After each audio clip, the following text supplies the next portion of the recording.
In 2019, a washed-up duo of bench racers were sent to RC prison for the crime of on-track race incidents. These men fled Facebook to the platform of Podbean to safely through their garbage without any listeners. Wanted by stock racers, they survive with weekly episodes. If you have a problem and don't want a solution and are okay with not using iTunes, then you can listen to the Trackwalk RC Podcast.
Oh boy. Oh man. That's what it sounds like. That is what it sounds like. I don't know if I'm the only person who's seeing it, but holy shit. Dude, fuck. RC World's on fire, man. It is on fire. People are losing their goddamn minds. Everybody's angry. I think it's lack of racing. People need to go racing. Yeah.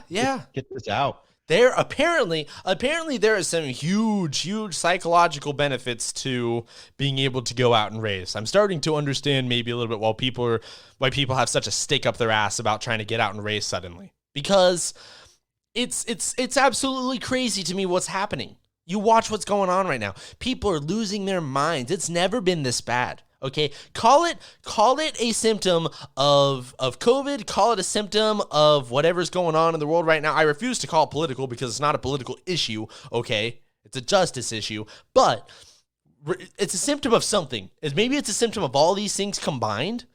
But good fucking Lord, it's absolutely insane what's happening right now. You know, so I gotta dive right in. Okay, Okay, I put up a post on my personal Facebook. I tagged you in it, Colin, about the After Dark episode, how we're doing part 2, and we're going to ask questions. You know, we want people to ask questions, right? Okay, Jeff Keaton jumped in immediately, okay? And I loved his questions. Okay? Yep. And I got to pull him up. He's the only person, who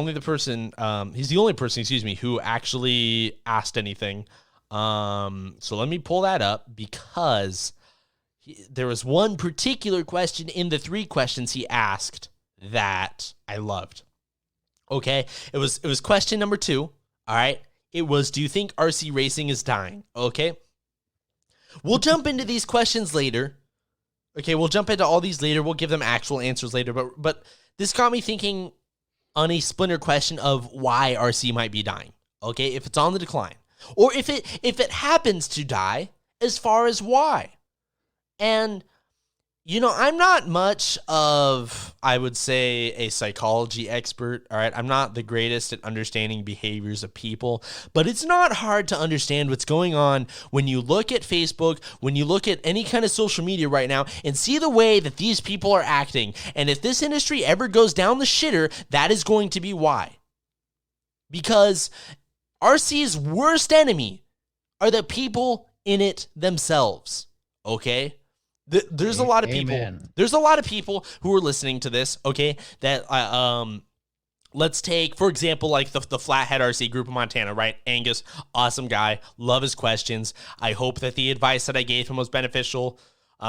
He said it was, but we'll, obviously we got to wait to see. But let's take him. Let's take him, for example. Let's take his club, for example, or anybody that I guess would be in a similar position to him, who are looking to start something but haven't yet, or don't really know where to start. Okay, and maybe they've listened to our show in hopes of maybe having some kind of foundation to build upon. All right, those people, if you're listening to this, you need to listen really clearly, okay? Because there is a great example happening in front of you of what not to do. It is absolutely mind-blowing. Absolutely mind-blowing. The shit that's going down right now. Okay? Like, let's just take all of the exterior issues aside. Let's just come back to RC for a minute. Okay? The way things are going right now, this industry is not going to last long. This industry is not going to last long. You have to find ways to make it more inviting. And God, if anyone from the outside who was on the fence saw the amount of bullshit happening right now, you guys, they aren't going to come. They aren't going to come. People are intimidated. Way too often because of the stuff that's going on right now. Nobody wants to start a new hobby when it's full of drama. Dare I say it, as someone who's been like an avid like video game player, and like I consider myself pretty competitive in anything that I do, the amount of toxicity in video games is pretty high. Like really, like in the online community is insane. And dare I say it, RC is just as bad, if not worse. I've never been part of a more toxic community, okay? And like we have to get out of the mindset that there's a lot of people that are going to listen to this and be like, okay, well, I'm not the problem, it's everyone else. Okay, that is just like what we've complained about in the past with like sponsorship and things like that. That is what everyone says, isn't it? It's not me, it's everyone else. That's what they always say. That is what they always say. Nobody hears the message and takes it to heart. Okay, this is why I'm so fired up about it. I've been fired up for 3 days waiting to come on here and do exactly this. Do exactly this because of the shit that I see. RC will never grow because of this. Everyone's angry. Everyone's losing their minds. The only reason I'm so angry about it is because I don't want RC to pay the price.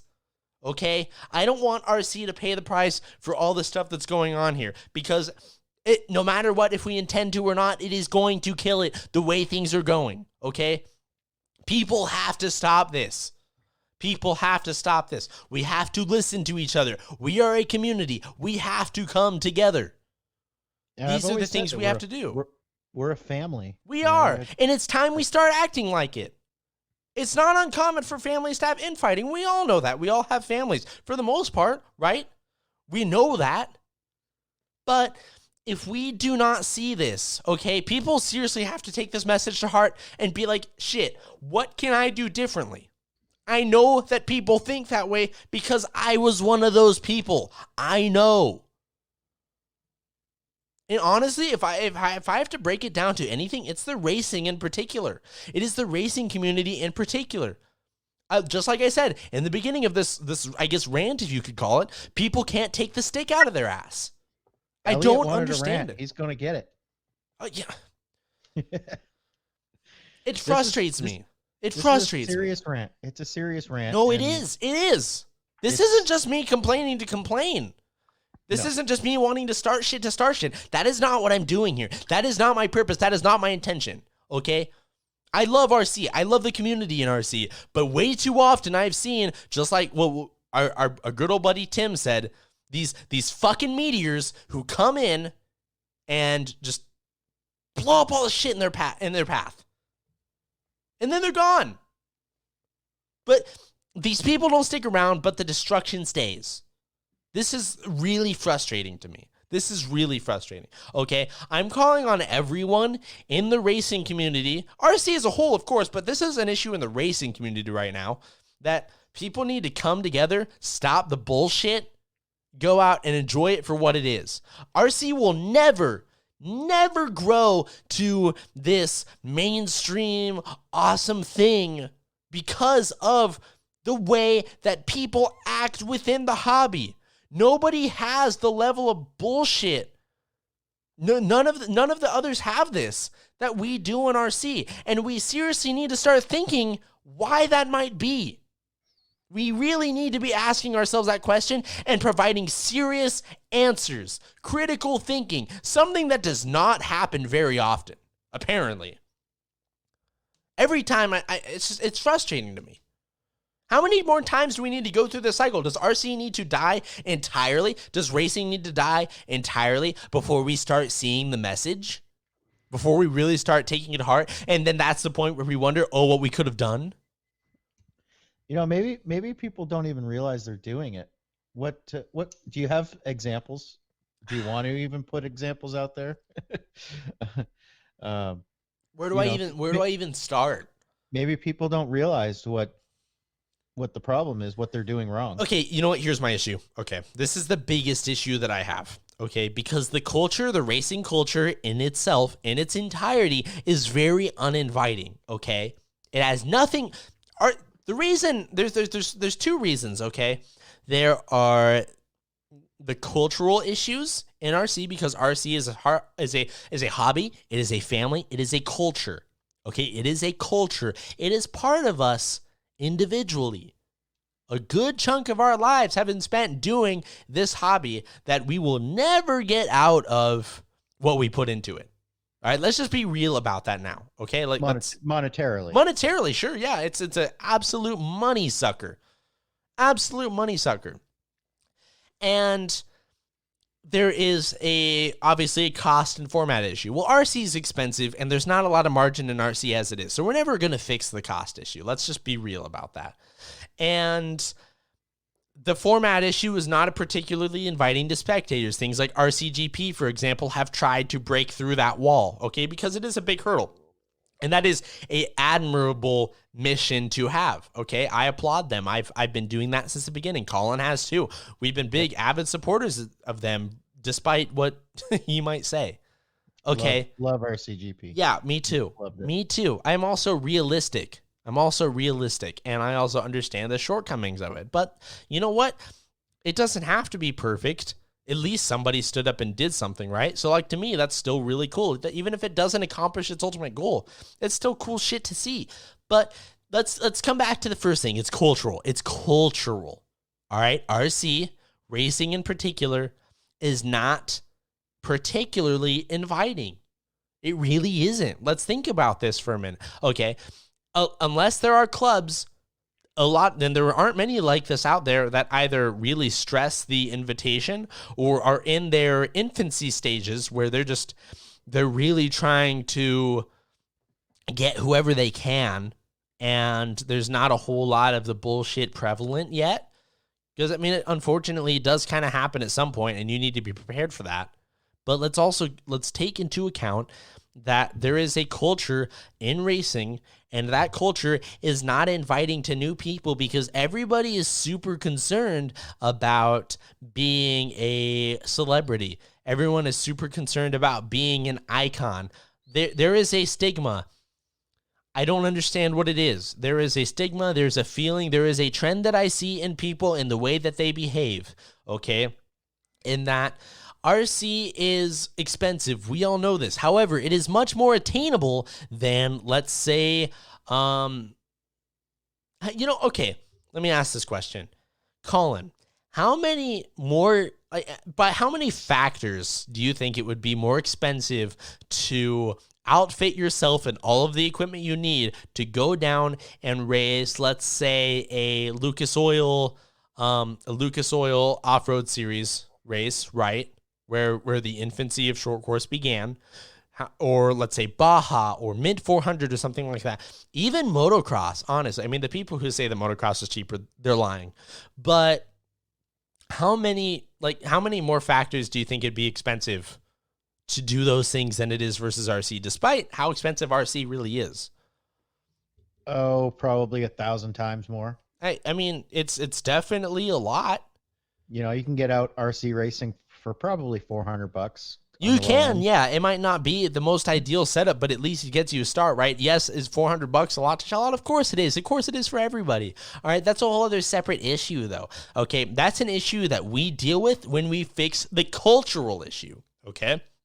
You have to take one thing at a time.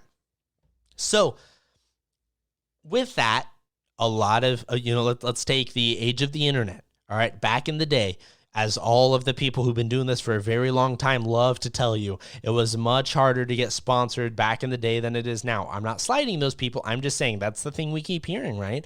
Because exposure was very hard to come by. Okay, that was the time where you either had to be there in person or you had to wait for the magazine to come out to figure out what was going on. Then the internet happened. And then all of a sudden, things were damn near instantaneous. Now, let's say fast forward 20 years from the point of it being magazines only to now everyone and their cousin has a Facebook page that they can post up real time what's going on at the event they're at. Okay, so obviously with that became much more saturated, the sponsorship. It's math, so we should stop complaining about that because we allowed ourselves to make it that way. And halfway, and also the other part of it is that, you know what, technology happens and it changes economies. I don't understand what you want. I don't understand what you want. But let's break that down. The sponsorship thing is a lot to do with business, business side of it. Well, right. Because of the way that the internet changed the face of RC and how to reach people. Yeah. Okay, so that's why things went the way they did. So... And also, let's keep in mind, there's not a lot of margin made in RC. There's not. So let's say that, how do I put this? Because of this exposure saturation, people are fighting tooth and nail to make it to the top of this pedestal, to, in a ways, prove to each other that they are the shit, okay? And the way that they post...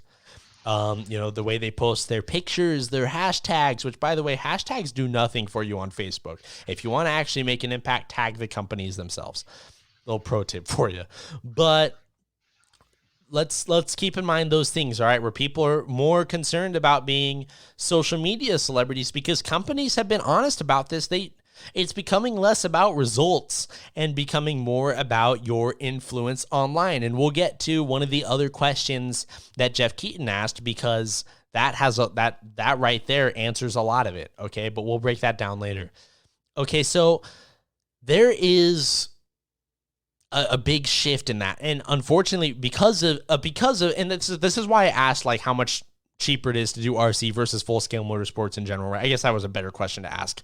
But instead I had to make it complicated. So the reason I asked that, though, is that it is much harder to make your way into the scale motorsports world through a financial standpoint. And then when you get there, you need to prove that you belong there. Unless you have a natural talent and the money to back your natural talent, because there's always going to be a money element to it, right? You really are nobody. Okay, so if you show up trying to be Mr. Pro, people are going to laugh at you. They're going to laugh your ass right out of that place. Okay, RC doesn't have that. RC doesn't have that. I came from Moto. Moto did not have that, right? Because there was risk. There was risk. There was reward that came with risk, but there was risk and there was cost. And every single time you went and did it, you had to prove that you were worth the words that came out of your mouth or the words that went up on any kind of social media platform. RC doesn't have this. Okay, so everybody wants to be a celebrity. Okay, me sitting here doing this podcast along with Colin is not so that way I can be some kind of celebrity in RC. This is not me making a platform for myself and finding a way to talk down to people. That's not what I'm doing. We're so famous. We're making so much money. Oh yeah. Oh fuck yeah. It's insane. Yeah. Put me next to Joe Rogan. Just as good. Right? We need sponsors like Joe Rogan's. Apparently. So, but the point being, we need to be sponsored by the motherfucking Cash App. Yeah. But the point being is that we don't have that. Okay. So, and I mean, like we're a niche, and then podcasts within RC are a niche of a niche. So like me doing this, like, so you got to understand the mindset that I'm in when I do these things here. I'm trying to spread awareness. I'm not trying to make myself out to be something that I'm not. Colin is not here making himself out to be something he is not. All right. The thing is, and just while I'm on this particular subject, When you listen to Keenan's podcast, when you listen to Tim's podcast, when you listen to a couple others, all right, but those two in particular, they are obviously very good at their craft. They are very good people, number one, but they make a very good podcast. And there's a certain character element to them both, okay? And I'm not faulting them by any means, because like it's a really good way to do things, because they're good at being those characters. All right. I think we need a button where, you know how Tim screams into Yeah, his microphone I and it know. distorts it? We need that. We need that. That's hilarious. I know we need that. But I mean, the point being is, like, when you listen to this show, or you listen to like the other one, that Scale RC show, you're not getting characters, you're getting us, how we are all the time. Okay? So you got to understand, like, let me use that as some background here. It's like, I'm not trying to paint some picture that we're better than anybody else. I'm not trying to paint this picture of I'm angry and starting to, trying to start controversy because it's good for the show. Of course not. I'm doing it because that is who I am as a person. And these are the things that as a person makes me very upset. Okay. But because of that, let's bring us back to the original point, which is that people are trying to be celebrities. People want to be the people, it's a cool feeling to be the person that people come to for help and advice and things like that. But too many people strive out and try and do exactly that instead of just being a genuine person and being inviting. This is a huge issue that we have right now because people refuse to do those things. And because of that, a byproduct of it is that the RC culture is very inviting, because just like the platform that people try and present themselves on, the way they act on these platforms intimidates people from wanting to be a part of it. How much good does it do if someone is trying to ask for help and they have 5 different responses without saying the word directly, essentially calling them a dumbass? They don't know what's going on. Why not try and help them? It's the difference between you having a hobby here in RC and you not. We need to start thinking in absolutes like that, because one day it's going to be the rug pulled out from under us. The rug pulled out from under us. Okay? Is RC dying in its whole? I don't know. But if it ever does die, it's going to be really easy to figure out why. We can talk about the economy. We can talk about the cost. We can talk about this and that. But no matter what, the reason that RC has never been able to progress is because of the attitudes of the people that are involved. In case you didn't hear that last part, you should roll back the podcast about 20 seconds and listen to that again. Because I don't know how many more times I need to say it. I really don't. We all need to work together. We all need to work together, every single one of us. We are a community. We are a family. It's time we start acting like it. Yep. Stop the brand wars. Stop the pounding your chest, trying to puff it out and be the hero. Just let's work together. Yep. Help each other. We all needed help at one point. So let's remember that new people coming in need help, and we got help from people, and we need to be that same person and return the favor and help everybody else that's coming in, and we'll flourish if we stop the bullshit. Yep. I agree. I completely agree. But you know what? It's not them that's the problem. So it'll never get fixed. Unfortunately, that's the mindset that I've been resorted to, because every time I rely on the community, I'm disappointed. Unless there's like a real big call to action. There's been I can't lie, there's been definitely some things. Let's take, for example, the shirt that supports my track. Awesome movement. No question about that. Okay, when there is a specific racer in need outside of RC, I can attest to it personally, that the community came to my need, came to my aid. It helped me when I needed it. Okay, but there's going to be a point where the community isn't going to see this coming. The rug's going to get swept out from under them, and they're not going to know what hit them. And so when RC dies, people are going to be walking around, scratching their heads, trying to figure out what just happened. And I'm telling you right now, the stuff that I was just complaining about is going to be why. Honestly. Again, we all need to take a hard look at ourselves. Whether this is an After Dark episode or not, okay? Whether I've got a beer in my hand or not as I say this, it doesn't matter. It doesn't. Because the sentiment is the same regardless.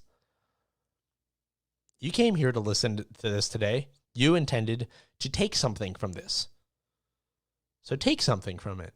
Take something very important from it. Otherwise, yeah, I mean, otherwise it's over. You know, I don't know what you want me to say to you. I mean, that's really what it's going to come to. So, yeah, that's my big rant. That's my big rant. Yep. Well, it felt good. We can do this. We can grow this. We can work together. We can put everything behind us and move on. And if that made you angry and all the stuff that I just said, that frustrates you, if that makes you angry, then thank you for proving my point. There it is. Thank you for proving my point. You know what is inviting and what's really a lot of fun? Does it start with a D? It does. Does it start with a D? What is it? It's not what some people think, but no prep drag racing is a lot of fun. Drag racing! It's awesome. It is awesome.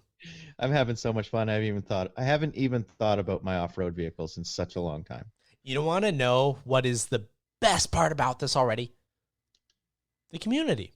Everyone is super cool. Everyone is super inviting. Even all the Street Outlaws online Facebook bullshit has really died down. It's actually been pretty awesome. Everyone's been super cool. So, unless you're Tim Smith, and apparently things are hell. Yeah, I don't know what's going on. That poor guy, right? Why are people giving him so much shit? I don't get it. And this goes back to what I was talking about. You know, but I mean, let's be real. Like, it's just the community has been super inviting, right? I mean, even like just beyond what we have locally, people have been awesome online. You ask questions, everyone's around to help. In the beginning, people were definitely had the ego stroke going on and were kind of losing their shit. But now people have been super cool. Like, honestly, like that really fixed itself. I don't know what happened, but at least I'm not seeing it anymore. Obviously, if someone else is seeing it, please correct me. But it's been pretty cool. It's been pretty cool to watch, and it's been a lot of fun to just do. It's just pure fun. I went out and hung out with some drag racers for the first time. And a lot of them are the same crew that we know from off-road racing. Yep. And it was one of the most fun times I've had racing or playing with RC cars that I've had in such a long time. It was so laid back. It was fun. Everybody was helping each other. Everyone was laughing and talking shit to each other in a good way. And it was so much fun. There was none of the crap and the bullshit that you get from at the, off-road, and I'm pretty sure on-road as well, but you don't see any of those attitudes or anything from what I've seen. It's not that serious. I mean, it can be at certain levels, I'm sure, but you just don't get the attitudes like what we've seen with the carpet off-road over the winter got kind of bad. We see it at basically every off-road race we go to. There's always some sort of shit going on. And when I was out at the drag races, there was none of that. Everybody was helping out. I showed up without a car because my car wasn't ready to, just watch, hang out, learn, figure out what everyone's doing. And Tyler Wilbur says, "Hey, I got this extra car sitting here. Why don't you run it for the night?" Yeah. Okay, perfect. And it was so much fun. It was awesome. Everyone's helping each other and laughing. And the other thing that's really nice about it, we were in and out of the program in less than it was probably about an hour for the whole program, but Mm-hmm. it was like quick. You're not there for 15 hours. Yeah. Yeah, I mean, that's the big difference is the amount of time that it doesn't take. That's one of my favorite things about it. And we talked about this on the last show. I think what a fair comparison is that, and I want to be kind of careful too, because I don't want this episode to be too negative, because the big reason I want to do this is because I want it to be fun for everyone. But a big comparison I think I can make here is that off-road to on-road, right? Same kind of circumstance as drag racing is to off-road, okay? Where there's just kind of an uninviting culture. There is a lot of complication. Okay, on-road obviously is super tough and is not exactly, I would say, geared towards bringing in newer people, right? I mean, that's just not really what it's about. And obviously, on-road has suffered because of said issues. I don't want to see off-road go the same way, but I mean, I've been doing off-road for a long time, and I came out and I did drag racing for a couple weeks at most, and it's just like the amount of stress, the stress levels are very, very different, and that has been one of the best parts about it to me. Honestly, like it's because even when things don't go right, I feel good. I feel calm. I feel collected. I am enjoying myself. You know, part of the reason is you don't have a whole 15-hour day invested in it to have it go wrong at the end. It's because at the end of the day, it's not even really about the drag racing. It's that I'm hanging out with my buddies. Exactly. That's really what it's about, and that's what all racing should be about. Yep. If you lose, you get to come back and do it again, and you know it's all just fun. Yeah, it's really fun, and tinkering with the cars for me is so much fun. It's been really cool to figure out like a new thing that we need to make work for sure. I've really enjoyed that. I'm loving it. I'm really loving it. I worked on mine all day. I painted a body and made the body mounts and got it all fitted up, and actually went out and did a couple hits tonight before the show. Yeah, it looked good. I know, I saw you. It looked good. Yeah, I figured some things out, I think. Hopefully it translates. Hopefully it translates over to the where we race. So we'll see. I like it. No, it's just been a lot of fun. It's been nice to find something new for sure. So makes me happy. Yeah, it's something you can go out and do it on the street. You can do it up by yourself. You could do it pretty much anywhere. You can get a group together and find an empty piece of asphalt somewhere and do it. You don't need to go to a specific track or this or that. It's just way less hassle. 100%, dude. Love it. Well, hey, you know what? This seems like a good point. I think, I know it's a little early, but it seems like a halfway good point for a break. What do you think? Very quick break. Sure. Cool. Yeah. Okay, we'll be back in like just a minute.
step outside yourself and let your mind go. Frozen eyes stare deep in your mind as you die. Close your eyes and forget your name. Step outside yourself and let your thoughts stray. As you go insane, go insane.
And we're back, everybody.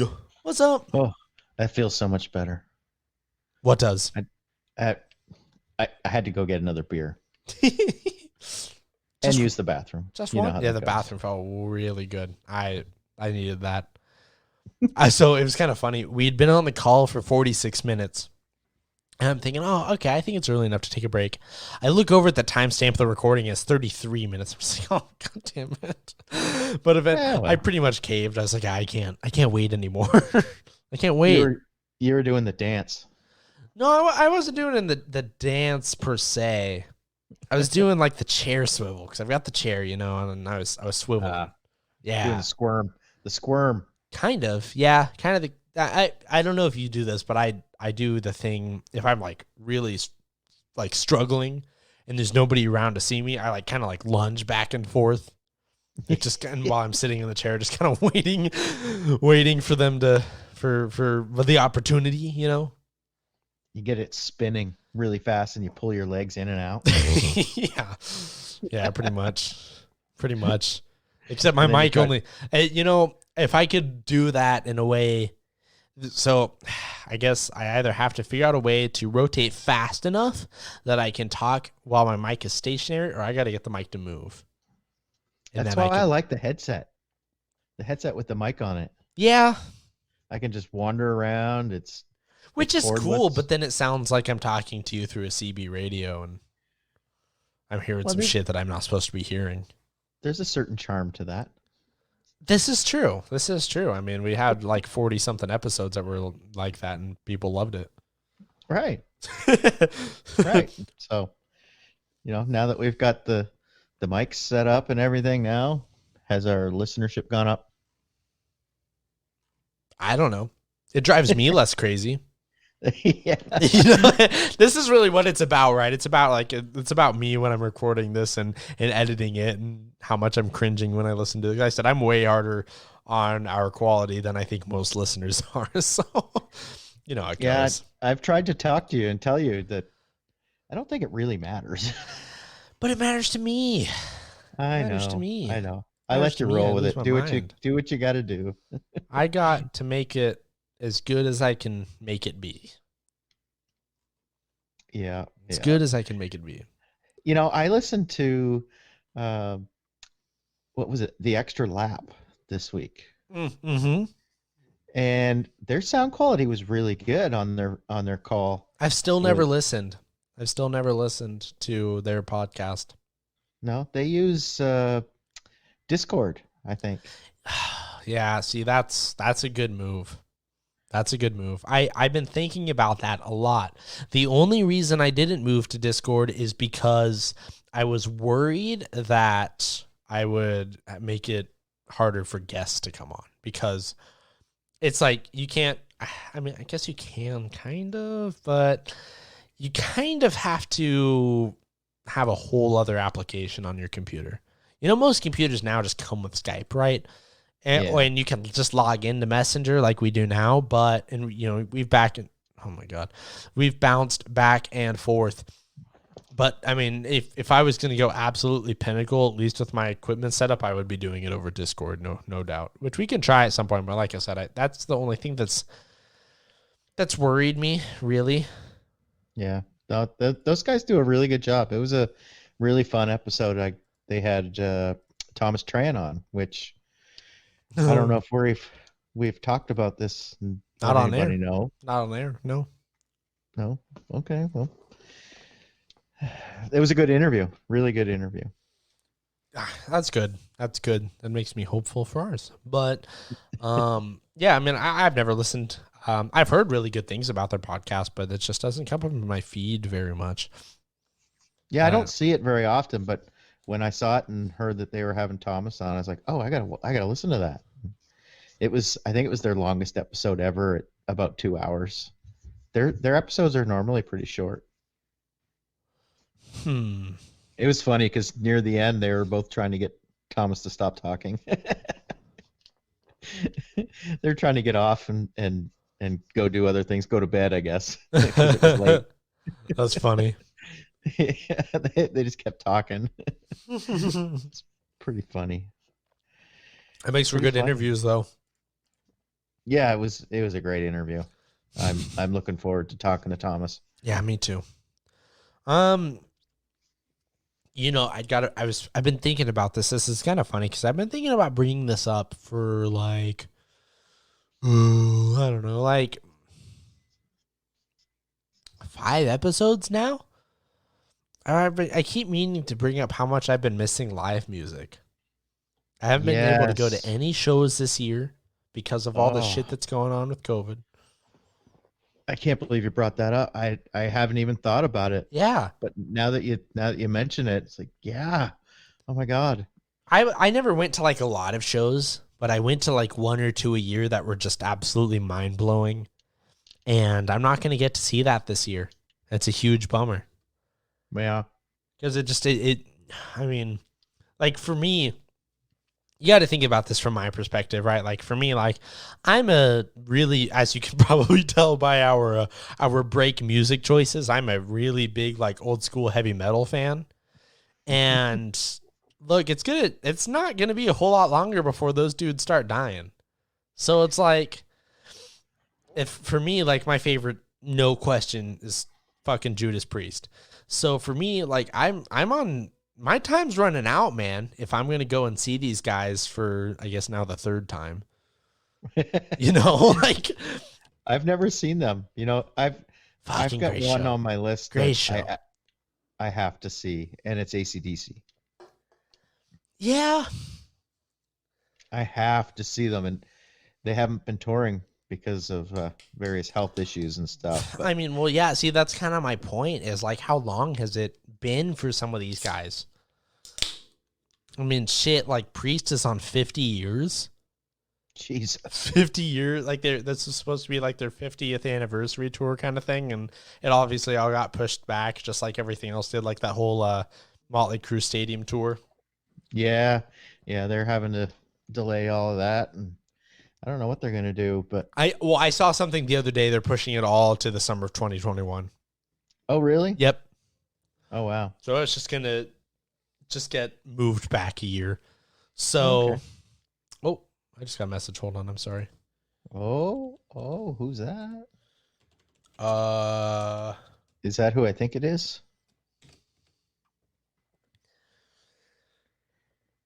I don't know. I'm not in your head. Just kidding. Maybe one more message I'm waiting on. But yeah, so they're pushing that back to like 2021. I don't know if I'm going to go to that, to be honest with you. The only reason I think I might go, well, because so that tour, who was it? It was Motley Crue, obviously. Yeah, so it's Def an epic Leppard and Joan lineup. Jett, right? Yep, Def Leppard, Joan Jett, and Poison. Yeah. Okay, so I would love to see Def Leppard live. They're on my list. I've never gotten a chance to do that.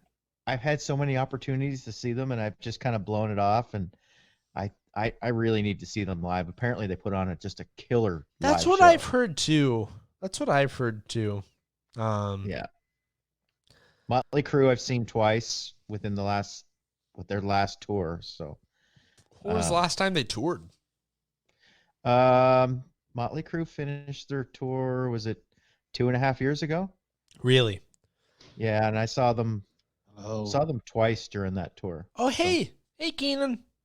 Hello. How you doing? What's up? How are you? Did we wake you up? No, I'm actually up. Just chatting. Yeah, just chatting and surfing the internet. The old interweb. How you guys doing? No, we're doing good. We're having a great time. Drinking beer and talking on the internets. You know what? I saw your release of your mud truck and your drag car Yeah. today, and that's the Nova, right? The body is the Nova. Yes. Yep. It looks really bad. I've never seen a white one. It looks really badass, man. And the mud truck looks great too. So, did you weld 2 chassis together to make that happen? I didn't actually weld them, but it's 3 chassis put together with screws and bolts and nuts and all that kind of fun stuff. But I did not weld them. That's innovative. Congratulations. I thought it was badass. And I liked your video of explaining how the wheel, like one shock was longer than the other. It blew, like I was like, wow, that makes sense. Like, it blew my mind. I was like, yeah, that's awesome. That's an on-road thing. When you go to check droop and stuff, you kind of pick up the car a little bit and you see which wheel picks up or lifts off the ground sooner. And that's an on-road thing that I learned back when I was running on-road. And something I always do. I'm just playing around, pick the car up and feel and see which wheel comes off first, because you obviously want them to come off at the same time. So what's up with you guys, man? How's things going? How you doing, Travis? I'm doing good. Look, I got to be honest with you. I listened to your last episode. I listened to the rant. I haven't finished it yet. I'm right at the part where you guys started talking about your rebuttal to Jeff. Oh yeah. But dude, I got to be honest, like your rant fired me the fuck up. Like, oh, I'm glad. Oh, it was awesome. It was awesome. Like, I've been kind of going for a couple daes now. Like, I wasn't going to record a show till next week. And then I told Colin like Thursday or something. I was like, hey, dude, let's do an After Dark this week. Unfortunately, I mean, like the first like 15, 20 minutes of our show today was like me being pretty angry. But like, to me, I feel like in a good way. But like, dude, like it fired me up because I was just like, let's take all the external stuff that's going on right now. Not to say that like that none of that's important, because it absolutely is. Let's not pretend that it's not. But like, let's bring this back to like an RC level. Is that like, look, I messaged you this week and I said like, dude, RC might not progress because of the people involved. And like, to me, it was like a call to action. Like, dude, we got to get our shit together. And yeah, we do. I just, it felt so good to get that out in the early part of the show. But I heard that from you today, and obviously it was a very different subject, but to me the message is the same. You know, the message is the same. Like, dude, It's for everybody. It is absolutely. You know, we've got a special thing, man. We do. And I would hate to see it go away because we can't be cognizant of that. It's a hard thing. I get it. You know, it's hard to see but problems. I think it can be applied to the world too. It absolutely can. It's not just an RC issue by any means, but we are feeling it totally. I oh man, I must have played that rant 20 times. I think even the night before Friday, I couldn't even sleep. I was just and then even it's so funny, my wife would catch me just talking to myself, and I'm going over what I want to say in my brain. Like, I know what I want to say, but when I actually got to say it, I still had the points in my head, but it kind of just went emotional. Like, I say, hey, you know, we talk this great talk, and we do this, and I just, like, you know, we had talked a lot throughout the week as well, Travis, and just like, yeah, man, we just, you know, it's a word. Like, I used to be very aggressive and very, like, I would fight every single battle, like, when I was younger, and right. I was very much like Joseph, and like, I would, like, yeah, I was the martyr, and as I've gotten older, I've learned, I have children and all that type of stuff. As I've gotten older, I've learned to sit down. And I think, actually, I was trying to think about where I learned to just sit down and try to listen to people. And it's when I became a prison officer. And that makes sense. Yeah. And we didn't have, like, I know in America you guys have guns and all that stuff. Like, we didn't have that in Bermuda. I actually had cousins and friends that were locked up. So, I remember them saying, like, your greatest weapon would be just to listen and be your mouth, like, you know. And I would watch some officers be dickheads and all that type of stuff, and I was like, yeah, I don't want to be like that, you know, because I like if I would have, like, honestly, like, I could have easily been in jail just like these guys, like, you know what I mean? Sure. Because that's how, like, it was, like, just how it was, like, you know, and I would just. It was so funny. Like, you think, like, oh, what am I gonna learn from these criminals or these guys locked up? But you'd be surprised what they'll tell you and what they just want to talk to you about stuff. And I think that kind of got me to, like, change my outlook on a lot of things about listening to people. And, you know, I don't shut up. So, but I do listen. And I think that if we just all sat down and just listened. Well, not here. You're right. Listen to what everybody's saying. Yeah. And if you can kind of put yourself in the shoes of people who are feeling a certain way, then you would probably say, okay, then I shouldn't say this. But and you know that applies to Joseph too. Oh, totally. I understand it. But you know, it's a good point to be made because, like, just like remember Billy Tylaska's post this week. Okay. Mm-hmm. Obviously, there's a certain situation going on right now. But that can apply to anything. Is that just, like, look, you have to use your ears. We are not using our ears nearly as much as we should. Not for what they're capable of doing. Okay, we for use our interpreting mouths more than we use our ears. Exactly. Yeah, we don't take the time to interpret these messages. We're all guilty. Totally. All of us are, right? At one point in our lives or another. Absolutely. You know, but it takes that humility to be able to kind of just put that out there and be like, hey, we need to start fucking up, we need to stop fucking up a little bit because we need to start listening. We don't do that. Yeah. I agree. And, oh man, I was really, really worried about that rant because I was like, you know, and it was more to it. Like, Joseph made up some good points and all that stuff, but he just said, you know what, just erase my part. Yours was good enough, you know? And I did. He brought up really good, like, you know, Joseph likes to pick things apart and explain what he thinks, why, and this. And he made perfect sense, but it's Joseph, and it was monotone, and it was non-emotional. You know what I mean? Sure, I understand that. and he was just like, yeah, just erase mine because yours was great, like, and just do it. And I actually had to, yeah, it was just, but hey, man, it is what it is. Like, we have friends that feel that way, and we can't let that happen. Mm-hmm. So, and like the dad who messaged me and is like, man, I know why there ain't young guys in RC because these dickheads like to scream at young kids and all this type of stuff. And I'm like, yeah, they should.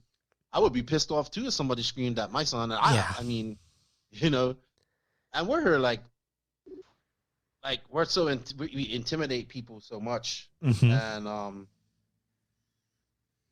it's just hard. It's hard. And it's funny because I'm thinking about this, and I'm thinking about a guy I see on the JQ Racing page coming in today, and he's like a basher, and he's breaking his car, and he's like coming into the group making off, and the other guys are trying to help him, and they're like he's just come at them wrong, and they're trying to help him, but he's just out there sending the car off jumps or something. Like these arms are breaking too much. I'm like, well, if you do 30 cartwheels down the straightaway, like, of course, it's just so much that, and you can't explain that to him because he's just like, it should take it.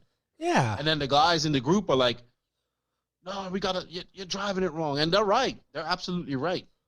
But it sucks, man. It's frustrating. It's frustrating because you can sit there from a really logical standpoint and explain to somebody why essentially it's happening, right? It's not the fault of the car or whatever else. It's that like it's choices being made that led to these things.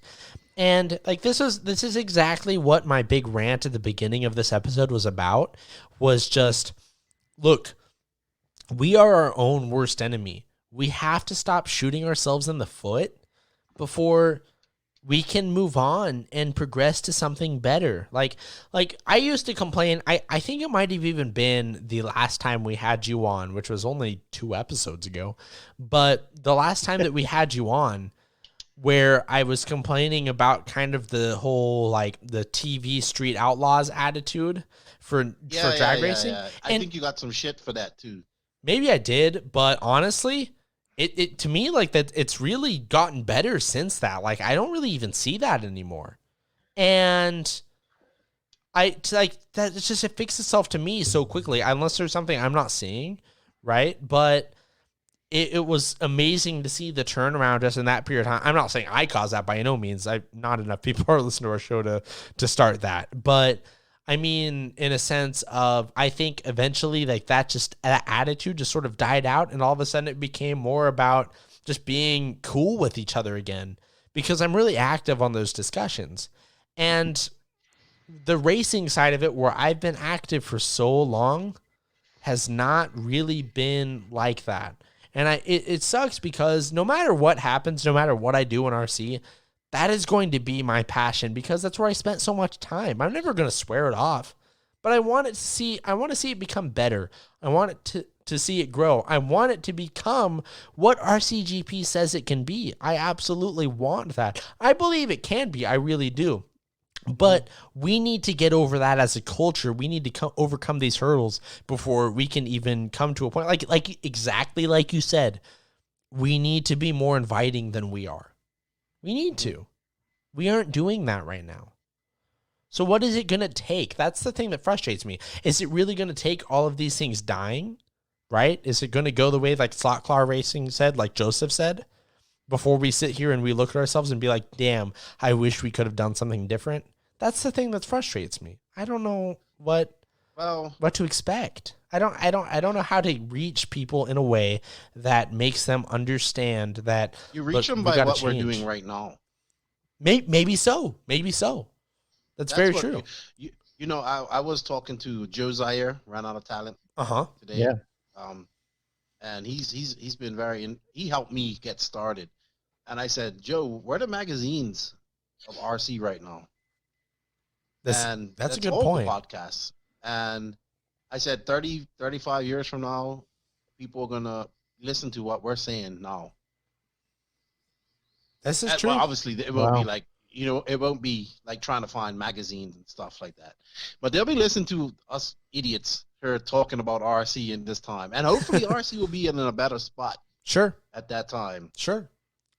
And what, like, people are like, okay, I started to do a podcast because I wanted to talk about RC.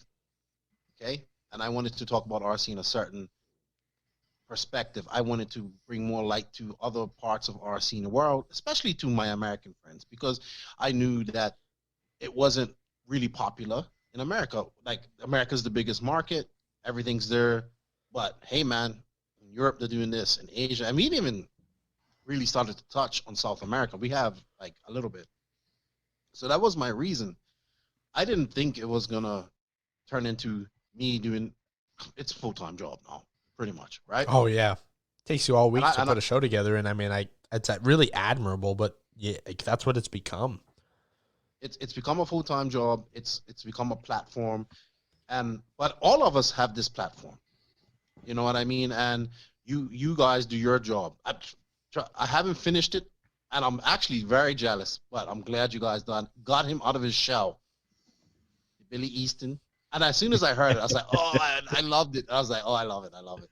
Because I remember when I asked him to do it, he's like, I might say something that I might regret. I was like, that's fine.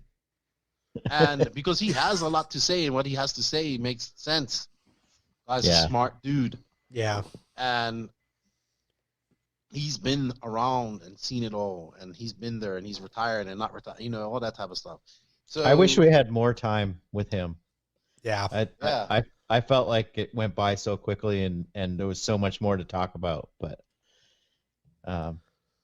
he was on a time limit, so he had to. he has kids. Like, oh yeah. So I have we kids too. We met them. Yeah, he may get a bad rep as like a stuck-up type of dude or whatever, but I actually think I've met him, and I haven't really heard Joseph say anything bad about him. This is probably got to be okay. You know what I mean? That's your baseline, right? Right. But I mean, we have we are like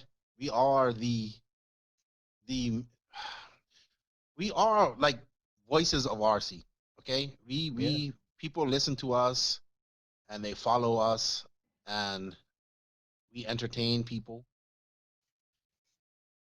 And I'm not saying we're not all important. We're doing this. I do this because I love it. You guys obviously do it because you love it, and of course all the other podcasts. And I like seeing all the podcasts popping up because they also bring flavor from their regions that I don't know about. So I like to listen to them. I've liked the New English one, the bar, the guys Bang Average Racers. Oh man, you got to listen to it. It's going to take you a little bit to listen to it because they're from the north of England, and they speak really, they just have they're speaking English. They're definitely speaking English. But and what's it called? The bar, the Bang Average Racers. I've been trying to find it on iTunes, but I haven't. But it's on Spotify and stuff like that. Okay. And they're just they like to drink. They like to drink and race RC cars, and they like to drink and talk about RC cars. So they're my type of guys. Yeah. He's like, we'd rent to a whole bottle of whiskey doing this. One guy. But these guys, and it's good because we need to talk about this stuff because what we're doing is laying foundations for hopefully what helps make RC better. Oh, sure. And through all the crazy stuff that's been happening this week and the last couple of weeks, there's a little spark. I mean, we had that TikTok video and those are my buddies, all three of them guys, I know them. And it was so funny. I had them on the podcast. It was so great to hear them. They're all excited about it. And they're just guys who like to go race RC cars and have fun. And they do all types of crazy. I mean, two of them used to race JQ cars, and they would just send me all these crazy pictures of what they were doing at races. And I was just like, you guys are insane. I didn't, they liked that because they could get it. I wasn't going to be like, oh, you can't do that. You know what I mean? Sure, I was like, yeah. Just have fun. Yeah. I saw Cody's video this week. Oh, yeah. That was funny, too. That kind of got buried. He needs to do more impressions. He needs to do more. That was so funny. Yeah. Yeah, he's a character.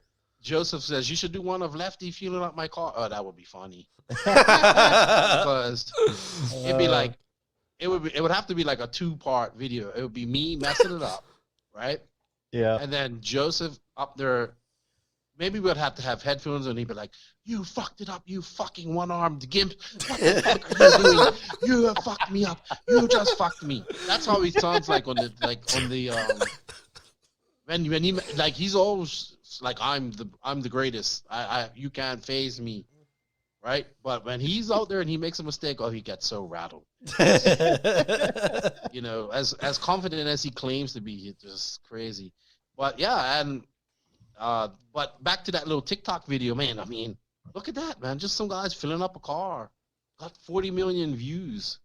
40 million? Yeah, that's what they told me. Dude, it's Like, crazy. all the Yeah. views combined. It's crazy And- how much that blew up. That's And so people's crazy. like, well, it's just a little video. I said, it only takes a spark to light a fire. So Yeah. let me. Can you imagine if that was a video that really showed what we're doing? Like, Oh, man, I was posting RCGP links on that everything. Oh, yeah. Instagram, all that stuff. I was like, please watch this. And it's a shame. I know the video is coming out soon. Like, everybody's asking me. I've asked David. I asked Joseph. I'm like, hey. And they're like, Joseph said, I saw half of it. It's going to be great. How Like, lucky wow. did GP get with all of this COVID and stuff shutting things down? Absolutely fucking lucky. It would have been a disaster. Like, you man, imagine planning all that stuff, doing all that stuff for the first race in America, but like, we wouldn't even have had the first race. Oh, So- all that money put out and Yeah. then have everything shut down. Oh, Yeah. man. They just shut down the like UK just said, yeah, we're just not having a nationals this year. So that's done. Yeah.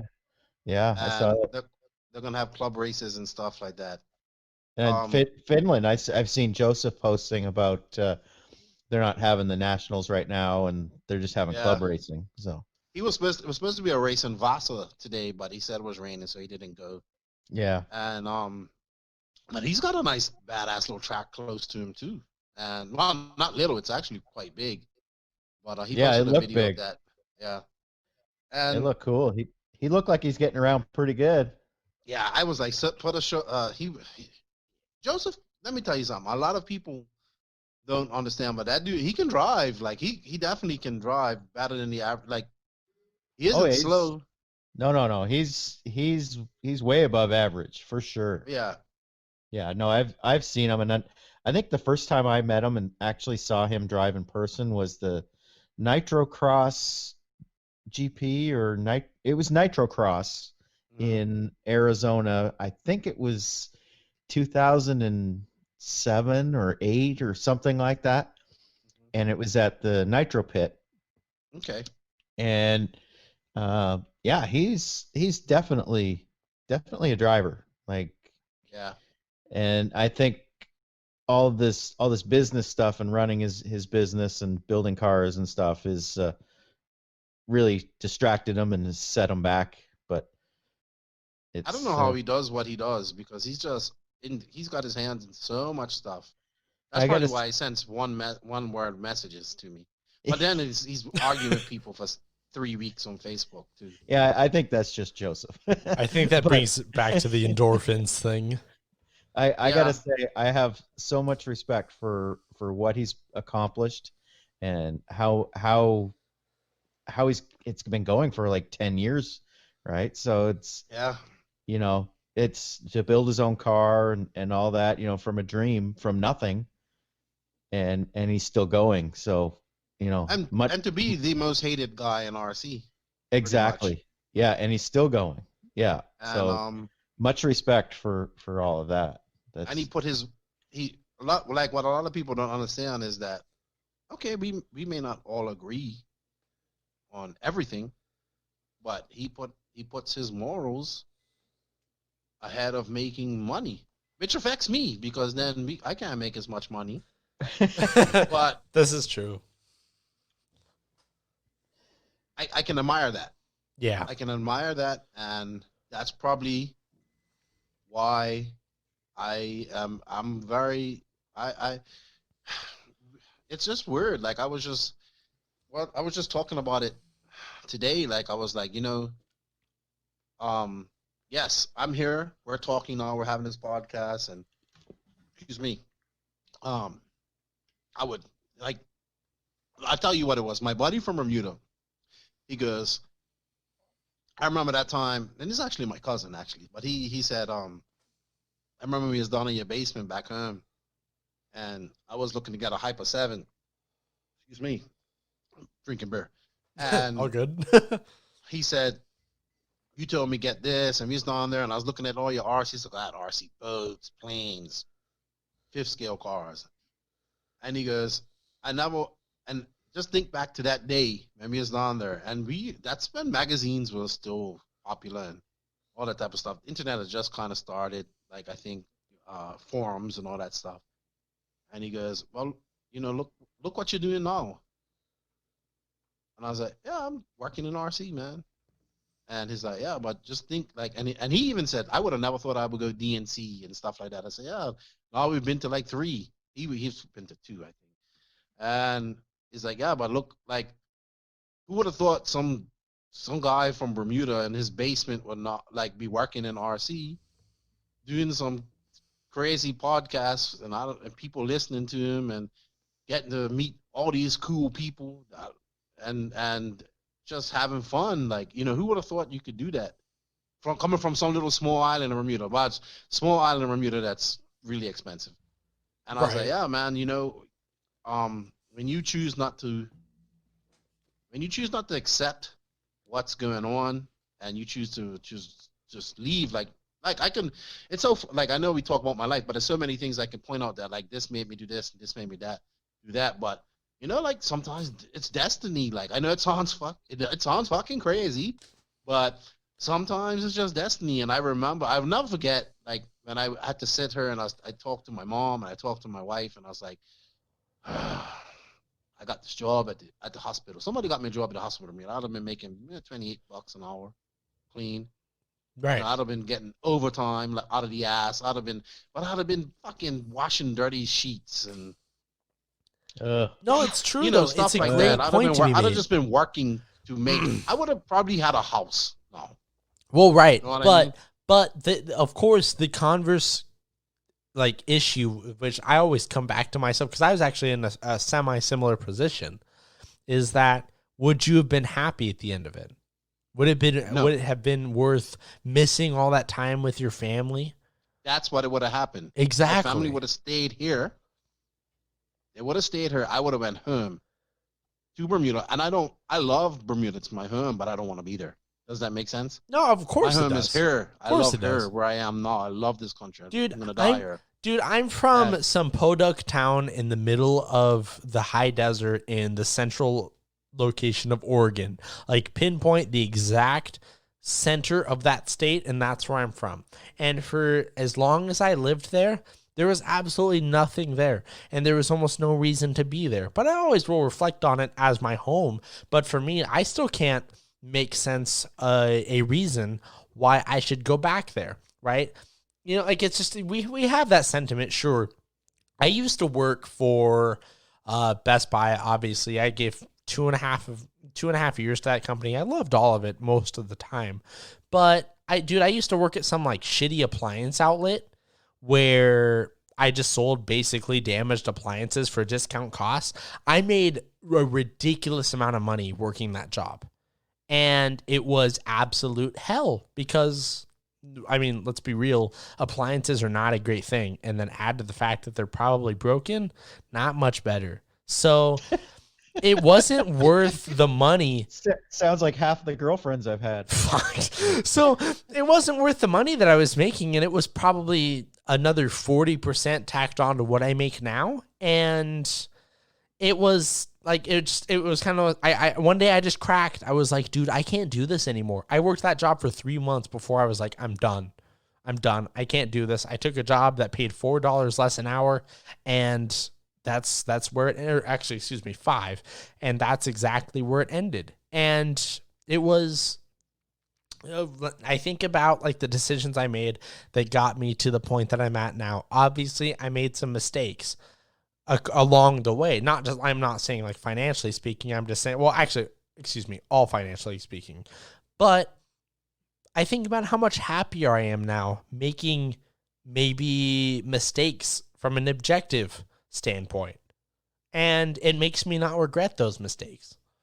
You know, like that's a huge, But you guys that's a are huge still portion. working at the drone place, correct? That is true.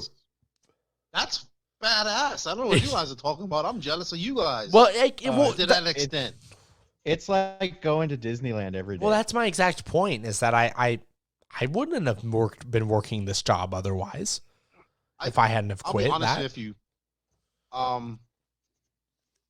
I think I worked in tunnels, and I made a lot of money. Well, true. I would make like $500 a day, but I enjoyed my job. I enjoyed handling those joysticks. It was like an RC toy to me. And I enjoyed being on the adventure of being away from home and working with people and meeting new people. I thoroughly enjoyed that. Of course, when I went to Doha and we had the cave in, and yeah, I probably haven't even told the story, but I had a cave in, and if it just, life's funny. I probably shouldn't even be here talking to you because I should have been under a cave in, but I didn't. I actually just had to take a tool out, and as soon as I took the tool out, boom, fell in some rock. I cave in because you're just doing stuff that we shouldn't have been doing, but that's what they told us to do. Sure. And I actually ended up had a dig my Filipino mate out there, and he died, and all that type of stuff, and that kind of changed my whole outlook. Oh wow. Yeah, I haven't told that story, but it it was pretty bad. And he I've seen two people die, and he had the same look as the previous person. And it's funny, like, and I didn't even want to say it, but he passed away. We dug him out, and I was thinking, like, this dude left his house in the Philippines, left his kids 6 months ago, because like the way they do it out there for the Filipino guys and all that stuff, they put them in 1 year contracts where they can't go home, or 1.5 year, 2 year contracts. So they're away from home for 2 years, but they can do that. Like, they take advantage of the Filipino guys or the people from third world countries, even more. Like, the Filipino guys were up a little bit ranked higher than like the guys from Pakistan and the guys from India and Nepal, and then like Bangladesh were like at the lowest of lows. Like, and it's so messed up. Like, I know what you guys are trying to say. Like, this is crazy, but this was over there in Doha in the Arab world and all this stuff. Like, these guys would absolutely exploit these people. Like, I always said, there's one level above slavery, and like, but I would be from European. Well, I was Brit. Like, they consider me British because I had a British passport. So I'm from Britain, and we get paid good. We can go home every 3 months and all this type of stuff. But I would always work with these dudes, hand in hand, and talk to them. And the Filipino guys would like me because of that, and they would hate the other guys because they'd be shouting at them, screaming at them. I'm like, yeah, let's go, let's work, and and I just understood it a little bit more because I live in a country that, the DR, where people are poor, and it's poverty all around her, and I see it on a daily basis. Like, I see things that you guys would never see in America, never see. Oh, right, right, absolutely. I think we're seeing stuff in America that you'd probably never see there right about now. Well, we'd see that, like, but that's what that has to happen in America right now, not the riots and looting, but the protesting. It has to happen. I agree. Right. Yeah, absolutely. Things have to change. So yeah. I don't condone looting or rioting at all, because that takes away from, in my opinion, it takes away from what the message is trying to be said about peaceful protesting. I'm all for. Keenan, I agree. I mean, well, like, let's just take a quick beat here. I mean, dude, I changed my profile picture to a black square. Obviously, I understand that doesn't fix anything, but dude, I did that to try and help send a message to just listen to each other, and it went down the shitter because I saw that. Dude, it went and wild because of that. The thing about that is I didn't even know what that was all about. Well, like, because that's my point. I kind of caught onto that like late Tuesday. It's like, what's this? Like, I'm not like, I don't. Because people wanted to talk about the riots instead. That's why it happened. Absolutely. Yeah, And so would I say for agree with you myself, I would have 100%. done the same thing, but I kind of, like me, I don't turn on the news every day. You Me know neither. what I mean? Yeah, me neither. I spend And no time on it. I don't really focus on things like maybe if it comes across my Facebook feed, and that's not an excuse. I'm just saying I didn't know that was a thing. I saw it late Tuesday. I said, "What's all this stuff like?" And I didn't know. And then I saw you had done it, and I was like, "Oh man, this got 110 comments." Yep, it went to And hell. I was like, yeah. "Wow!" And I'm sure you got a lot of crap for that, but I But think if But I didn't delete think- it for a reason because, like, it's You to me, shouldn't. it doesn't change how I feel about it because it kind of proved my point in a way where, like, dude, just like you said, like, obviously, like me, I'm the same way. I don't condone the riots. I don't condone the violence, but because it takes away from the proper message. yeah, That was the whole reason I did it. Okay, and yeah, and I people got a need lot to- of shit for it, but I don't Yeah, but- care. You know, But like, that's where I think. this is where the divide is because people Yeah, can't I talk mean, we about talked these about issues. it too, and I was like, I think that's it, and that exactly is the problem, and it's Mhm. unfortunate, but we need to just be quiet for a minute, and just say, okay, I want to hear what you have to say. Keenan, you live in the Dominican Republic. You are Bermudan. Okay. Bermudian. Bermudian, excuse me. I'm sorry. But I'm just saying that Bermudians do not like when you say that. Bermudian. They'll interesting. say, I'm Bermudian. Oh, interesting. Okay, I didn't know that. So, Yeah. but the point is There that you are going being racist again, Travis. fuck. I'm sorry. So I know what an asshole. So, but you live and you have lived a very different life culturally than Yes. I have, living in a very redneck place in Oregon. It's not so much that way now, but that's what it was when I was growing up. And the Pacific Northwest, like greater Seattle area where I live now. Okay, so you and I have lived very two distinctive lives. Colin, same way, being born in Canada, right? And New Brunswick at that. Yeah, exactly. Yeah. So let's think Almost about Trailer these Park things, Boys. right? Why is it? They're from Nova Scotia, but pretty close. Are they? I thought they were from New Brunswick. No, it's No, it's Nova Scotia. but I mean, it's across. I mean, across the creek, essentially.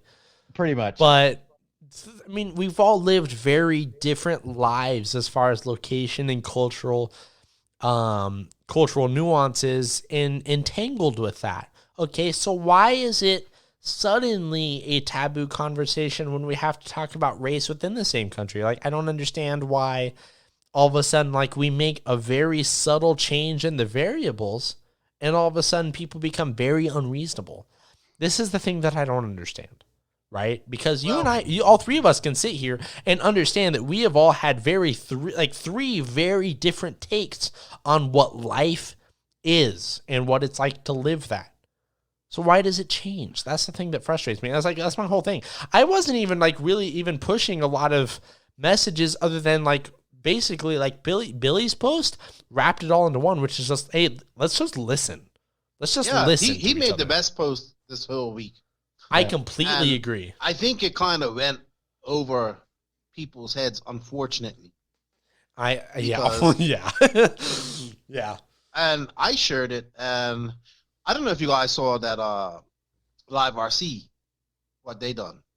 I don't know if you guys saw what they done yesterday, but it's good. yes, it's a good I thing. saw it. I saw their post. Yeah. And they got a lot of, and Brandon's getting a lot of flack for that. And not Yeah. flack, he's also getting a lot of praise as well.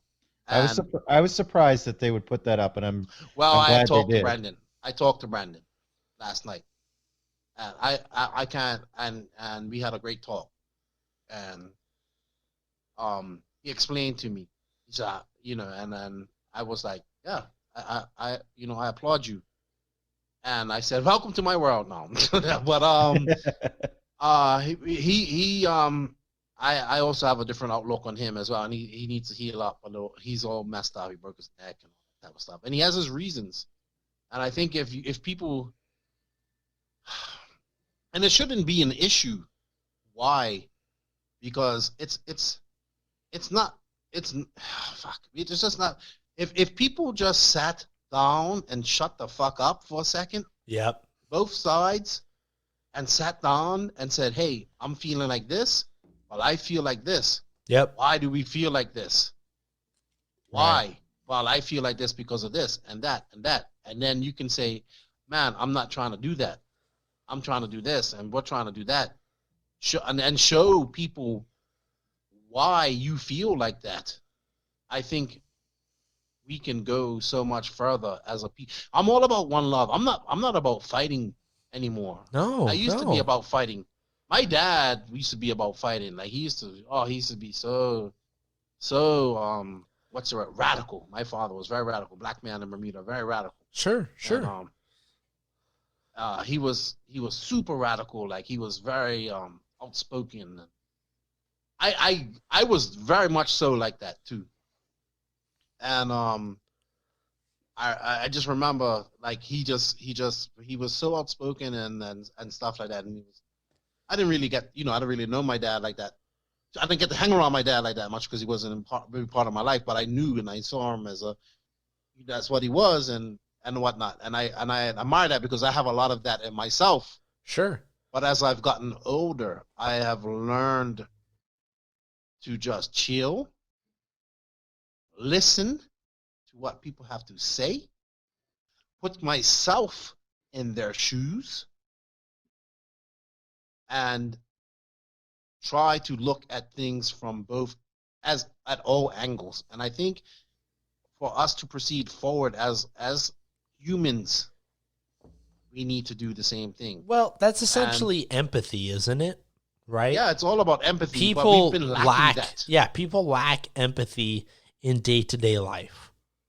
Yeah. People I absolutely. don't have empathy for people who do stupid stuff. Oh, that I If can you're agree with completely. 100%. If you're gonna try and cross the road, like full traffic, like that's dumb. Like whatever happens to you, Yeah. I'm sorry, but you've done some dumb shit. Yeah, if someone doesn't use for example, if someone doesn't use their turn signal and gets crashed into, I'm not going to try and that's see how from it their goes. perspective. So- It's pretty easy to see Yeah. what happened there. But I understand what you're saying, though. I understand completely. Is that like it's pretty easy to make that differential, 100%. It's so many people that I see, and you guys, like I see people fighting over so many things on Facebook. And I like to fight about RC. That's my thing. RC, I'll fight about. Well, 'cause And you're I don't passionate. defend racism. Oh yeah, I 'cause you're don't defend passionate. racism and bigotry. That's my thing. I don't deal with that. Of Right? course. Because I don't like it. It's ugly. It's nasty. But I'll tell you what. I see people here like I would like honestly like if people came on and just came to visit me and spend a week here in this country, I think their outlook on life would change so much. I'm gonna come visit you. You should. I think everybody should come down and visit because you will see. I've been to a person's house that's a shack. It's fucking literally a shack. You know what I mean? Or maybe it's a wooden house, or maybe it's what it is. Whatever. It's poverty. Like I have a nice house. I pay rent. I'm actually moving next week. I have this nice house. It's a 4-bedroom house. It's got 2 baths. It's got a big yard with my dog for my dogs to fence in. I pay not very much money for this, but you know what I mean, because it's cheaper. But then if you go like a couple hundred meters that way, there's people with tin roofs and stuff like that, and they got outhouses and all that type of stuff, right? And I'm used to that. Because I've been living here for 14 years. And it's so funny that these people have such a pride. Like, they'll be like, hey, come in my house. Right? Like, wait, what's up? Like, come in. Hey, you want something to drink? This is how it's a funny story. This is actually how I got hooked on drinking coffee. I never drank coffee ever in my life. I hated it. I was a tea guy. Hated the smell of coffee, all that stuff. Till I got 30. Oh, interesting. Okay. And I would go to houses here in the Dominican Republic, no matter what, poor, whatever, like, and they would always, no matter what, they got visitors, they would always put a coffee on. And I would be like, no, I don't drink coffee. And they would get offended. Not offended, but they're like, oh, you don't drink coffee? So next thing you know, they're climbing up a tree, picking oranges to make me some juice or something like that. And I was like, I can't make people get me juice. And I was like, oh, okay, I'll take the coffee. Sure. And I was like, oh, this is good. You know, and then the next thing you know, I can't wake up about coffee. Right. But my point of that story is what these people would be so poor not poor. They had enough to live. They're poor, but they have enough to live, and Well, they live happy lives. That's a But great they would point, give me though. a cup of coffee, and if, and I just really wish, like, I really wish people could come on and see this type of stuff, and I really think that their outlook on life and how fortunate that they are would change, because it obviously has changed me. Because, like, even when I come to America and I'm like, I can just drive through and get a coffee, or I can order something off Amazon and it can be there that same day. Oh yeah.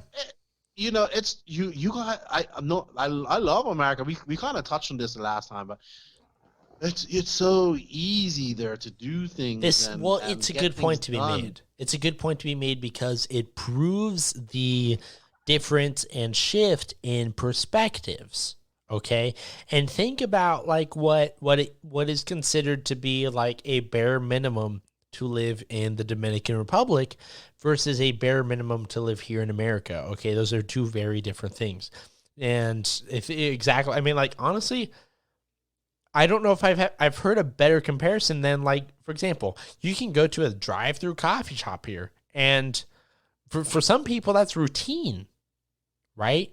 And they don't think that if you are going to fly, I don't know what the minimum flight is between, let's say, I'm going to imagine it's like Miami, right? So a flight from between Miami and like the Dominican Republic.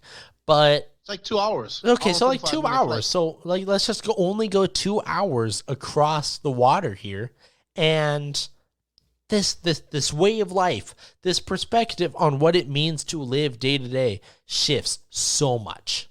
Oh man, It's huge. These are things we People take for ask- granted. I love it here, man. I'm truly free. Right. I'm truly free.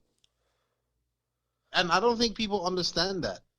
And I tell stories about how I live here, and people think it's crazy, but it's just me. Like, it's just how I live. Like, my wife and I, like, shit, we went for a drive today.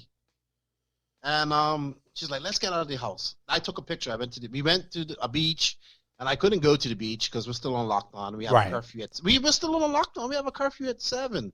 We can't even go to the beach. You know what I mean? And we just took a drive, and with her was my son.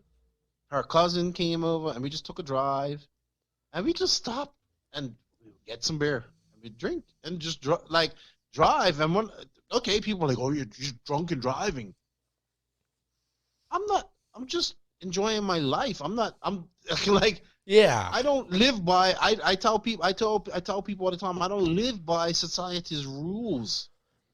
I don't live by your rules. You know, I live by my own, and I don't know if Yep. people can fathom that. well, you know what's funny about Obviously, that, when I though? come to America, I have to live by rules. Oh, and well, I have to, sure. you know, Yeah. and all that type of stuff. But in this country, why I love this country, it's my adopted home, is because I am truly free. But this is And a I good don't know point if that you people make. I don't think the average person has experienced true freedom. This is true, and it's funny because I feel like you bring up a lot of really good points without even meaning to, because like you just talked about. Let's roll it back to a little bit. Where like you're on a drive with your family. Yeah, you might have an open container, but in the reaction is like if you tell someone that, they're like, oh, well, you're drinking and driving and all the negative connotation that comes with that, because people live in this world of absolutes. Okay, they can't appreciate for life what it is. They live in this world of absolutes. Look, you're either on one side of the fence or the other. That's how a lot of people live. This has been my big No. frustration. And it's not Life's like not like that. that. It's not like that. No, not at all. People refuse to shape their own experiences. They refuse to allow themselves their own perspectives. Okay, and it makes them ultimately unhappy and angry. And you know what, Keenan, the last week and a half that we've been seeing, okay, through media, through social, like, look, you and I are the same in the fact that we do not pay attention to any kind of like big media, right? We just don't do that. Okay, we see things and we experiencing them like firsthand for ourselves. And the last week and a half that you and I have been seeing, okay, are people not allowing themselves to shape their own perspectives based off their experiences, not the experiences of others. Okay, this is the thing that frustrates me about a lot of this. It's like, you do that and people say, oh, you're doing a bad thing because of all these other extenuating circumstances that have absolutely nothing to do with what you're doing in that movement. But all of a sudden you're doing a bad thing. Okay, people can't live with that outside perspective. They can't do that. They can't shape their own opinion about things. This is the thing that frustrates me, is that why is that? Why can't we do that? Why can we have this conversation and people still not understand? This is what frustrates me. We don't want to. We hear, but we don't listen. Well, exactly. Yeah, we hear, but we don't listen. Our ears do what they're biologically programmed to do, but they don't translate. Apparently, our brain doesn't translate them. It's our brain has been transformed into what, our ears are doing what they're supposed to do, but the brain is not. Yeah. Maybe it's as simple as that. I don't know. And I think it's so weird. Like you remember the Matrix, the movie? Mm-hmm. Yeah. Mm-hmm. All right. Well, I think which pill did Neil take? He took the whatever. I can't remember. I honestly feel sometimes like I took that pill, and I'm kind of just looking at the world from that perspective.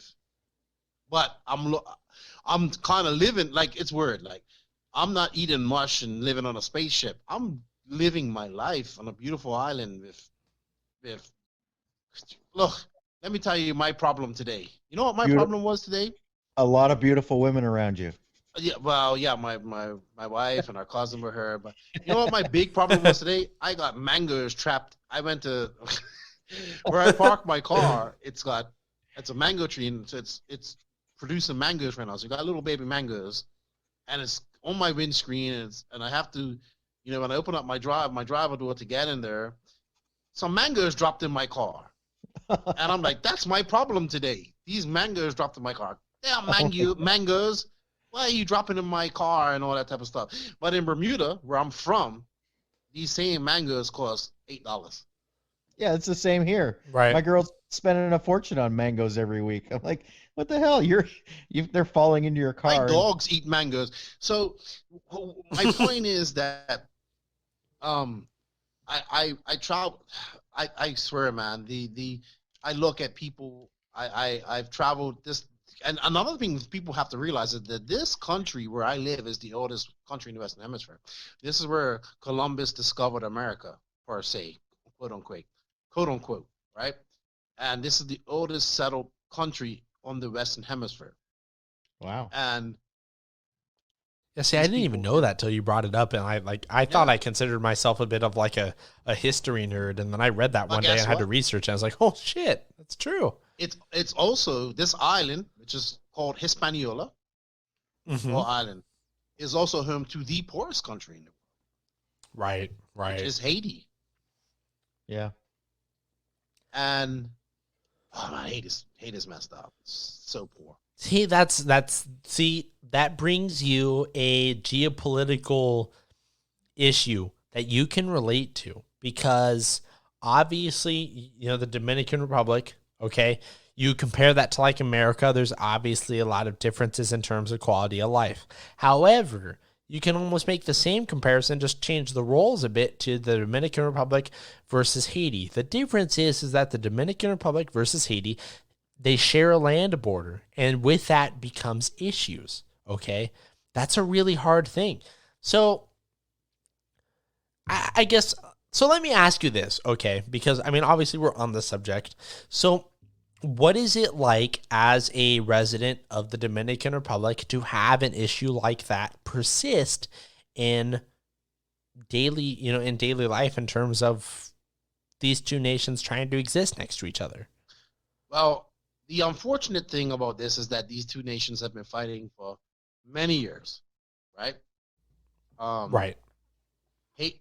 The Haitians took over the Dominican Republic at one point. Well, we have to roll it back. Wow, I'm gonna go deep on you guys. Perfect. And people's probably like, this is the RC podcast. No, Not tonight. It's not. tonight. No, tonight I don't care. Yeah. It's a history podcast right now. This is a our after dark, and if we don't mention one word of RC through the whole episode, Okay, that's okay. I like that. I like Yeah. that. See, we don't care. Yeah. This is whatever comes and goes.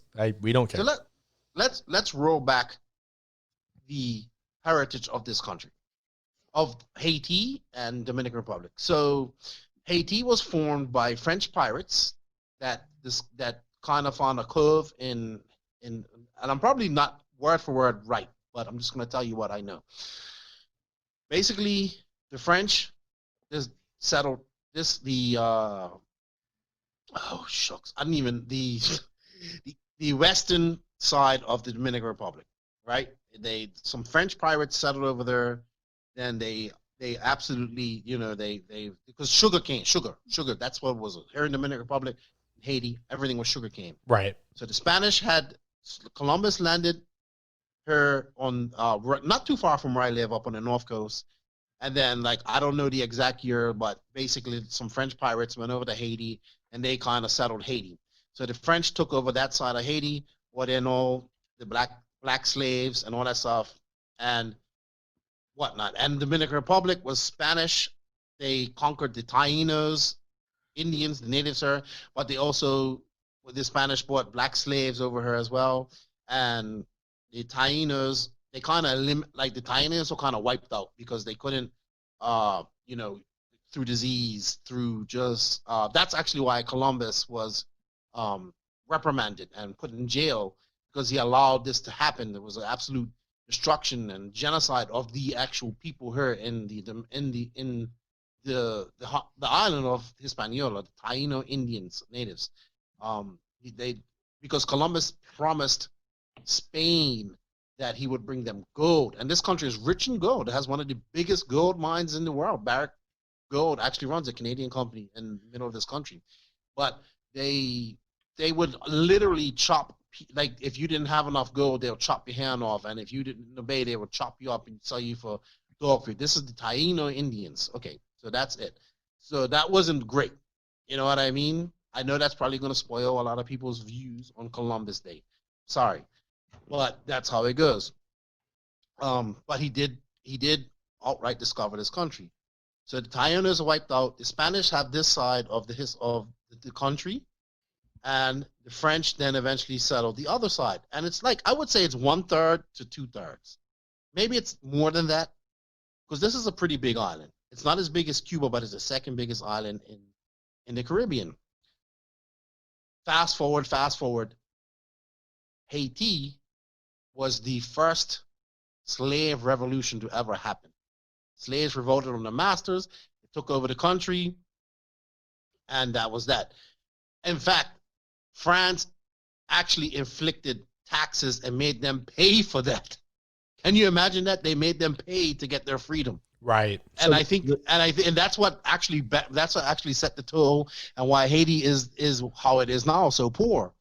So the slaves ran the masters and took over. Yes, Wow. This is the first ever slave revolution. They conquered, they took over, and then France made them pay reparations to France. I think they stopped paying reparations maybe 20, 30 years ago. Wow. That's crazy, isn't it? That's really crazy. It's a wild story.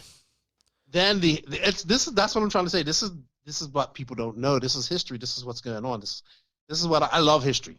I love history, and because if you don't know history, you don't know what's going on now.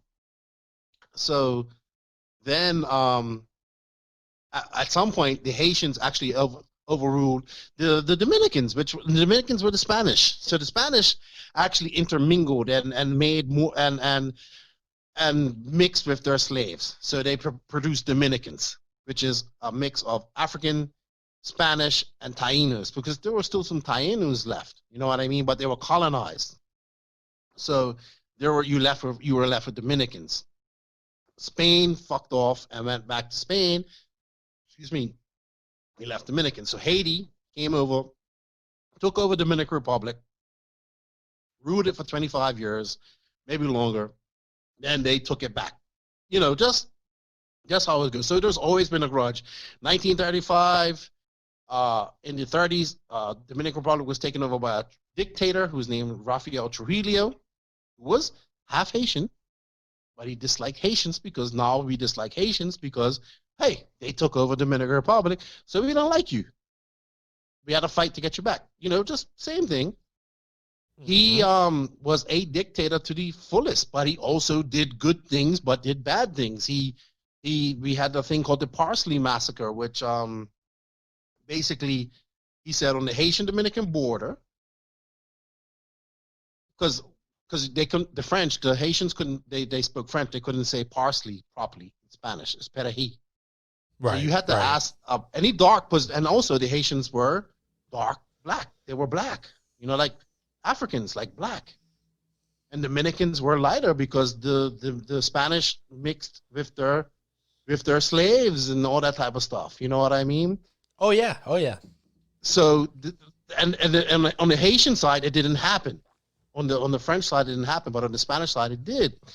And also the Spanish side was older. So if the Trujillo said that any dark person, any black person that you see on the border, if they can't say perejil properly, you kill them. This is 1935. Right. 1935, they killed 35,000 people. So they say. 35, Wow. and so then Trujillo, like, he was just a bad bastard, like, but he ended up 1961. The CIA got in and they formed with some Dominicans and they killed him. He died in a blaze of bullets on the Malecon, all this type of stuff, right? Dead. Trujillo's dead. Dominican Republic's been in and out of different small dictatorships.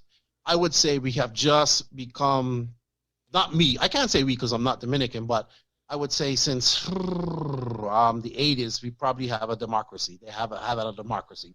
I remember, like, I remember, and still some of the things from Trujillo carries on to today.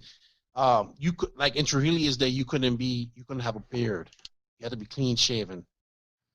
So you had to always have to have a haircut. Oh wow! So it's like you had to have a picture of Trujillo in your house, and that's still you can see that. Like, I look at my wife's father, always clean shaven, always, you know, and now, but it's obviously things are changing now. So this is the country that I live in. This is the country that came before America, what you guys know as America now. So it's a lot of history in this country, and no, it's like, but it's just such a unique country, and I love it here. And so we was good. I know we was talking about the Haitians. So Haiti now is the poorest country in the world, right? Haiti has kind of been, but that stemmed from that whole revolution that happened way back then. France making them pay reparations, and then the rest of the Western world taking advantage of Haiti. right. And then they keep getting hit with earthquakes and shit, right? Yeah, well, here's the thing. They don't have nothing in Haiti because they chopped down all the trees to make charcoal to cook. Oh, okay. Right? So you deforest your country. Not the whole country, but you know what I mean. Yeah, most. That's of it. why Yeah. that's why when the earthquake hit, it fucked up a lot of stuff. Because and that's when hurricanes hit, it messed up a lot of stuff, because without trees, without foliage, you just have barren earth and then there's nothing to keep that all knit together, and you have mudslides and all that stuff. Over 200,000, I think it was like 200,000 people died in the earthquake. Can you imagine 200,000 people just died? Wow. Well, right. I remember that day. Out of a population of how many? Like, I don't know how many. We- I don't know. I've never looked at the population of Haiti, but I know there's millions here in the Dominican Republic. well, we've had just over 100,000 die from this COVID thing here in the But United imagine States. two- But our population is also 330 million? And this is what? Yeah. This is like what? 2010 was the latest big one, correct? Yeah, 2010 was the big earthquake. Okay. Yeah. This is what I thought. But basically, so you have the Haitians over here living now, and there's still animosity, like, but that's just colonization. Does What? does the animosity and violence spill over still to this day? No, it might do sometimes, like, but not to that. I mean, like, it's like the Haitians, unfortunately, are like the Mexicans in America. If you know what I mean? Like, Sure. they come over, they do all the labor jobs, they work in the cane fields, they do all the cheap jobs. Like, if you see them at a construction site, I've seen these guys mix concrete by hand all day long. Like, you know what I mean? Yeah. Strong people, Really strong hard labor people. jobs. Yeah. Yeah, you know, because labor's cheaper. So, Mhm. but it's so amazing because this is a third world country. Just imagine that. The Dominican Republic Yeah. is still a third world country. It's a developing country, but it's still a third world country.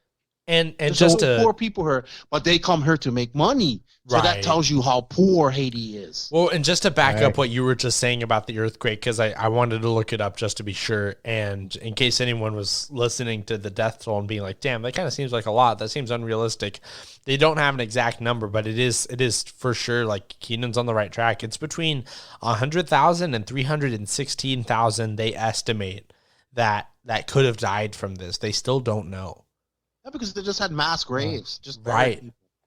Right. Wow. And people don't understand. Like, this is what, not 1 hour and 45 minutes away from America. Yeah. Yeah. Haiti's Wow. closer. So let's like, you know, because it's in the West Coast.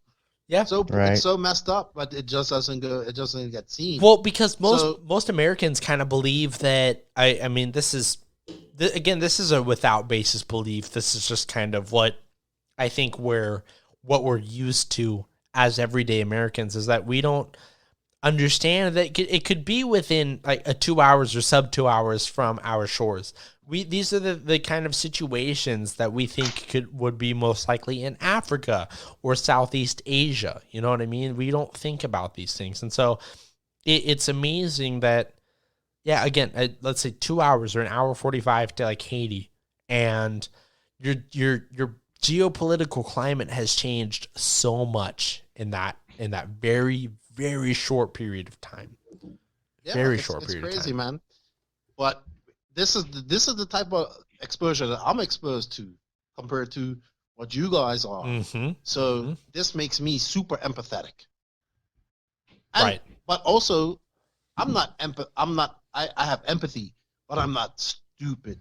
It's not blind I understand, empathy. I Yeah. understand that there's dangers around the corner. Like, we're dealing with people that are opportunistic. Like it's so funny. Like, I see, like, I have my gun and all this. I don't have a gun. I don't have a gun.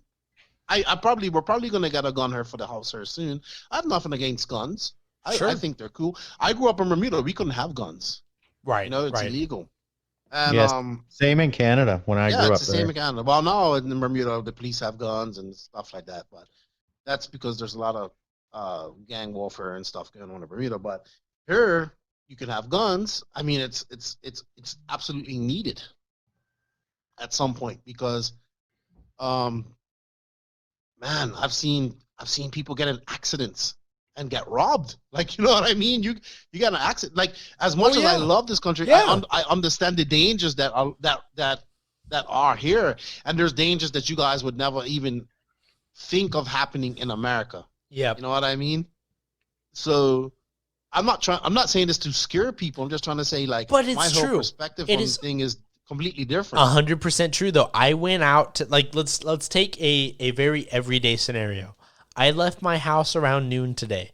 I went down to a coffee stand about a mile down the road from where I live. Okay, and I live in the greater Seattle area. So I went a mile down the road. I went to a coffee stand and I got myself and my spouse just a normal drink, nothing out of the ordinary, right? And I came home. Okay, this was about a period of maybe, there's a long line, so maybe a period of about 15 minutes. I left home and I came back. Okay, though that is something that I have to hold my hands up. I, as an American citizen that grew up in the Pacific Northwest, I take for granted.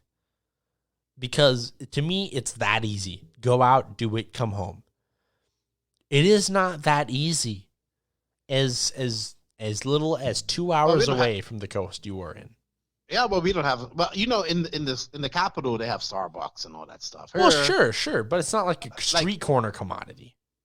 Up here, well, like, it's so funny because now you bring up that, like, fast food joints here are like expensive, right? They're not cheap, right? You know what I mean? Like, my wife and I, we went over to the next city over, which is Santiago, which is the middle city, second biggest city in the country, and we just rushed. Like, we was busy, but getting ready to move her, and we said, "Oh, let's get some McDonald's." And there's no dollar menus there, like, you know what I mean? And they don't have milkshakes either. Right. What's a Big Mac cost? Oh man, what did I pay? It actually wasn't too bad the other day. It probably had a special because COVID was going on, so you don't go in. But right. I think actually it was on par. I think, but of America, but it's a treat. It's not like, I mean, we just go over there. We was just there. We was like, get my food. She got some chicken strips. I got something. I can't remember. Maybe $15, I think. See, which is right. Yeah. Which is weird because for us, we could go and have fast food for lunch every day at work. Mm-hmm. Some people at work do that every day. Instead of bringing a lunch, they just go and yeah, of course, do a drive-through or something where, right. And it's no big deal. It's you order a basic combo or whatever with medium fries and drink, and it's like $10. Okay, well, I can go get. I know this isn't healthy, but I can get like freshly, awesomely fried chicken, which I call crack chicken because the stuff's so good. And I feel that. And like some platano chips that they fry up, or maybe some sweet potato. They slice it up and they fry everything. This is an issue here. They fry everything here. Or some boiled yuca, which is cassava, and you pay like $2.50, and you got a meal. But that's like regular food that they sell, that you can buy. So and for us, that would be a delicacy. Yeah, you guys will love that stuff, man. That chicken's great, man. I bet. So I guess what I'm trying to say is that I was thinking about it today, last week. I was like, man, I just live in a completely different world, which would blow people's minds completely away. Like the other day, we're driving on the road, and I took that video, and it's cows, somebody's herding cows up the main highway, which, like, I saw that. might happen, or a guy be riding on the road on his bike, and has got a pig strapped to the back of it, or he's got a cart with pigs in it, or I've literally seen them kill a cow I've never forget. I woke up one morning having my coffee, and they're slaughtering a cow, like in front of my house, like not in front of my house, but in the land in front of my house. Right. I'm just like, oh, okay, well, this is different. And should go over and grab a ribeye. But all that to me equals the freedom that I enjoy. And Sure. It just when people are like, wow, you live like, I'm not bullshitting her when I say this is crazy. I mean, even Joseph Keenan is like, wow, this is crazy, and I was like, yeah, it's what I like it. Like, you know what I mean? Yeah, that makes sense. Like, so, but it's like when I come to America, I have to be civilized. No, not civilized, but I have to live within rules. You know what I mean? Yeah, and, yeah. I think there's rules here too. Don't get me wrong, but sure. Like, yeah, just like, but I love them. Like, it's just weird, man. I love to come to America, visit my friends, hang out with them. I just think we need, like, we comes back to it, man. We need to just sit down and we just need to get along, man. I know I like to bring up Bob Marley because growing up in Bermuda, reggae was a big influence for us, and still is the main music that we listen to. Even though we're so far away from Jamaica, it's a big influence. And when I listen to this man's words, what he's saying and what he's trying to preach, and what is not even preach, but just say, like, it's just common decency. And I think we would all do good to just sit down and listen to what he has to say, no matter what type of music you listen to. I mean, at the end of the day, man, we all need to just get the fuck along. Like, as simple as that. But we also need to sit down and understand the what others go through. And I think that is the biggest divide at the end of the day. Well, you know what is that I don't remember if I've said this since you've been on here. But one thing I mentioned in the beginning of my big rant at the beginning of this episode, I kind of started this one off with a bang. I'm pretty proud of it. But the thing I kept saying is like, look, RC, we're a family, but RC, like, not RC, but families have infighting. Okay, I understand that, and we're like, let's not try and take away that quality, but. Because that's just a fact of life. But at a certain point, it's like, okay, what does it take for us to sit down and just listen to each other? You know, like, we have to listen before we can grow. We have to listen before we can appreciate differentiating perspectives and experiences. Okay? Right? First, we have to have empathy for each other. This is true. This is true. Maybe not. If you don't, not blind empathy, like you said, but you have to have empathy. Why are you acting like this? Yeah. Why do you feel this way? Mm-hmm. Why do you feel this way? Well, I feel this way because of this. Well, I don't feel. I don't do that. I don't expect that of you. Okay. Well, why does this happen? You know, and that's how things happen, and that's how logical conversation happens, and. I think it comes down to, first, we have to admit that there is a problem. If we don't admit that there is a problem and just try to sweep it under the carpet, then we will never, ever talk about it. Well, that's a whole other issue, is like, this is the thing that's been frustrating me since I've been around, okay? And like I said, let's not pretend that in many ways we aren't guilty of this ourselves, because I have been myself entirely. I was part of this problem. But how many people, Keenan, have this notion that it's they hear what you're saying, but maybe they don't understand it, but they have the notion where it's okay, it's everyone else but me. It's everyone else but me. Okay, there's other people there's a problem. I'm not the problem. Or NIMBY, not in my backyard, or you know, like, right. Exactly. Well, you know, man. This is the challenge that I face.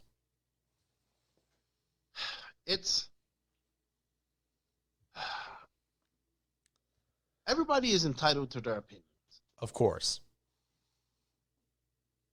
Everybody. Yeah. I'm not saying that facetiously. Of course they're entitled to it. I believe in personal freedoms.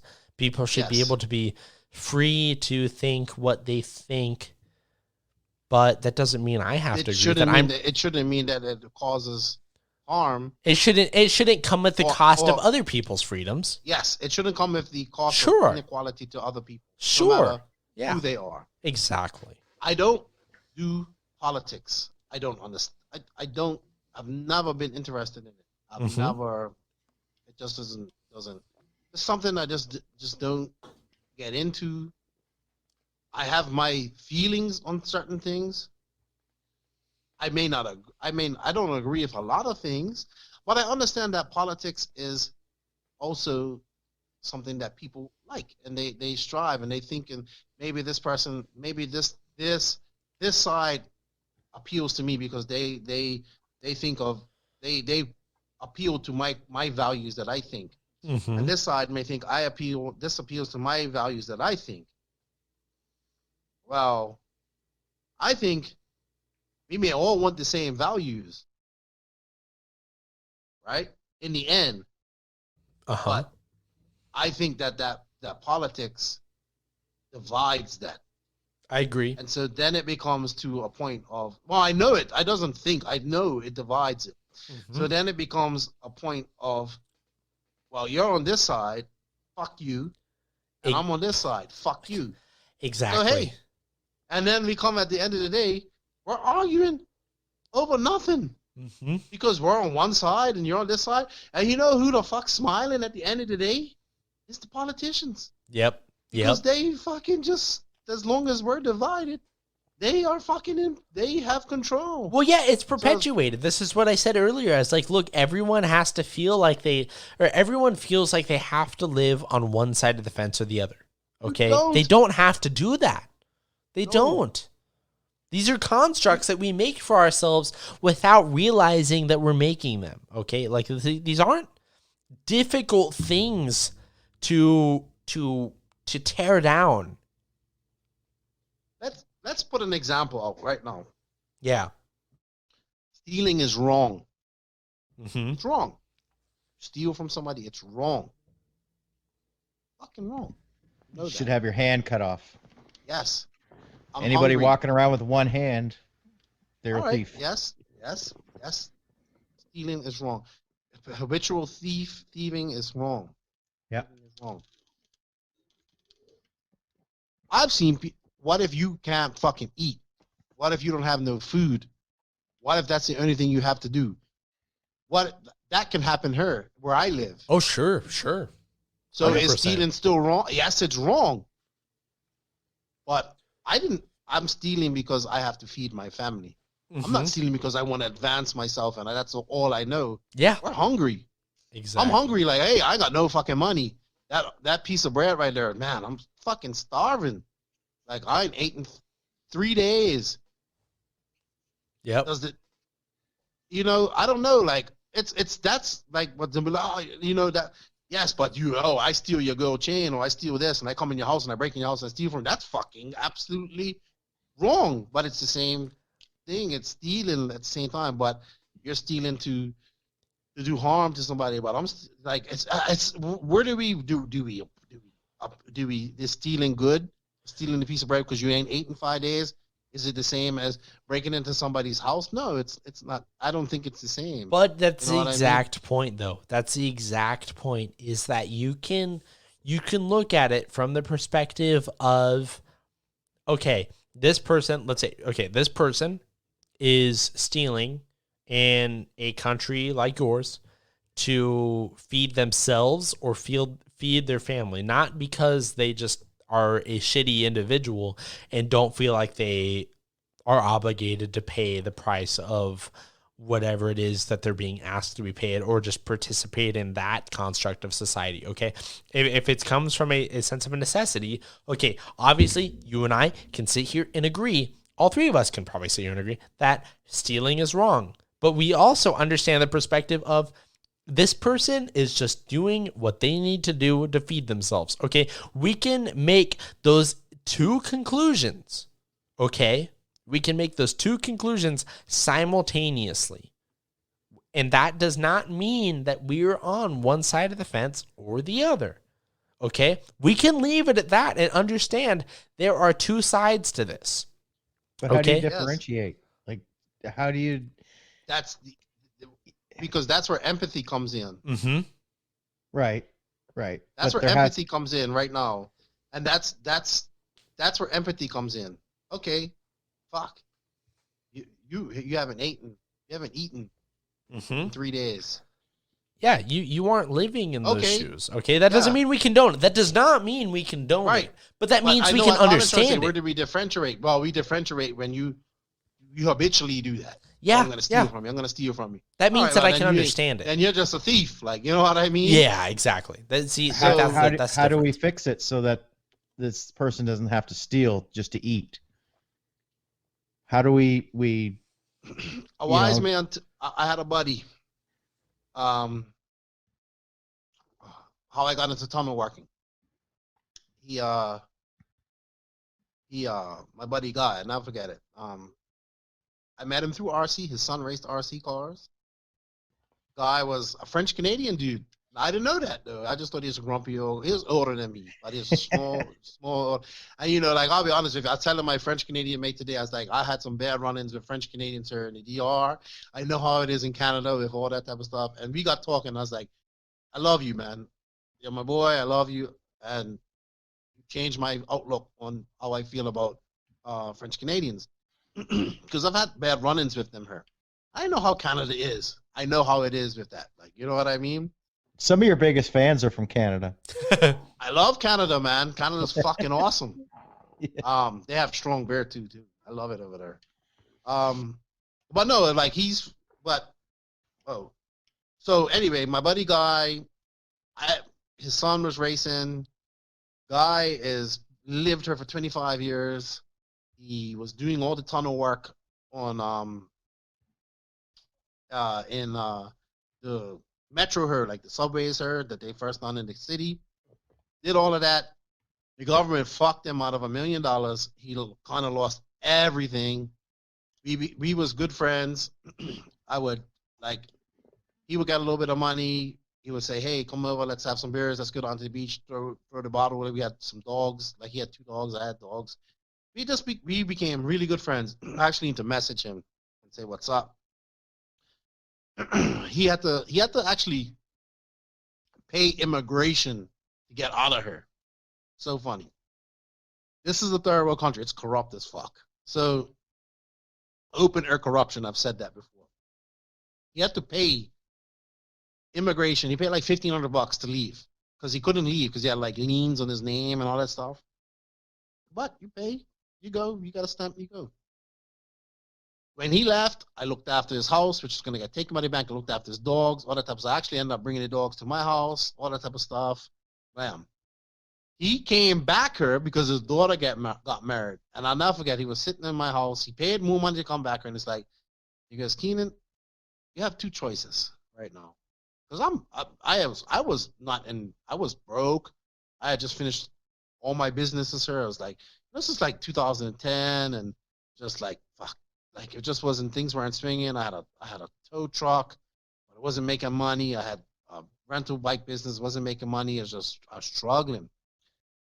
And he goes, "I am going down to Ecuador to work." Right? And he was like, "I thank you for everything that you've done for me. And I am indebted to you forever." And I'm like, "Oh, it's no big deal, man. I'm not going to let your dogs die and all that type of stuff." And it's like, "I'm going to give you 2 choices right now." He said, "I am going to either send you money and give you money, some money now, which would have been great for helping me out, and I'll help you out whenever you want. Or I'm going to take you and show you how to make money for the rest of your life. What do you want to do?" I was like, "Well, fuck. I want to make money for the rest of my life." That's like giving somebody a fish, feeds them for the day, or you teach them how to fish, they can eat for a lifetime. Exactly. So next thing you know, I'm on a plane to Ecuador. I don't have a clue what I'm doing. He comes, he lands me. He when I get to Ecuador, he goes to me, "You know what, Keenan? I've assembled a team here." He had some Dominican guys that worked for him, and he had a couple of mining buddies that he knew. And he goes, he was the boss, but he also worked for somebody. He goes, "I told him your experience, you know what you're doing and everything else." And he goes, "You don't have a clue what you're doing." I said, "Nope, never been on the ground, never done this, never done nothing." He goes, "But you're going to act like you do. And I'm putting you with my friends who I'm confident with and I trust, and they're going to teach you how to make money the rest of your life." And that's when I got into tunneling and I learned that and all that type of stuff. So back to that is that, yes, he could have given me money, which would have been great. And you can give that person that piece of bread, or maybe you should take that person and say, "Hey, why don't you come work for me? And you have bread every day as well as money in your pocket." So sometimes that person that may be stealing just needs that chance. Yes, and people get lots of chances in life, but I don't know. I'm just more of that person. I'll give that person a chance. I had, I just don't give people money. I remember like the little kids that used to live around my neighborhood, but not now because I moved, but they were like, "Oh yeah, they want to make money. They're poor. Like they want to make money." I was like, "Well, I got 5 dogs." Like at that time, I had 5 dogs. I was like, "Dog shit don't fucking make no money. So if you want to make money, you clean up dog shit." And they would clean up the dog shit, clean up my yard, do what I wanted to do. I'll pay them for it, and they'll have some money to go buy whatever they want. Maybe they gave some to their mom, whatever. But he made some money to have food that day. So yeah, I don't know, man. I don't have the answer for everything. You know, but I I know I can take help somebody. I take that same philosophy into uh, running the Serpent team. Same philosophy. I know, and it seems like it's a far stretch, but uh, you know, I have this young driver on that's driving Serpent stuff right now, and they've always just taken other people's setups and always want to, you know, have a setup kind of handed to them, and you know, what do I do for this? You know, the car's doing this right now. What do I do? And I've been working with them and, you know, going out for practice days and stuff and helping them out. And I will tell him to make a change to his car and go out and drive it, knowing that it is the opposite change that he should be making. But I make him do it and go out and drive the car and tell him to come back. And then when he comes back, I'll ask him, okay, what did the car do? Same thing. And I'm just teaching him, you know, instead of handing him setups, I'm teaching him what the setup changes actually do. Oh, but you know what? Okay, what you're saying and what Keenan said at the very end of what he was saying, in that we don't have all the answers. Okay? None of us are trying to convey that we have all the answers in these situations. However, that does not mean that we can't give each other the tools to Exactly. search our answers for ourselves. Yep. Right? Exactly. And that's exactly And what I'm doing. that's a great analogy too, Colin. Yep. Great and analogy. Yeah, I'm making them perfect. write. I make them write down. I made them buy a notepad and write down what these changes are doing, so that when they're at the racetrack without me, they can look at their notes. Like they'll message me and say, "Oh, okay, the car's doing this." I'm like, "Okay, write it. Look at your notes from what we did last weekend, and tell me what change you're going to make." And they'll look at the setup sheet and say, okay, well, this will make the car tighter, or this will give me more steering. I'm like, okay, so what change are you going to make? So I'm teaching them instead of handing them the answers.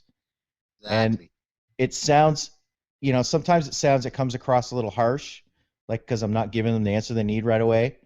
But at the end of the day, and later on in the future, they're going to learn from it and be stronger because I've taught them how to do this instead of handing it to them. So I agree. It's very similar to what you're talking about. Yeah, of course. So, I mean, how do we counteract? How do we make that person's life better who's stealing to support themselves? We give them opportunity. Yeah. And if it's up to them to make the best of that opportunity. And if they mess it up, then maybe they mess it up forever, or maybe they realize, you know, it's so many variables in this, man. I guess that's just me thinking that everybody. Gracias. Thank you. Time to go sleep, buddy. I don't know what my son's saying, but he's addicted to Fortnite and Está bien. No, aquí no. No, I didn't download it. Allá. Dale. You know what, man? We just gotta be good people, man, and good. And I think I truly believe that we all want to do the right things, but a lot of people let emotional, like. I think Joseph said it best. He said, sometimes we let emotions get in the way of what's right. And you have to remember at the end of the day, what's right. Yes, you get emotional about certain things, but always remember what's right. And if you can do that, then then things will probably end up working out. You know what I mean? Yes, like I'm emotional. I don't like this. I don't like that. I don't like this. But what's right is that this has to happen. So Yep. I don't Yep. know, man. It's just tricky, man. You know, the world's so crazy right now. This like look, we look at 2020. It has been fucking insane. Like who, you know, we had COVID that fucked up everything, and we're here. We're stuck at home for 3 months and we're bored. Especially for us, our RC racers. Like we're getting back to race. You guys are getting back to racing in America, and Europe's still locked on. Like they can't go across borders and all that stuff. We're not really getting back to racing up here in the Northwest. Oh, not you guys, but it seems like elsewhere, like they are. And I don't know, man. It's just been a rough year, and I don't know I don't know, man. At the end of the day, I honestly, for me, I'm gonna go to RC cars. I love RC racing. I don't even race no more. I don't race no more. I hope I race again one day. I really do. I don't know how you do that. I don't know how you. Because my passion is seeing others do well, and watching and talking about it. It's transformed from that. I love racing. I love it. I miss it right now. I miss it. I was even just talking. And funny, I was talking to Jeff Keaton earlier, and oh man, Jeff is insane, dude.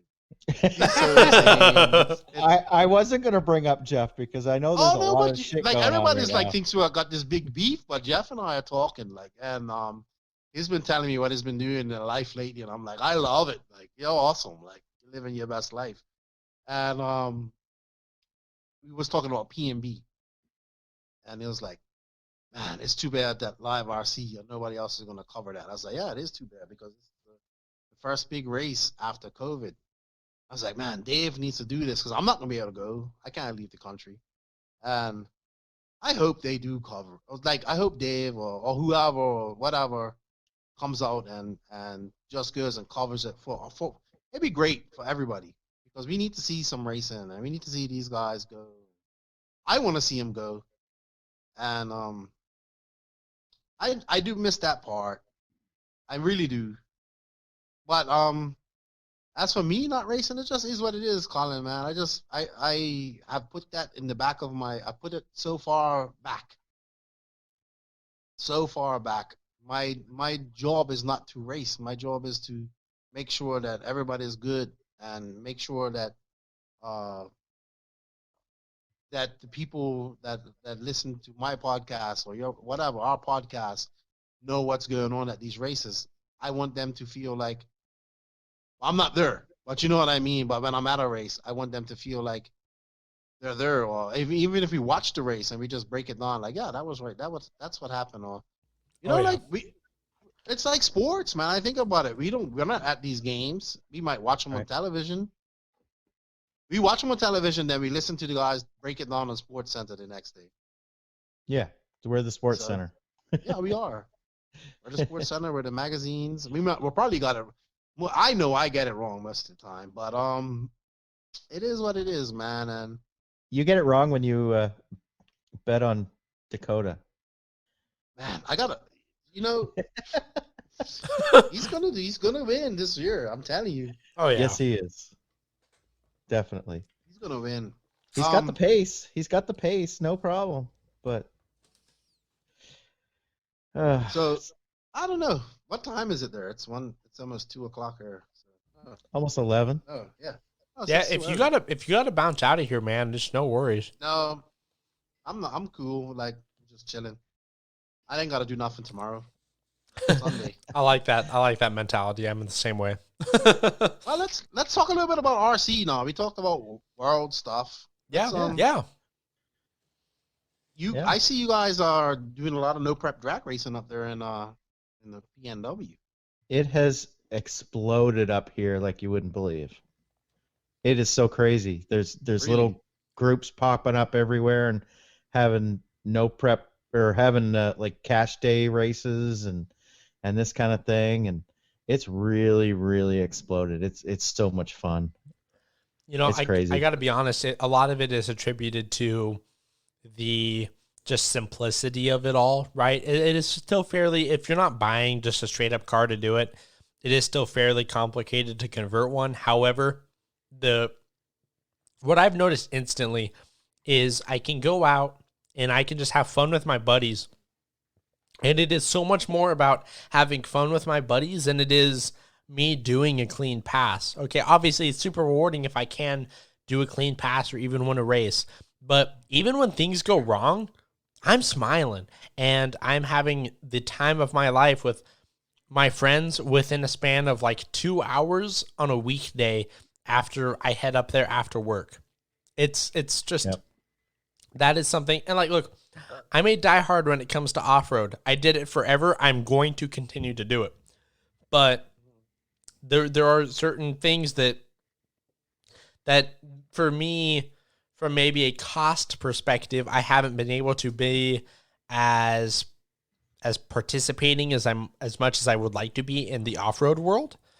That this has become super appealing to me. And like, dude, I don't give a shit about full-scale drag racing. I do not. But I don't either. I'm having the time of my life with these individuals that I've known for a long time, but instead of having a racing undertone, I can just have a friend's undertone and I can just go out and enjoy time with these people. That's what I'm loving about this. Yeah, I think that's why it's growing so laughing, much everywhere. Helping each other. It's so much fun. It's just hanging out. You know, you're drinking a beer, hanging out, laughing with your friends, and you know, you're not there for 15 hours like you are at a off-road race. I think I am watching. I had a buddy, a guy who I shocked when he messaged me the other day. Actually, I didn't even think he listened to my podcast, and he messaged me and he sent me pictures of his no prep.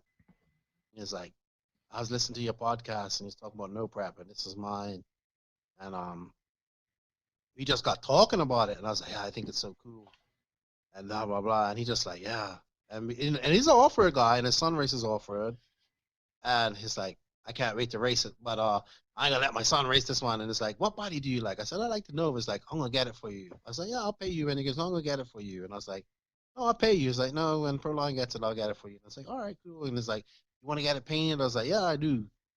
And he's like, all right, I'll get such and such. That's a painter that we know on the East Coast. And I was like, and when they just messaged me out of the blue about that, like, I've never even spoke to this man at a race. I've seen him at races.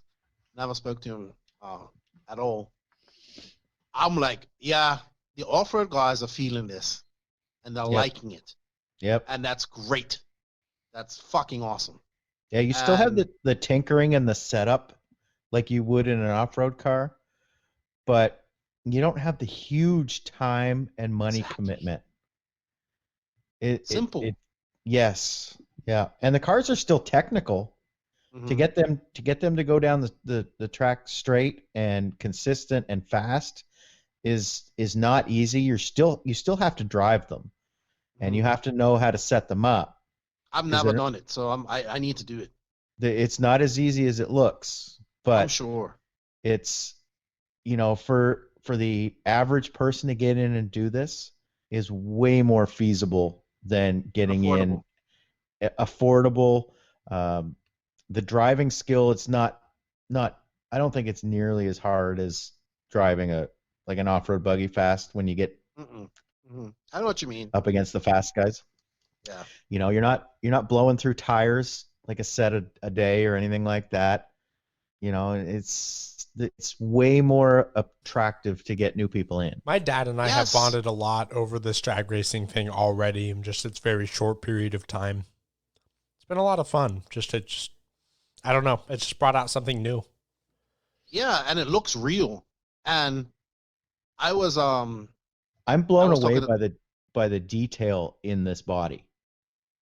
I liked your body. I'm a white one, like I said, never seen an all white one. I was on the fence about the color, but white is easy, and then I have the graphics for the side, so I just know kind what of I did want it. mine. I want mine to be that Nova. I want it to be. It's either gonna be red with yellow and green flames, or it's gonna be black, like a flat black, if I can, with red, yellow, and green flames just on the front.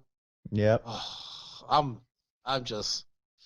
Ooh, I don't know why. I'm not a car guy. I am not into cars. I don't fucking know anything about them. I don't know anything about drag racing, anything like that. But this appeals to me in such a way that I don't understand. Yeah. Well, you're going to be blown away by the detail in the body itself, like the rain Yeah. gutters and the door handles and all the little curves and the body lines and everything are all very, very accurate compared to what we're used to. It's really cool. And so if somebody takes the time to actually paint the trim around the windows and all this kind of stuff, Mhm. these things look insane. They're so cool. And I didn't take the time to do any of that because as I was cutting it out, I completely screwed up cutting out one side, which is being held I hate together with cutting out bodies. I hate it. It's a mine's passion. being held together with duct tape on one side. But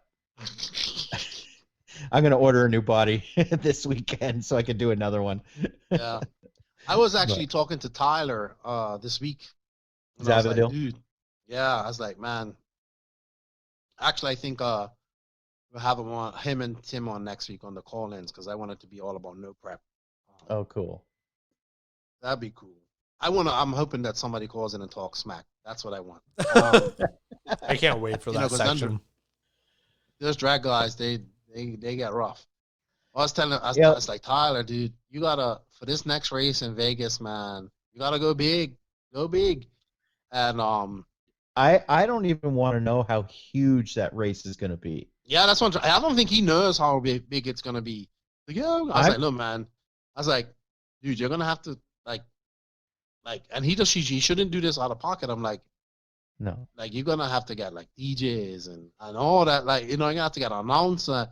Like, let's go big. Like, get some sponsors on. Like, that's where the sponsors can come in. Like, get some of these. Yeah. Get J Concepts in. Get Proline. Get these people in, and I give you I some money so you can make it awesome.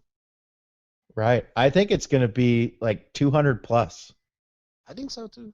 Because people like that. Oh, we can make money, and I don't think It it's gonna be a 1 day race like he thinks it's gonna be, or maybe it might be, but you know what I mean. Well, yeah, this races just happen fast. That's what it is. So, yeah, but they can run through make it it. pretty quick. Even if it wasn't, it'd still be, I mean, really not taxing on people. So that'd still No, be okay. I think I would love that, man. I could just go race. I could like put. I know this wouldn't be great, but I'll just put my bird on and just like, oh, come on, right there and go race, and Oh, we're yeah. done. Well, yeah. You I'm gotta go to turn marshal. None of that nope. shit. Nope. I'm planning on being there.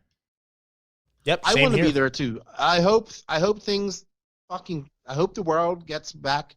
Well, we still got to worry about COVID, but I hope that all gets fixed because I want to be there too. And I was just telling them, I was like, whatever if you need help, let me know. I know like Brand at Beach RC would jump on that in a heartbeat. He's doing a big race. He's doing a low country race or something. Because he just got his parking lot for his pub, like where his shop is.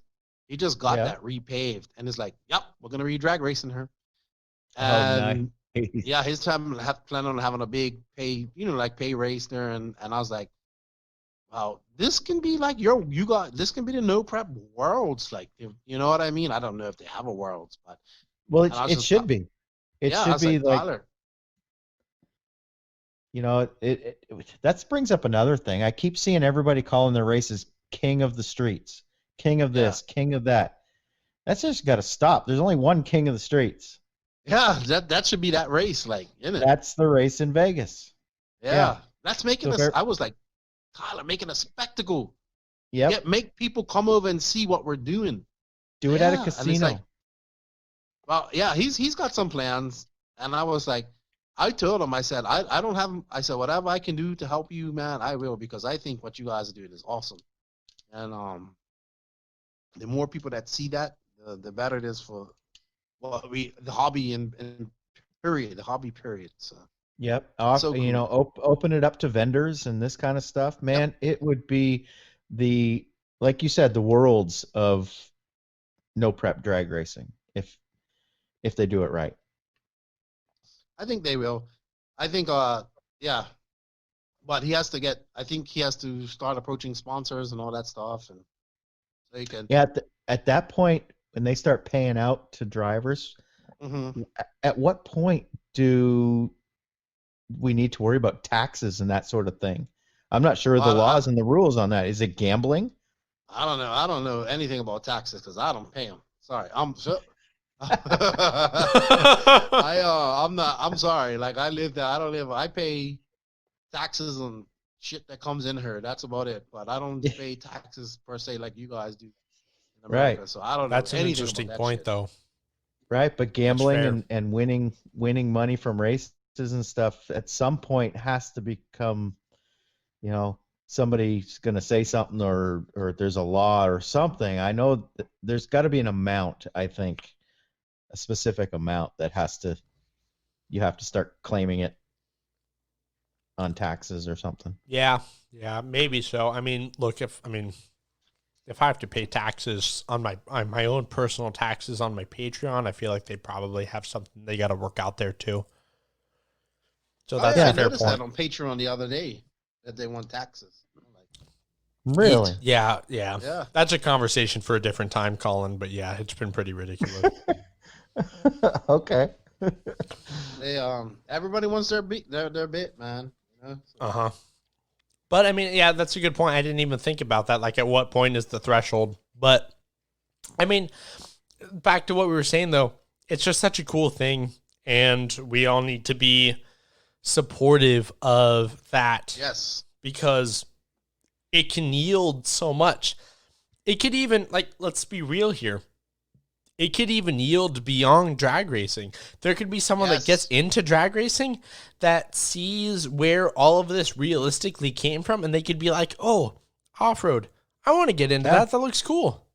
We can use it as the gateway drug. Exactly. The gateway drug. Just like scaling. Just like scaling. That is a huge thing about scaling, is that for a lot of, for it's a smaller percentage than I think it could be, but a small percentage of scaling, that's a gateway for them to be like, oh my God, there's this whole world out here. I didn't even know about it. How cool is this? You know what I mean? I agree with you, man. I am all about all this stuff. Art, scaling, no prep, on-road, whatever it takes to get people into what we do, we need to do it. Keenan, you know, in your interviews, interviewing a lot of the old school guys, they have brought up that it used to be a bit of like a clickiness when they went to a track. I feel like we still have that to some degree in terms of course we do. The group of like off-road racers is different from the group of drag racers, and they are different from the group of scalers and all of these things. And they're different from the group of people who fly RC. Maybe we need to stop acting in a way and thinking about this in a way that we make these divisions. Okay, we make these divisions and these segments of the hobby that take away from the hobby in itself. Because, like, look, if RC in general, okay, all of these things combined are doing well, these things do pay dividends across the board. So maybe we need to start shifting our focus to that instead of being like, okay, well, let's do what we can for off-road, or let's do what we can for helicopters. Like, let's just do what we can for RC.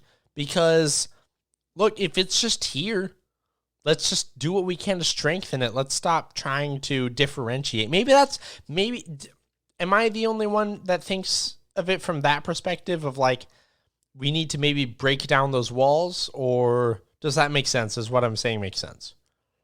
No, I get what you're saying, because these markets, all of those like scaling and flying, I think scaling's bigger. When I was going off to RCGP, my buddy Mike Hill, he used to be a national champion flyer. Like he was pretty much a pro RC pilot, and we stopped at Fall in the Knoll, Knoll in the Fall, which is a big fly in South Carolina. And we was getting there like on the wet Friday when everybody we was driving to California from North Carolina. So he was like, let's stop here, Keenan. Let's check this out, Lefty. And it's like, I used to come here and I used to fly. And it's like, and we just got there on a Friday and there was people packing in. It's like, Keenan, you'll see, like starting Monday, this is all going to be packed with people. Thousands. Just flying. It's like 3 different flying fields. It's like, there's a space for drones. There's a place for helicopters. There's a place for seaplanes. And I was like, I would have to come down here and fly in front of people and all that stuff. I was like, wow. That's when I realized that the flying part of RC is immensely much bigger than what we do. And yeah, we're very small. Why do we have to be so small though? That is the conundrum for me, and this is what pisses me the fuck off all the time. Is why do we have to settle to be small and not be big? Oh, the tires are too expensive. Well, this person wants to do that, and this person wants to do that. What the hell we want to do? We don't want to do that. I think the core problem comes down to it's like people just don't know what the hell we're doing. Nerds in a field. Yeah. I mean, look at that video, that TikTok video, and how much people was like, people actually race this? Look at all the comments. Yeah, they exactly. Raced it. All right, so we see Spencer Rivkin. He's gone on to the East Coast to practice, right? He's going to be racing. Looks like he's probably going to be racing till PNB. Practicing on the East Coast. That's where they're racing a lot. The European guys can't race against each other.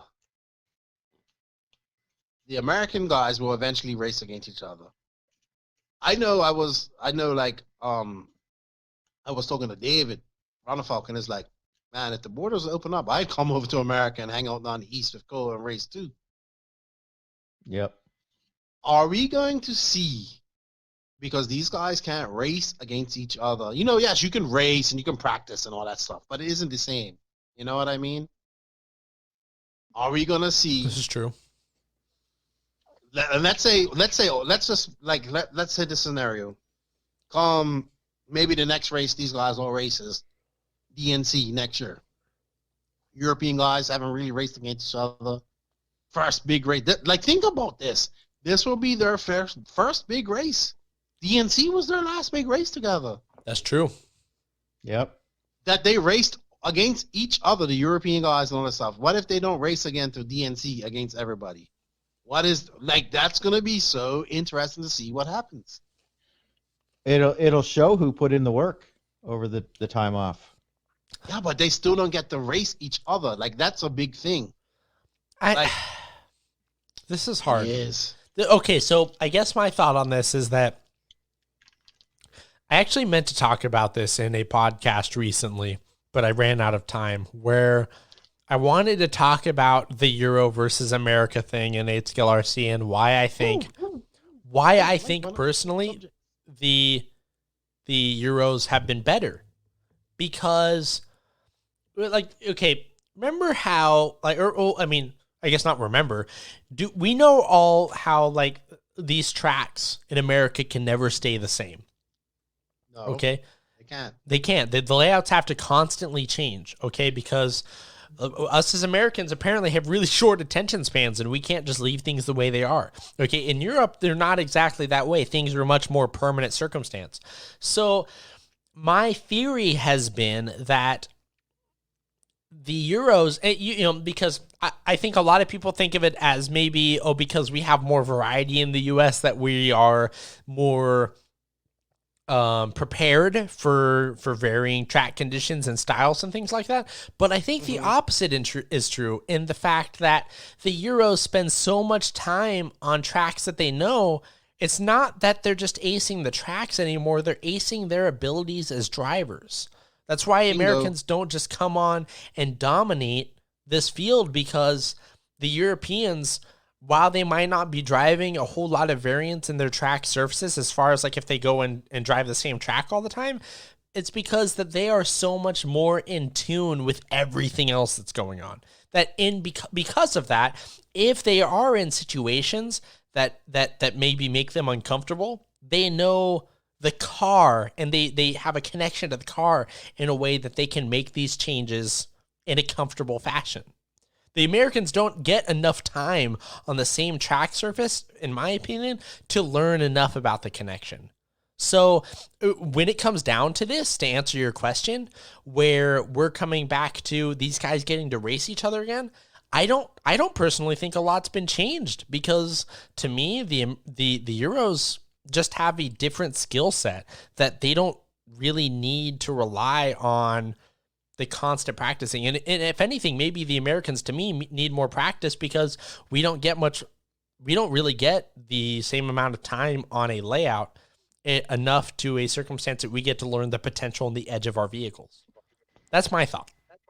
You know But what? I think that the Americans get more of a variety, so they know the different conditions. You know what I'm saying? Because they're running on so many different tracks and different layouts and stuff, they can adapt quicker. This is Do true. the Americans can adapt? Yeah, That's a great argument too. That's a great argument. And what you said too as well, Travis, makes absolute perfect sense as well. Because I've heard the great Greg Degani say the same thing. And I think what it comes down to is, I think okay, let's use Davide as an example. He struggles on certain types of tracks. People may not realize this, but he does. He struggled at RCGP. He won, but he struggled. Right. In America. Yes, he has Yes. struggled in America so far. Yep. And Different styles of tracks. Right, It's like a supercross. it is different style. styles of tracks. And his setup is, I mean, Joseph talked about this a lot. His setup is so loose. It's set up for a certain way, and he does. And also another thing you have to understand is racing at nighttime in America is a big effect for people too. They don't race at night in Europe, you know. Oh, really? So the way the track changes at night, and then also the visibility at night is different. Yep. They Ah, don't do lights because they don't have big entries, and they don't have multiple classes. right. And so he struggled. But what Travis says is true, because these guys because they go so fast. You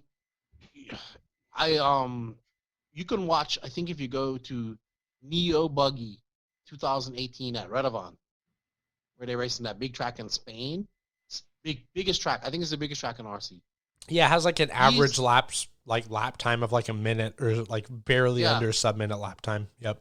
But watch these guys race, and they are on the fucking, like, if you check up one little bit, you go behind. You know what I mean? Because they're just so fast. They're going. They're always on the throttle. And America doesn't have tracks like that. Super fast flowing tracks. Yes. So corner speed. These guys build corner speed. They know how to go fast. They know how to keep momentum. And nitro racing, you have to do that, because that is it's imperative, because we don't have that punch and all that stuff. So they It's come like to the difference between supercross and motocross. Exactly. And now they're also getting more supercrossy type of tracks in America. I mean, in Europe too. So they come over to America, and they just we have the corner speed. We just got to jump, and then they have more jumps, and then they put the jumps together, and I think they're capable of carrying more speed, because that's what it comes back to what Travis is saying, is that they can focus more on what they have to do. But at the end of the day, you know what, man? These guys are so fucking fast, all of them. Oh yeah. Yeah, they're so good. It makes me laugh, and not laugh, but when somebody goes, "Oh, I watched such and such race at my local track, and he was so fast," and I was like, "Yeah, he's fast, man, but he doesn't have anybody pushing him at that track. You know what I mean? So it's not driving 100%. Yeah, you're not seeing the fast under pressure type of fast, and that's the No. best fast. No, you ain't, man. And when you see these guys like up there, like fighting for tenths of a second against each other, I don't think there's a better thing in RC to watch, honestly and truly. And that's Yeah. what gets me excited and gets my blood flowing, especially when a track that allows it to happen. You know what I mean? Yes, I like old school rough tracks, but I think I really like. I know the guys think, "Well, Keenan, you're just tooting RCGPs." I think Thunder Alley, the RCGP track, was a great mix of Supercross, and it had areas that were very motocrossy as well. You know what I mean? Oh yeah. That- Oh yeah. That And I track think at Thunder Alley was the most challenging track I've ever driven on. I'm glad I wasn't driving. I'm glad I wasn't driving at DNC. But, Right. Yeah, I this- watched those dudes, man. Oh, go ahead, Colin. Sorry, you drove it. I did it. Yeah, that track, it took me 3 days to learn that track, whereas the pros, the fast guys, they were on it within half a day. They were hauling ass. And it took me it was mains day by the time I really got my head wrapped around it. And Yeah. that's the difference between the Mhm. average racer and these pros. They can They can they do can oh my it so god. fast. And even to this day, it's been 30 plus years I've been doing this. Every time I see the pros race, I'm in awe Right. still to this day that they Yeah. can do what they're doing. It's And they It push is each in- other. oh man, and when That's what I love. they get the whole bunch of them together, it's a Oh, whole yeah. nother level. They don't want to lose. None of them want to lose, man. No, They are pushing each other to the limits. Yep. They have money on the line. Not just money, but they want to win. They want to fucking win, and I love it, man. I love it. So- And I just sit there and I'm like, this is real speed. Yeah. That's what I tell people. You have not seen real speed until you watch these guys do this. Yeah. And it's not the Altogether. same as Adam Drake and Ryan Lutz racing each other at your big, and no offense to these bigger races and all, like these bigger, you know what I mean, like the bigger regional races or whatever. you know. yeah, But yeah, it's not and the same. to watch these guys, and I think honestly people don't understand how incredibly talented these guys are. You know, the That's point right. that it like really hit for me as far as seeing the speed factor was I was at Silver State in 2017.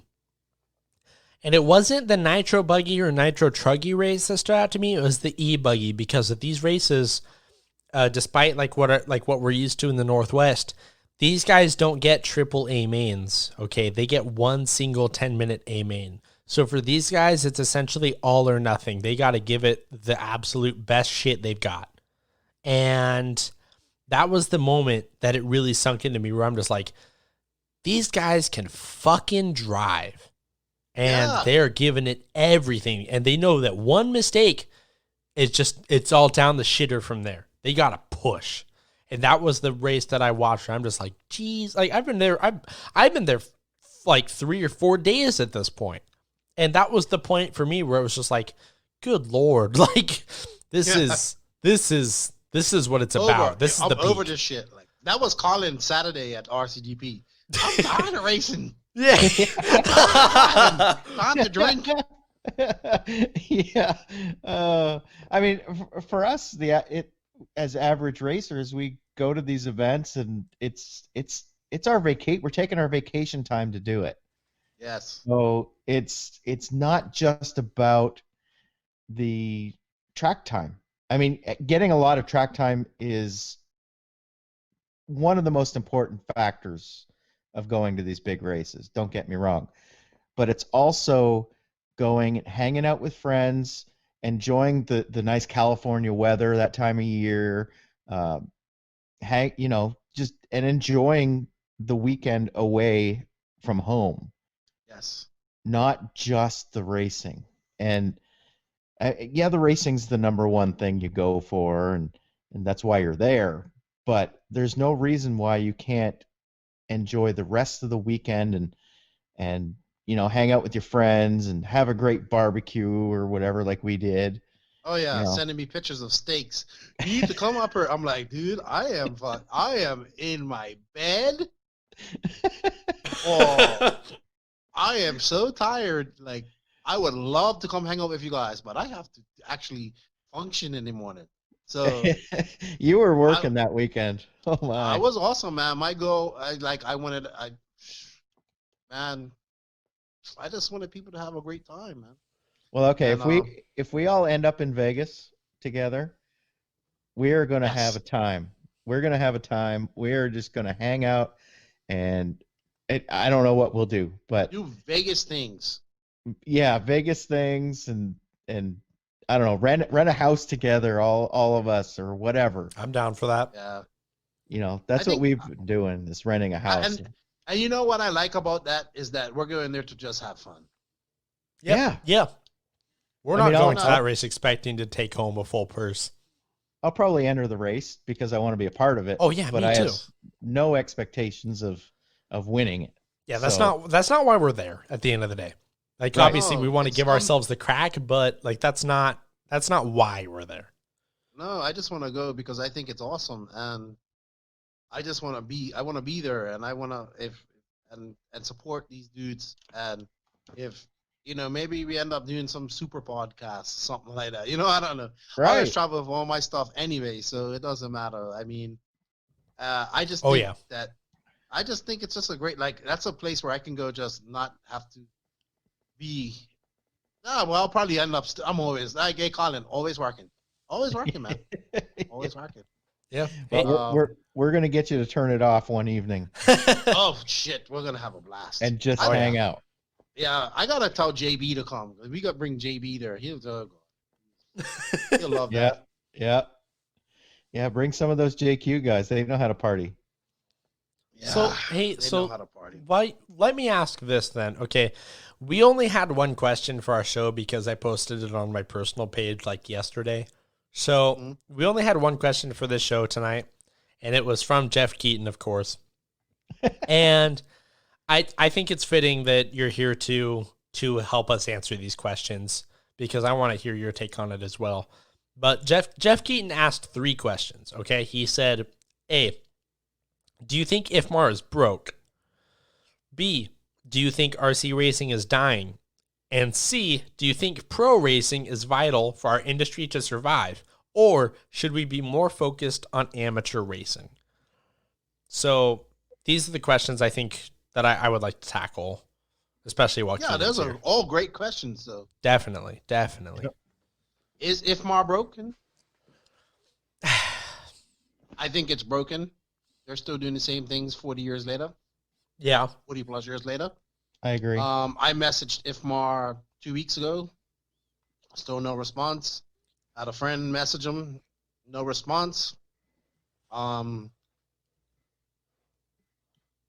See, this is my frustration: think is what are they like? What is actually happening with like these Well, bodies? Like, what is the difference? They have made what we do as organized racing. Which is they've done that. Which is true, and they should Right? be And I'm credited not, as such. I'm not denying that. I'm not saying that they don't and all that type of stuff, which is great. But But is at there what point- innovation? Exactly. Where's the innovation? Right. And what do we do next? Like, I mean, what do we do next? How many people do you know in America that know anything about Raw? Like Jeff Keaton, you don't know anything about Raw. I said, I know it doesn't fucking exist. Barely. Right. It exists. It exists to collect money to do the Raw Nationals, which I think is a damn. And I'm with Jeff. I am 100% with Jeff. Raw needs to exist. We need to have the Raw Nationals. We need to have Raw Regionals, so you qualify to go to the Nationals, and you Yes. don't have to. And Yes. you don't have to. It's not just who signs up to be fastest, like the fastest to sign up. Just Yeah. like it is in Europe. You That's just right. can't go. I don't think you could just. I have to check, but I don't think you can just go to the Euros. You might have to actually qualify for it.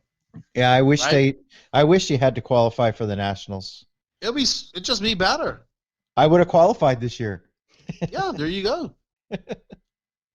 And why we should ask questions. You know what pisses me off is that I remember when the whole RCGP got launched, everybody questioned this and that, question where's this, where's this, where's this, where's this, where's this, but nobody questions IFMAR. And when you Right. question them, you're like, oh, you can't talk about IFMAR. What the fuck? What is this? Yeah, like it's some Is this- taboo, like sacred thing. Is this who do we not talk about? Like them that we not talk about. Like, Yeah. this is the governing body of RC, right? Why we should ask questions. It's obvious people have questions. If people didn't have questions, why would people be saying vote for Lefty and what's going on and how do we vote? No, this is true, though. This is true. Like, let's be real. There is always going to be a bit of a disconnect and negative connotation towards a governing body. We've seen that in all forms of full-scale motorsports.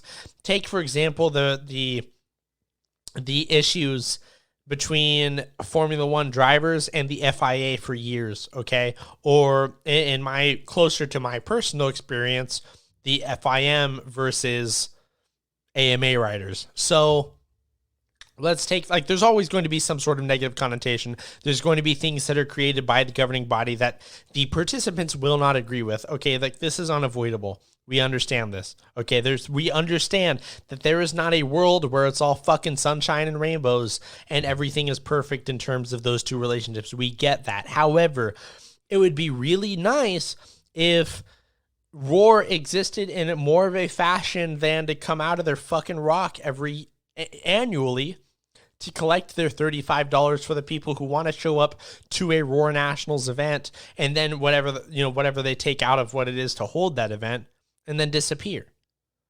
Again, this is despite the issue is that, again, there's no innovative there's no innovation. However, in the full scale world, right, despite these differences and ill-advised relationships between these two parties, there remains innovation. There remains progress. This is the disconnect between those things and RC in the terms of why we can't go further is because the governing body is not making that leap. Exactly. Yeah. And when Raw was existent, they had Norca. I don't know if you're Colin. Do you remember Norca? Oh yeah. Okay, Yep. so they were competing. Yeah. So Raw, like, they were competing against each other, and then eventually Norca went under, and then Raw took over, and they're just like, I don't know the exact timeline, but they just went under, and it's nothing against the Raw officials, because people are like, we need this, we need that. Yes, like, fuck, if you gotta pay them to do it, then do it. But we also have to collect dues. Maybe we should, in England, the BCRA, British BRCA. Yeah, BRCA, which was a member of because I was racing over there. You pay your dues. Like, you pay, I think it was 20, maybe 20 pounds or whatever, right? Probably less than that. You pay if you got 3 free races and then you have to pay, right? Yep. But there's none of that in America because it's a Wild West. Like, we got this person is like, oh, I'm gonna make a racer in Nebraska, and it's gonna be the Nebraska state champions, and if you win this, you're the state champion. Right. But you're not really. Yeah. So let's be real. It's not like we're sitting here wanting to line all of the regional directors in a line, okay? Because we don't know who they are, but all the regional directors in a line and walking up to them and stopping at each individual and being like, hey, you eat shit. Walk into the next one. Hey, you also eat shit. Oh, hey, fuck you. Like, that's not what we're trying to do. Okay. Mhm. We just want to see transparency and progress. We want to see that, like, look, that this is actually there's actually an effort being made in the best interest of our hobby. Because, like I said earlier in the show, before we brought you on, I was like, dude, when this all goes down, and if RC ever properly dies, it's not going to be something a lot of people see coming. It's going to be it being the rug being swept out from under them. They're not going to know what hit them. And things like this are why. Well, I don't like to keep going back to my podcast, but I also heard him say this on Thomas Trans. I think Thomas tried to, I like Thomas, but I know he's not a big fan of RCGP. I don't know why. I'm my ideas, but basically they had like a couple of weeks ago they had Gil Losi on there, right? Right. And Gil Losi, somebody asked somebody in the thing asked, what does Gil think about RCGP? And Tom's like, hey, so what do you think about RCGP? And is smiling. And Gil goes, I think it's a great idea. I think that's the next innovation. I think that's where our next innovation in RC comes from. It's not going to be chassis. It's not going to be radios, engines, or anything. It's going to be how we take what we do to the masses and get more people in. He said that on my podcast too, and I thought that was a fucking great answer. And I love that comes from an icon in the industry, because like Gil Losi is fucking intelligent. He's been doing this forever, and he can see that we need to do something. That's right. And I think people were thinking like he'll just say something bad about Joseph and all that type of stuff. He says, I really hope that Joseph can do this and we can get behind, and we can, as an industry, can figure out how we are going to take what we do and innovate it, because if we don't, it's not going to work. And he has a lot of good. He feels like we need to get into the scale side of things. That's big, and do all this type of stuff. So my question is to the Jeff Keatons and the people that think like Jeff Keaton, because I've been watching all his comments, and you know Jeff's. I've told you guys, like me and Jeff talk all the time. These guys who keep saying RC is up, this is that, and this is this, and this is that. Well, why can't it not be? And it's like it's not going to be mainstream. I don't want to take it mainstream. I want it to just be better and have more people in it and expose it to people. Why are we scared to show people what we do? Exactly. Why are we ashamed of what the fuck we do? Not me. I think a lot of people are, in the way they present it in conversation. People feel like they have to dress it up to some bigger or do fucking they just thing. don't want, or is it that they don't want more people in it because then they become less significant? I guess that's a possibility too. That's not something I've considered. That's a better possibility. That's fair. Because then guess what? You don't get those big discounts, because the more people that come into RC, then people's like, we don't give these big discounts to people who don't really do nothing. Like, you know what I mean? Oh, that's a great point. It's not just about that. Like, it's not about that, because people, let's be realistic. Like, a lot of these guys, they use their discount percentages like dick measuring competitions. And I hate that. I think it's so dumb. I heard these young guys talking about, I got 50 off. I got 60. I got 69.9. You know what I mean? Right. It's so dumb. It's so dumb. I'm better than you. I got 69.9. You only got 68. And I mean, I'm just being silly, but I seen it. These guys, like, they throw around their numbers, like, and Jeff even said it, like, it's like, man, these guys arguing about their discounts. But are we afraid to spread our hobby because we are afraid that in our little RC bubble we become less significant? It's a pissing contest. That's all it is. Or should we think like, the more people that come in, the better it is. I can help more people, and then I feel like, these people will look up to me because I'm a racer, and I've been doing this for a long time. So I'm going to share my knowledge with you, try to help you out. You know what I mean? Yeah. And then people will flock to you. That's how I look at it. But I think the difference is I think that for a lot of people initially, because they don't give it that critical thinking, they hear that versus they hear, let's say, if they're talking to, like, I'll use a personal example. I went to Electric Nationals in 2017. I finished 24th. I could construe that to my coworker who knows what I do but doesn't know a lot about it, who asks where I was for 5 days, And I could explain to them that, oh, I raced this car at the Nationals and I'm top 25 in my country. Okay, I could say that.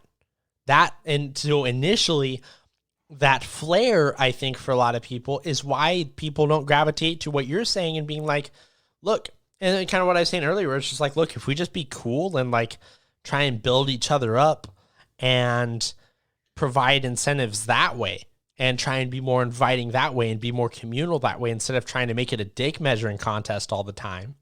Yeah. How many sponsors do you have on your shirt? Hey, well, right.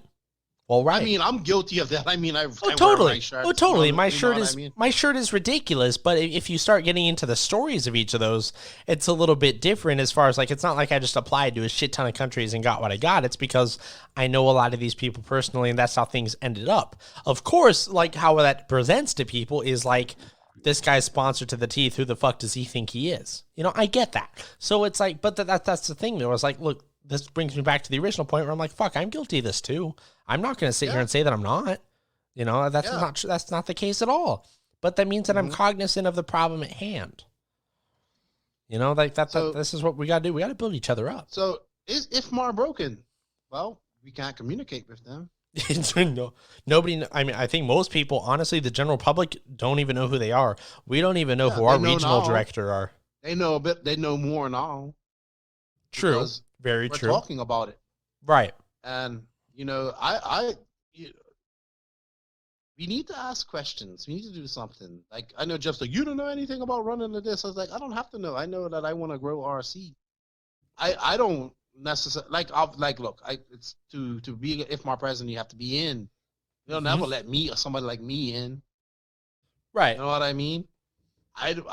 They'll never let somebody like me in. But what's happening with you and with that page right now, and what you and Joseph have started, it's not about. I think what people are kind of missing here is that it's not about making you IFMAR president. It's about, hey, let's ask the question: what the fuck is going on over there? And the hashtag, if the hashtag is vote for Lefty, yes, we vote for Lefty because we're voting for change. Of course it is. To me, I see people that are like, people want change. Like, there's no organization. Like, I'm sorry, for America, there's no organization. There isn't. Right. There isn't. EFRA in Europe is really good. I know people are like, well, you know, like, the guy who is in charge of EFRA is fucking awesome. Yeah, you know they've made huge steps. I couldn't believe some of the stuff they'd done just for like what they had for plans this year alone. Yeah, you know what? That was awesome to me. But that just the interest in that shows me that people want change. They want change. They want something. They want to believe in something, and we have to do something. We have to do something. That's part of this. So. And you know, this old guard, like, no offense, this old guard I respect them, and they're good. Like, I appreciate what has people have done before. I guess I'm part of the old guard at some point because I'm old. You know what I mean? But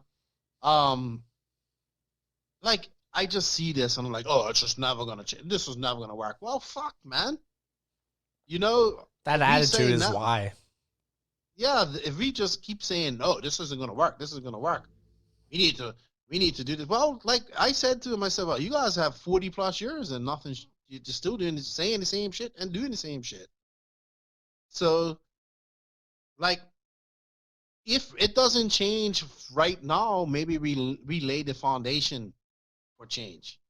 Right, exactly. You know? I agree with that entirely. Is IFMAR broke? It does a great job of it. IFMAR I'm fully respectful of IFMAR. I really was looking forward to going to the IFMAR World. My first IFMAR Worlds is here in Brazil. It isn't going to happen. I hope to go to a Worlds one day because I think it is the 8 scale the 8 scale fuel nitro championships off-road is the hardest race to win in RC. And to me, it is and people, I know I'm going to piss off the 10 scale guy, it is the pinnacle race to win. I agree and with that. was another thing, like how people got upset about that. But what people have to understand is that Nitro Buggy is the showcase class. Yep. RC. Yep. I don't care what anybody says. 10 scale is awesome. It's fucking great. I love it on carpet. It's either gonna be a Yeah. carpet or we're gonna be a loose, loamy dirt where I can put big pins on and sand it. 100% agree. 100% agree. You know, like we have to present if we want new people to come in and do this, and maybe we do a race at a motocross track or full, we need noise, smoke pits, Mm-hmm. all that type of stuff. That's what attracts people. And as much as I love electric and all that stuff, it's just it isn't the same. It doesn't have the noise. Yeah. It doesn't have the So- noise. I get that. I get that for sure. I mean, I guess my answer to the whole IFMAR question is that, look, they have their niche. They have their plan. They do that very well. However, I think they could do better. I'm not, that's not me shitting on them. I just mean, like, I think there's a lot of potential to grow. I would hope that they see that potential to grow. That's all I want. That's all I want as an RC racer, man, is I want people to recognize potential. Okay, things don't have to change overnight. We got to get rid of that stigma. Things don't have to change overnight. That's Yeah. not true. But we just want to see the occasional fucking attitude that someone wants to try and change something. That's As where soon I'm as at. somebody says to change something, they pull you down. Unfortunately, and that kind of brings us back to the point of, like, look, are we our own worst enemy? Because it kind of Of course feels we that are. way. Kind of really fucking feels that way. Colin, what do you think? Colin, you're quiet. Yeah, no, I'm just listening. You guys are going, so I'm letting you roll. That's what we do. Yeah, no, is IFMAR broken? No, yes and no. Yeah, I like that. No. Yes and no. Could things change to keep with the times? Yes. Yeah, it's not like they're screwing up at what they're supposed to be good at. No, they do their job great. They do their job except, great. Right. Except maybe planning 10-day worlds and all that. Type of Well, stuff. Yeah, that's way too long. I agree with But that. then you talk to, like, when I talked to my buddy who was involved in the club in Australia that held the last world, he fucking hates IFMAR.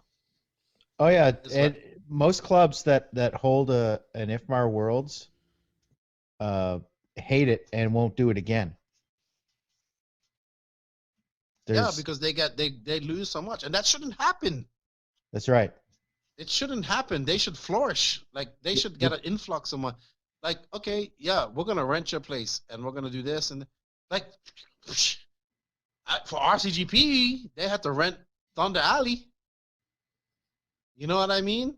Right. Yeah, you should be able to. You should rent the track, and everything else is on IFMAR. I believe they do rent it, but I just this is it. But we need to question this stuff. But see, what it is that people it comes back. We get tradition confused with innovation. If we only adhere to tradition, we'll never innovate. I don't know Right. if that makes That's sense. true. No, that's true, though. I see exactly what you mean. I think that Yep. there's a lot of things go down in flames because people refuse adaptation. And adaptation is a natural cycle. But it is also natural for people to be resistant to these things. But my question is, as an RC company, why wouldn't you want RC to grow? Oh, well, right. And why wouldn't you do everything to make it grow? As what we're learning, apparently the answer to that is not as clear as we thought. So I I understand think that. it's pretty clear. I think it's just I think it comes down to if you ain't playing their game, then you can't play. You know That's what true. I mean? Yeah, that's fair. And I think if you talk to 99% of these drivers that race this and who make this happen, these pro drivers who do this, they want this. Like, I mean, I listen to you listen to my podcast, right? Travis, did you listen to the Matthias part, or did you just get to the rant? I don't know. I haven't listened to the interview yet. I kind of have to jumble Okay. around. Right? Yeah, I get that. I that's cool because I think the rant was the most important part of that podcast that I wanted out. But Matthias, I talked to this dude and I realized that this guy is super intelligent and he wants the best for RC and he said something really smart. He goes, "Here we are, we're still doing the same thing we're doing again." And he said something, and I probably like, I don't want to sound like I'm just like swinging off Joseph's nuts. I said, what about Joseph? You ran for him and you work with him. It's like, I think Joseph is a genius. I think Joseph and his brand with just him and what he's done and what he's trying to do for RC is probably more than most of these bigger brands of bigger budgets are doing. And he goes, but here's the problem, I think, is that if RC goes bigger, then companies are more accountable. Right. Yeah. That's fair. For money and where money goes and all that stuff. He was pretty smart about it. And he is like, it's like, here we have these governing bodies and they govern and they make money and they go on. And he said it, like, he didn't say, like, he said, yeah, so they can go on vacations. I was like, ooh, I didn't say that. You said, like, you know what I mean? Right. Yeah, he's like, he has nothing to lose. Like, and I'm like, yeah, man, I agree with you. So if we don't question what's going on, then why do we like, because at the end of the day, the average person, average racer doesn't put money into IFMAR, but I just think they should be leading the charge to fucking change. Right. I agree. Why shouldn't Yeah. they be? Yeah, it's been long enough. There needs to be a little bit of change. Yeah, we should probably maybe change the fucking, like, I don't know, like maybe there should be fucking e-buggy worlds, like, or whatever. Like, shit, e-buggy is one of the fastest growing, even though like Joseph hates e-buggy. I don't mind e-buggy, but damn it, man, it's one of the fastest growing classes, and it pays the bills, and here we are, we still don't have a worlds for it. That's true. I know Why people not? were like, we want a Truggy Worlds, but I mean, I'm all for Truggy Worlds too. But I mean, it's unfortunately it's American Truggies, like, you know what I mean? Why not? It is. Why not have the e-buggy worlds alongside of the nitro buggy worlds? Why not? Yeah, because then you can use the same tires. You ain't got to Yeah, worry about it. shorten up. It's cheaper for everybody. Shorten up all and everything, and you could probably get both of those done in the same amount of time that they're doing the current nitro worlds. Yeah, you wouldn't need 5. You could still do 6 qualifiers, 6 practice, 6 qualifiers, 3 for each class. You know, or Right. whatever. But Right. they don't want to change. Here we have e-buggy is one of the fastest growing classes in RC. Right. It's probably the biggest class at any. I would say it's the 8 biggest scale class. race. You go the most races. Yep. Yeah, I agree with that. And I'm honest with you, I'm not the biggest fan. I like it to go drive myself, but to watch, not the biggest fan. But, Oh, sure. You know, why not? Why shouldn't there be an e-buggy champion? There's an fuck. That's the next question. I think we answered that one. Yeah, that's fair. I guess I'll just skip that one then. So this is the big question, okay? This is the one that I really want to get into. Is he asked, do you think pro racing is vital for our industry to survive, or should we be more focused on amateur racing? Yes and yes. Thank you, Colin. You answered that perfectly. Yeah, I agree. Yes So- and yes. We need the pros to showcase what this can be and what any racer can be if they put the work in. But we Bingo. do need to focus more on the amateurs, have amateur specific races, and the amateurs are the lifeblood of this hobby. They're the 90% of this hobby. They range right from the beginners, which are the number one concern, should be the number one concern in our hobby, Yeah, I agree with that. and all the way up through the ranks, up until you get to pro. That is 90% of our hobby. That's where most of the money in this hobby is the amateurs. And if we can't help the amateurs get to that pro level, then what are we doing? This is a good point. I think this should be expanded a little bit though. Okay.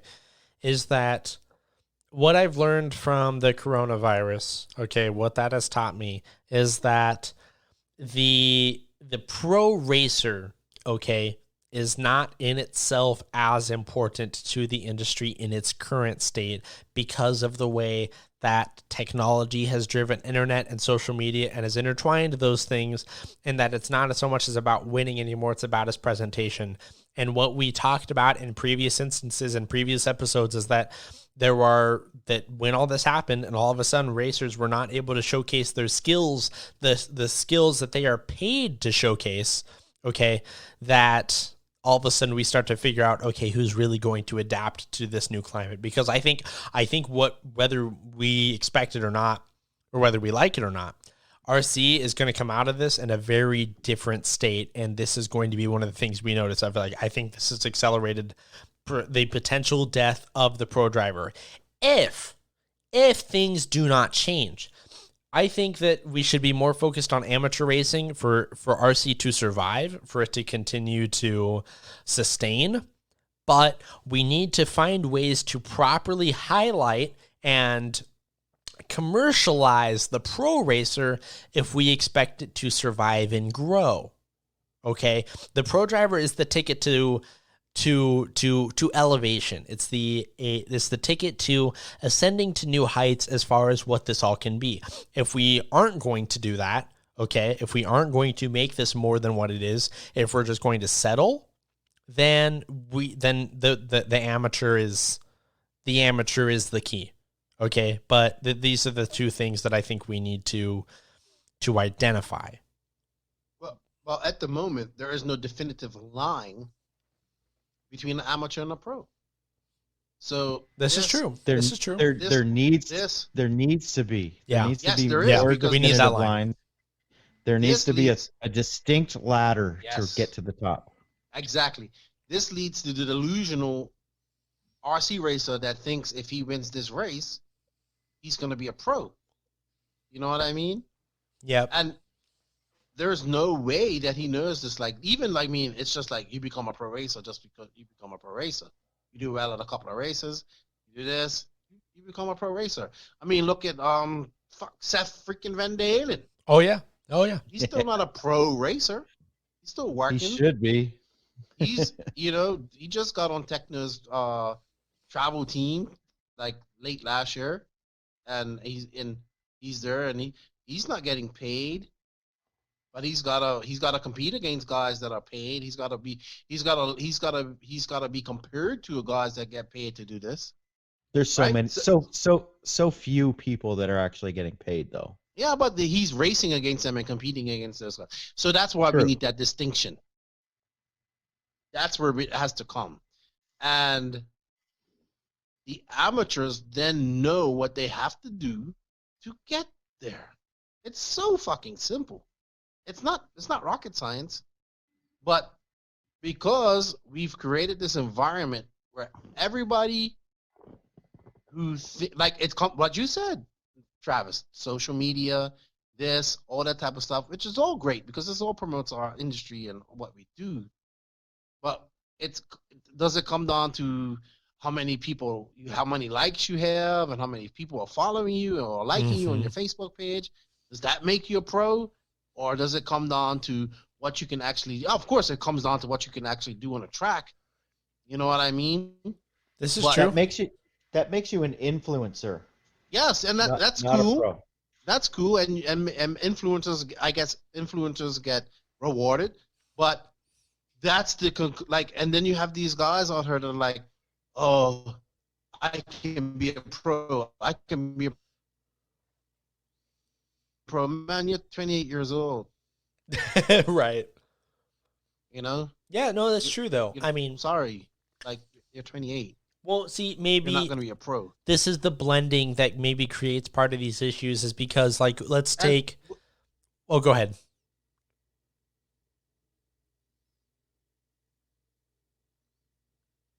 Oh, I lose him No, again? go ahead. I was okay. listening to what you were saying. Oh, I was just saying, like, let's take people, for example, like Spencer. No, I'm here.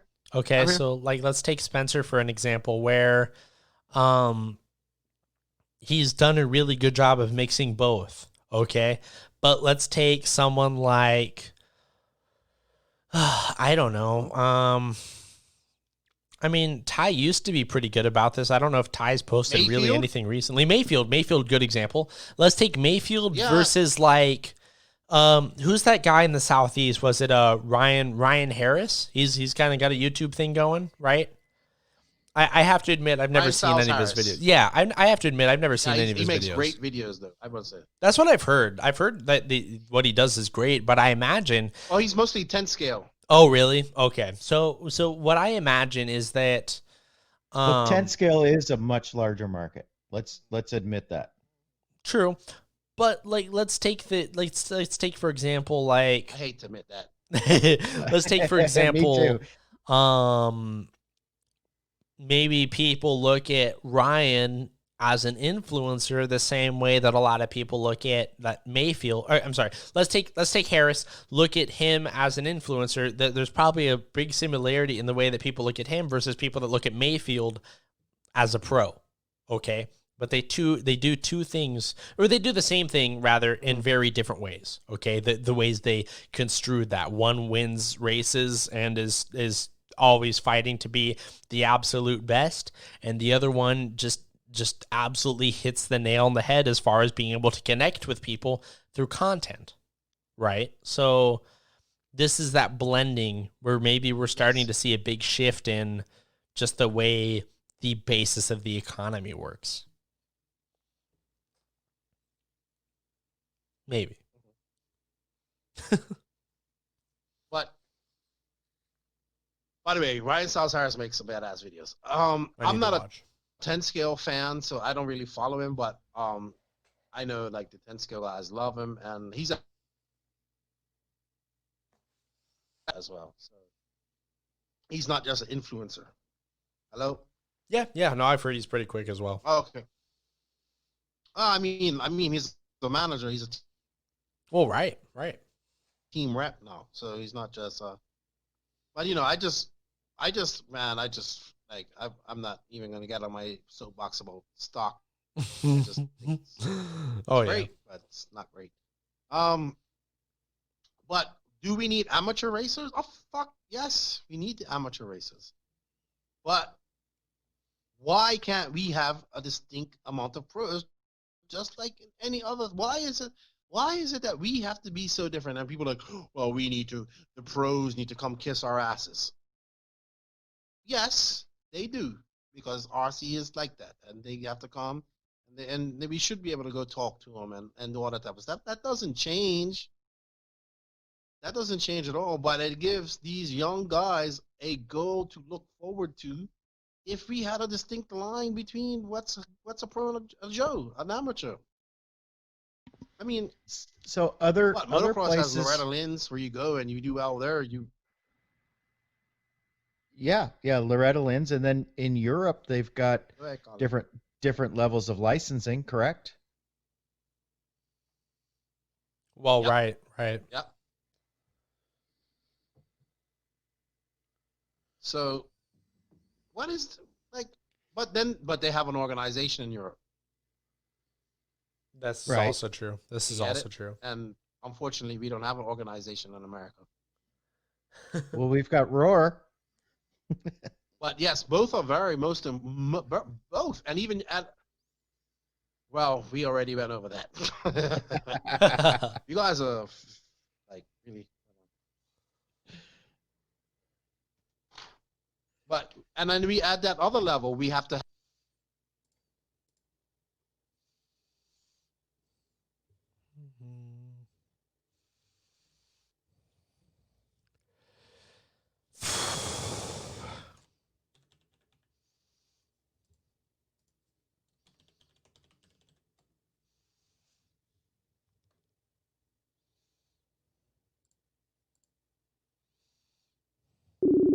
Yes.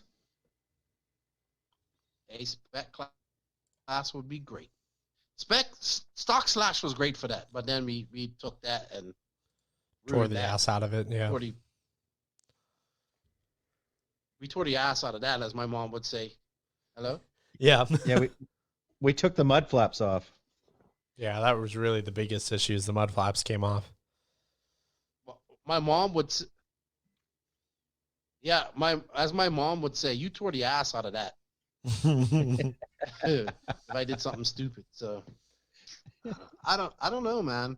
Yes, both are necessary, and then we need to add a third level to that. So there we go. I love it. I love it. Someday, man, we'll see these things really push forward.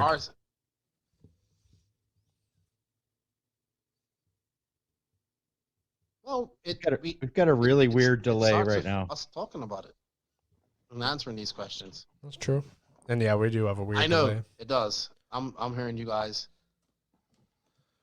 I left the call and came back, and it didn't fix it for me.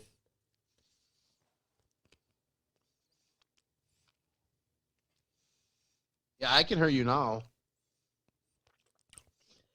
Yeah, we hear you, but there's a big delay somehow. I don't know why it does that once in a while, but I know. Weird. But yeah, I mean, that's really what it comes down to is I guess just like a lot of the industry has changed in relation to social media, obviously podcasting has become a lot more popular. We can't deny that. I think that, you know, we think about how many RC podcasts there are out there now, you know, I mean, that's huge. and it's awesome. Maybe it's awesome. I can't wait for the new ones of all of them every time they come out. I mean, honestly, I think it's awesome too. I mean, like, look, I got to be honest with you. Like, I get really excited every time I sit here and I listen to your show, Keenan, or, I mean, every time that I see a new TSR Speed Shop, you know, is starting to come out, I start getting giddy, you know. It really, those are the things that really excite me, and I think a lot of people feel Tim's the same way. Tim's so funny. I like Tim. Oh God, I love listening to Tim. You know, he honestly, I gotta be real for a second. So for me, like, because of racing going the way that it is and all the shit that's been going on social media, like I've had a very negative attitude towards racing in particular recently, because, like, unfortunately I've seen sides of people that I really hoped I never have to see.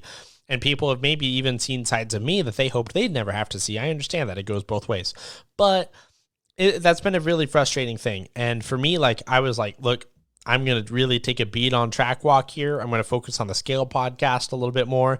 And we're going to do this just as we feel ready to.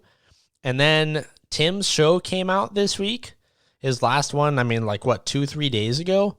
And I got fucking amped up. And I was like, yep, I was 30 seconds into that episode. And I took my headphones off and I looked at Colin and I was like, dude, let's do an episode Saturday. We're ready to go. After we were like, you know, awesome. we're gonna take a minute on this. You know, like that's what we need more of. Is we need more of that. Everyone needs to feel what I felt this week. I haven't listened to it yet. Unfortunately, I will definitely listen to it. I like to listen to as many as I can, but it's difficult. Like I'm here, I'm working or I'm doing something and I get distracted, and then Lucifina comes around and oh my gosh, just. I feel that. Well, I mean, if you're spending all your time making a podcast, it's not like you can listen to another podcast while you're making a podcast. So your time is pretty limited. I try to, though.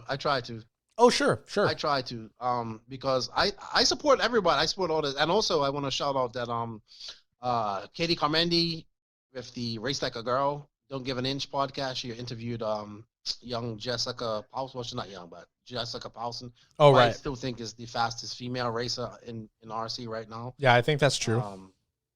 I want to see her race Ronda. But, me too. I want to see a complete main of, or I want to see a complete main of females. That's what I want to see. Yeah, I think that'd be fun. I want diversity in RC. I want to see diversity from all angles. You know what I mean? Exactly. So I'm gonna kind of go against you right there. Yes, I want to see the diversity, but I don't think that women are at any disadvantage in our hobby No, they aren't. other Because it isn't than physical. other than other than the maybe the culture around the hobby. People lacking social skills and proper Right. conversation etiquette Well, might be the RC biggest right. problem. RC guys see a girl with a controller in their hands and they're like, ooh, they lose their shit. Oh yeah, they got to be their fucking know, friend and everything after that. Yep. Yeah, they walk around with a stiffy all day long. Yeah. I want to see. I just want to. We can do that. That's cool. Let's see how they stack up against the men. But I think just like we have that 40+ class, junior class. Yeah, if they're sufficient, let's have a women's class that they can race for themselves. Like, you know what I mean? Just to race against each other. I'm all for that. But they should race against the men if too. they want to do it. If Yeah. they want to do it, have a women's class, sure. But I don't think segregating them like that is It's not necessary. you know right. Sure, I sure. just want them to race. Come and race. We want Exactly. you in RC. Yeah. Yep. You are part of like Totally. you want everybody, man. You got to think about it from the perspective of the juniors too. Obviously, there's a lot of juniors out there who are more than capable of whooping up on the adults, but that doesn't necessarily mean that we shouldn't have a juniors class to help build up those racers in their own right. The juniors are my nightmares lately. You know, the thing about this awesome freaking crazy local sport / hobby, whatever you want to call it, that we are all a part of is that it can bring joy and pleasure to so many different people. And everybody can do it. I mean, I've seen, like I said, I've seen people in wheelchairs, like Corbin Showers. Corbin Showers, Yep. his dad goes, out of his way to make sure that him and his wife, they go out of his way to make him race. He loves RC. I haven't spoken to Corbin in a long time. I hope he's doing. I gotta message him. I haven't even seen him on Facebook much, but that dude can race against people with his setup and all that type of stuff. And I remember Joseph was trying to use it. It's so difficult to do it. It's so hard, but he can do it. And Dude, I've raced against him before when I lived down in Tucson. Yeah, and I got to tell you, we have a guy up here that I met. Was it last Friday? I was out at the track, and he's in a wheelchair, just like Corbin is, and he runs, and he has a radio, like stick radio with some big long sticks on it, and he controls it. He gets his car around pretty good. But what got me was he has a golden retriever that when he crashes and flips upside down, his dog will go get his car and bring it back to him. That's so fucking awesome. It was so cool, and I was so I don't know, mesmerized by the whole thing that I forgot to get video. I didn't get video of it. Next time I'm out and I see it, I will get video of it for you, and I'll post it up, and I think it'll be quite popular. It's pretty freaking cool. I think it'll be. Let's make it go. Let's make it go viral. That's not. It's going to be popular. Yeah. And have you seen the guy selling the 3D printed Honda ATC, the 3-wheeled ATC RC one? I have not. I'll send you the link to it, but it's the same guy. He's developed this 3-wheeled ATC. It looks like the 250R Honda from back in the day, and it uses like some slash parts and this and that, but most of it's 3D printed. It looks just like the ATC 250R from way back in the day, and it works and it drives and everything. And he sells these on eBay. And really? Yeah, he's designed all this himself, and his name is Eric Rea.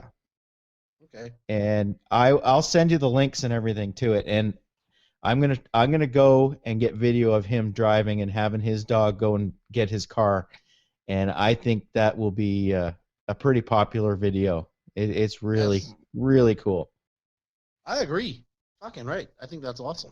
Yeah, I I love think that. it's badass. Yeah, I didn't even think to take video, and I should have. I totally spaced it. He said, what was Jeff Keaton's last question? Was it, is That- RC dying? Well, his second question that we kind of skipped over was, is RC dying? But yeah, that was pretty much the other one. I don't want it to die, but it's not growing. I mean, that's It's really not. that's the I best don't way know. to put it. Locally, we're kind of Okay, our segment of RC probably isn't growing. That's no. about We're. Fair.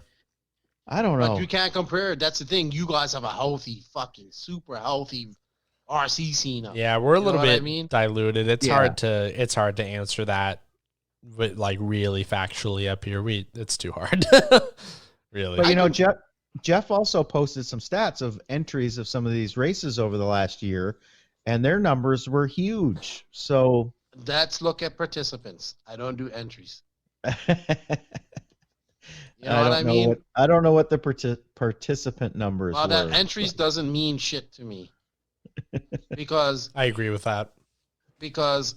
I know we love to say entries because it sounds fucking awesome. We had 700 entries. Hey, everybody, 700, 900. I totally understand where you're coming from that, but over the years, that's how we've judged We've races. done it but- wrong. and We're doing it wrong. we don't have the numbers from previous years of how We many. do. How many people went to people? DNC this year? Less than that. This is how we check it out. Less people went to DNC this year than they did the year before. I think it was by 50 people, which may not sound like a lot, but if 50 people run 3 classes, that's 150 entries. That's true. Yep. I mean, You know what I mean? realistically, So the it's been there. We never like look at that I- number to begin with, and then we never because remember. it comes down to because we're trying to fucking boost. Oh my god, we're trying to like say we're this great, like entries is like yeah we do, but you don't have this problem in Europe Right. because they don't do entries. They do like if it's 150 people participants, it's 150 participants because that's what they're racing. One class. You know what I mean? That's it. Mm-hmm. So here we are. It's another dick measuring contest. And you know what? I like it too. Like we have these big no, I don't like because I don't like to go race. Like I don't want to be there till fucking 3:00 in the morning. You know what I mean? Yeah. No way. I'm going home and I'm going to barbecue some ribeyes. Exactly. It's dumb. Like, but you know, the race promoters have to make money, and there's nothing Yeah. wrong with making money. That's what it's all about. Is the race promoters making money? But that's cool. But you know that going in. Exactly. Right? Yeah. But I mean, so we measure entries. Okay, this like that's just so like that's I don't know like what I don't know how to compare it. Like it's just like I remember they were talking about a race happened in Florida, and the guy was there. Yeah, we had 400 entries here today. And I'm like, you had 100 participants. Oh, you know, it's just like we're just fucking lying to ourselves, man. We truly are. And that creates the false illusion that we're growing. Well, if the numbers go up, then we are growing.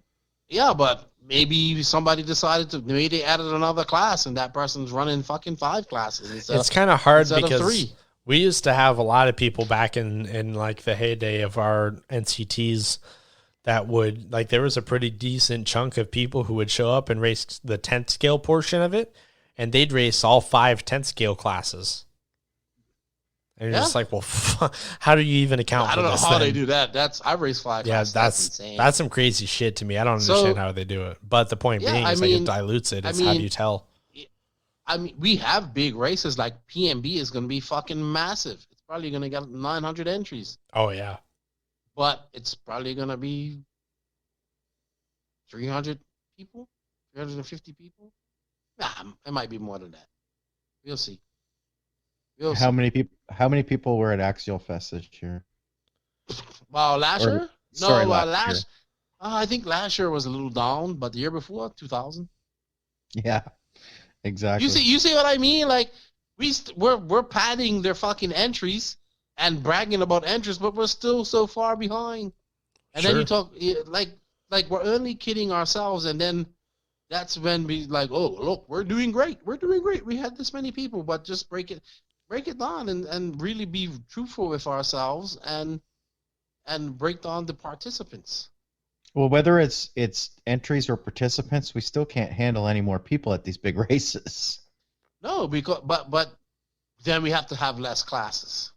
Do you understand what I'm saying? That's the problem. Mm-hmm. Is that Oh, we put I'm you know 100% behind you about having less classes. Trust me. like I would rather like it's it just is what it is, man. You don't have these issues in the other parts of the world that race RC car. It's simple as that. They This is true. have nitro buggy and e buggy, and yes, I get it. We gotta have sports. I have nothing wrong. I've changed my. If they want to have sportsman and open, that's great. But I don't know, man. I mean, it's been proven that charge more. That's you race 3 classes at DNC. That's 90, 90, 90. That's my math's off. Come on, Travis, you're young. 270. 270. Mm-hmm. So you're paying $270. You get Just an entry. Fuck. Yeah, just an entry. That's so You gnarly. get 3. I think it was 3 7-minute practice sessions. So you get 21, 21, 21. So that's 63. Then you get 3 qualifiers at 5 minutes. So that's 15, 15, 15, 45. And I guess you got a 10-minute main, whatever you make. 10, 10, 10, that's not 30. So you pay all that money, and you have to, and that's not including the tires, parts, and fuel, everything you need to run those classes. Flights, hotels, rental cars, food. Yeah, so, traveling with all that stuff, man. Come on, man. We're just, and look, I'm not saying that we don't need those classes, but we're just fooling each other. We're just fooling each other. And it's good. Look, if this makes us feel good, then so be it. I'll say it. Go ahead, Colin. I might be of the minority, but I don't think I am, that if they cut down on the classes and gave classes more track time, you would get more entries. It would, I think it would even out at some point. It wouldn't, you wouldn't be able to drop a whole bunch of classes and immediately see the same amount of money coming in. But if it was graduate, like RCGP, that we keep talking about it every single time. But as soon as RCGP was announced, I was in. DNC, I know DNC's coming around every year, and guess what? Next year I'm not going. Just like I wasn't there last year. I wasn't there the year before. You know what I'm saying? Oh yeah. There's people like me that want to go to big races, quote unquote big races, and we don't want to go because it's a fucking shit show when you go to like DNC or whatever, where it's little track time. You're waiting all day to run if you're only running 1 or 2 classes. And for me, RCGP was perfect. It was one car with a ton of track time. But and let me be like, people were like, well, Keenan's anti big races. No, I enjoy going to these races. I am fucking glad I'm not racing them. That's the thing. Exactly. Yeah, I don't mind going. I would like to go and hang out and watch and talk to everybody, but I am not interested in going to race DNC, PNB, whatever, those kind of races. I want to go, but I don't want to race. Well, you got certain, like, I think it's hard to explain how something can be until, like, obviously you was more open-minded, but it's hard to explain. Yeah, we can do things differently. and you could. It's just we're as humans, we're like, oh, okay, I have to do this. Like me as a human, I have to wake up every morning, and if I don't, my day don't start till I have a cup of coffee. You know what I mean?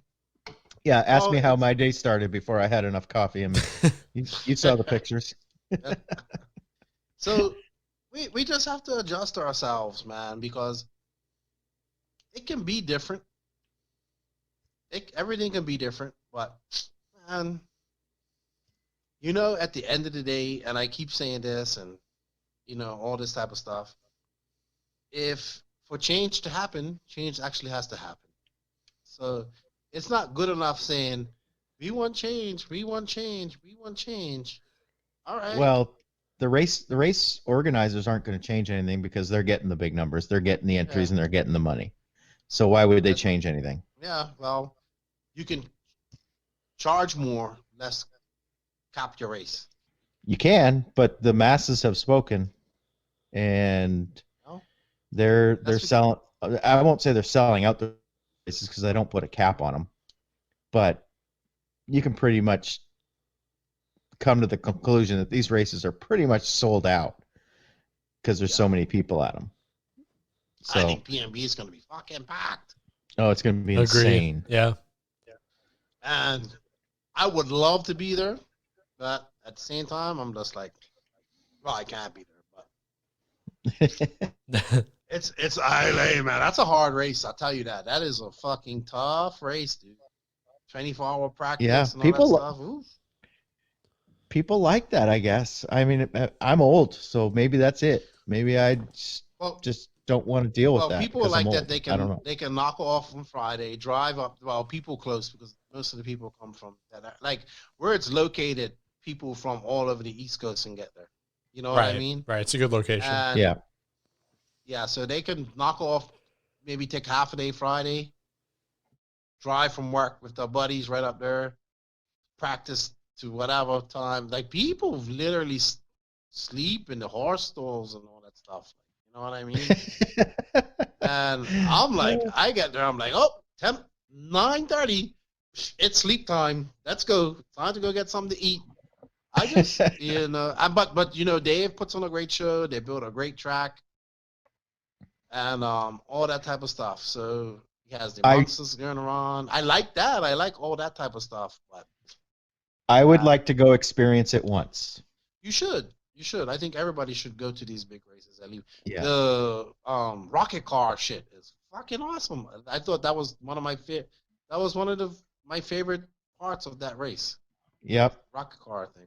Yeah, all that extra stuff is the cool part of it. Yeah, I think more races should do that type of stuff too. Yeah, but I want to go experience it once, but I don't really feel a huge desire to put in that kind of money and effort into going and spending all that time and money to be in the Z main or whatever it is because I suck. Yeah, it is what it is. It's it just is, and unfortunately, until we stop measuring the success of a race, I guess you can measure by entries. Obviously, it's gonna be bigger and like you know what I mean. Like, yeah, but I mean the numbers don't lie. The numbers don't lie.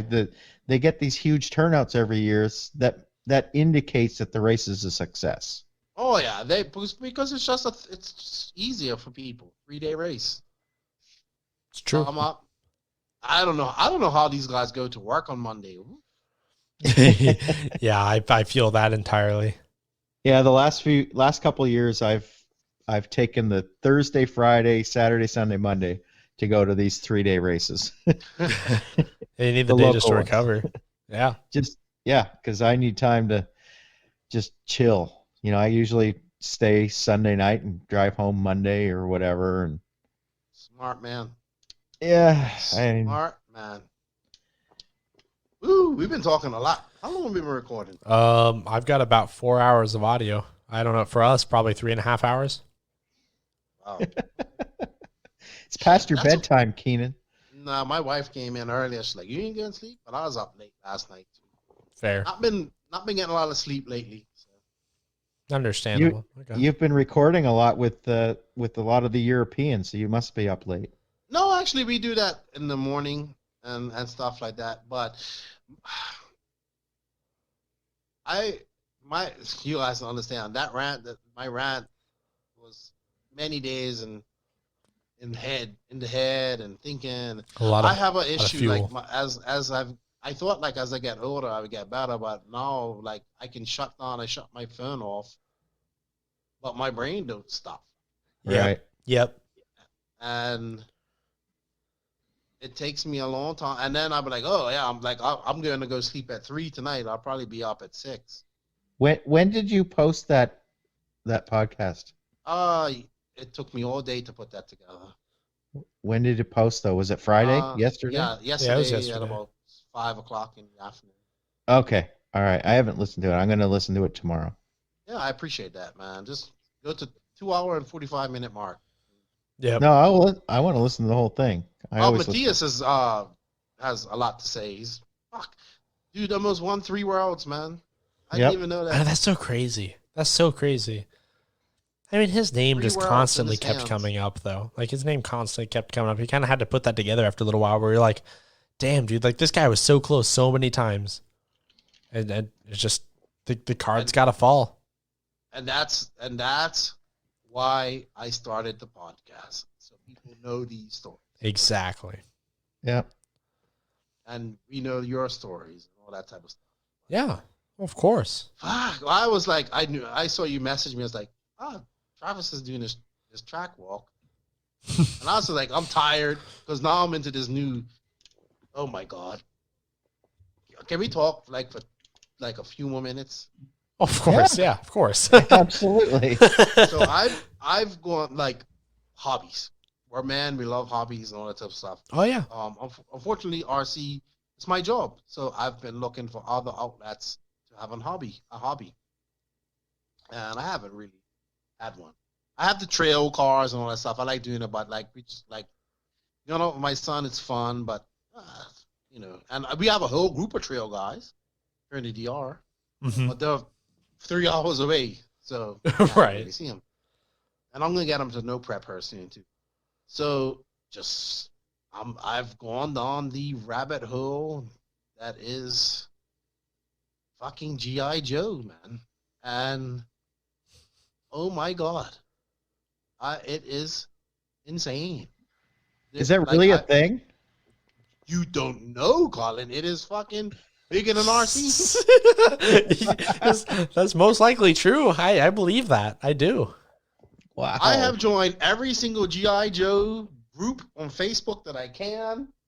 These guys have auctions, right? Spur auctions where you can buy figure. It is insane, dude. Oh my gosh. Hey, it is.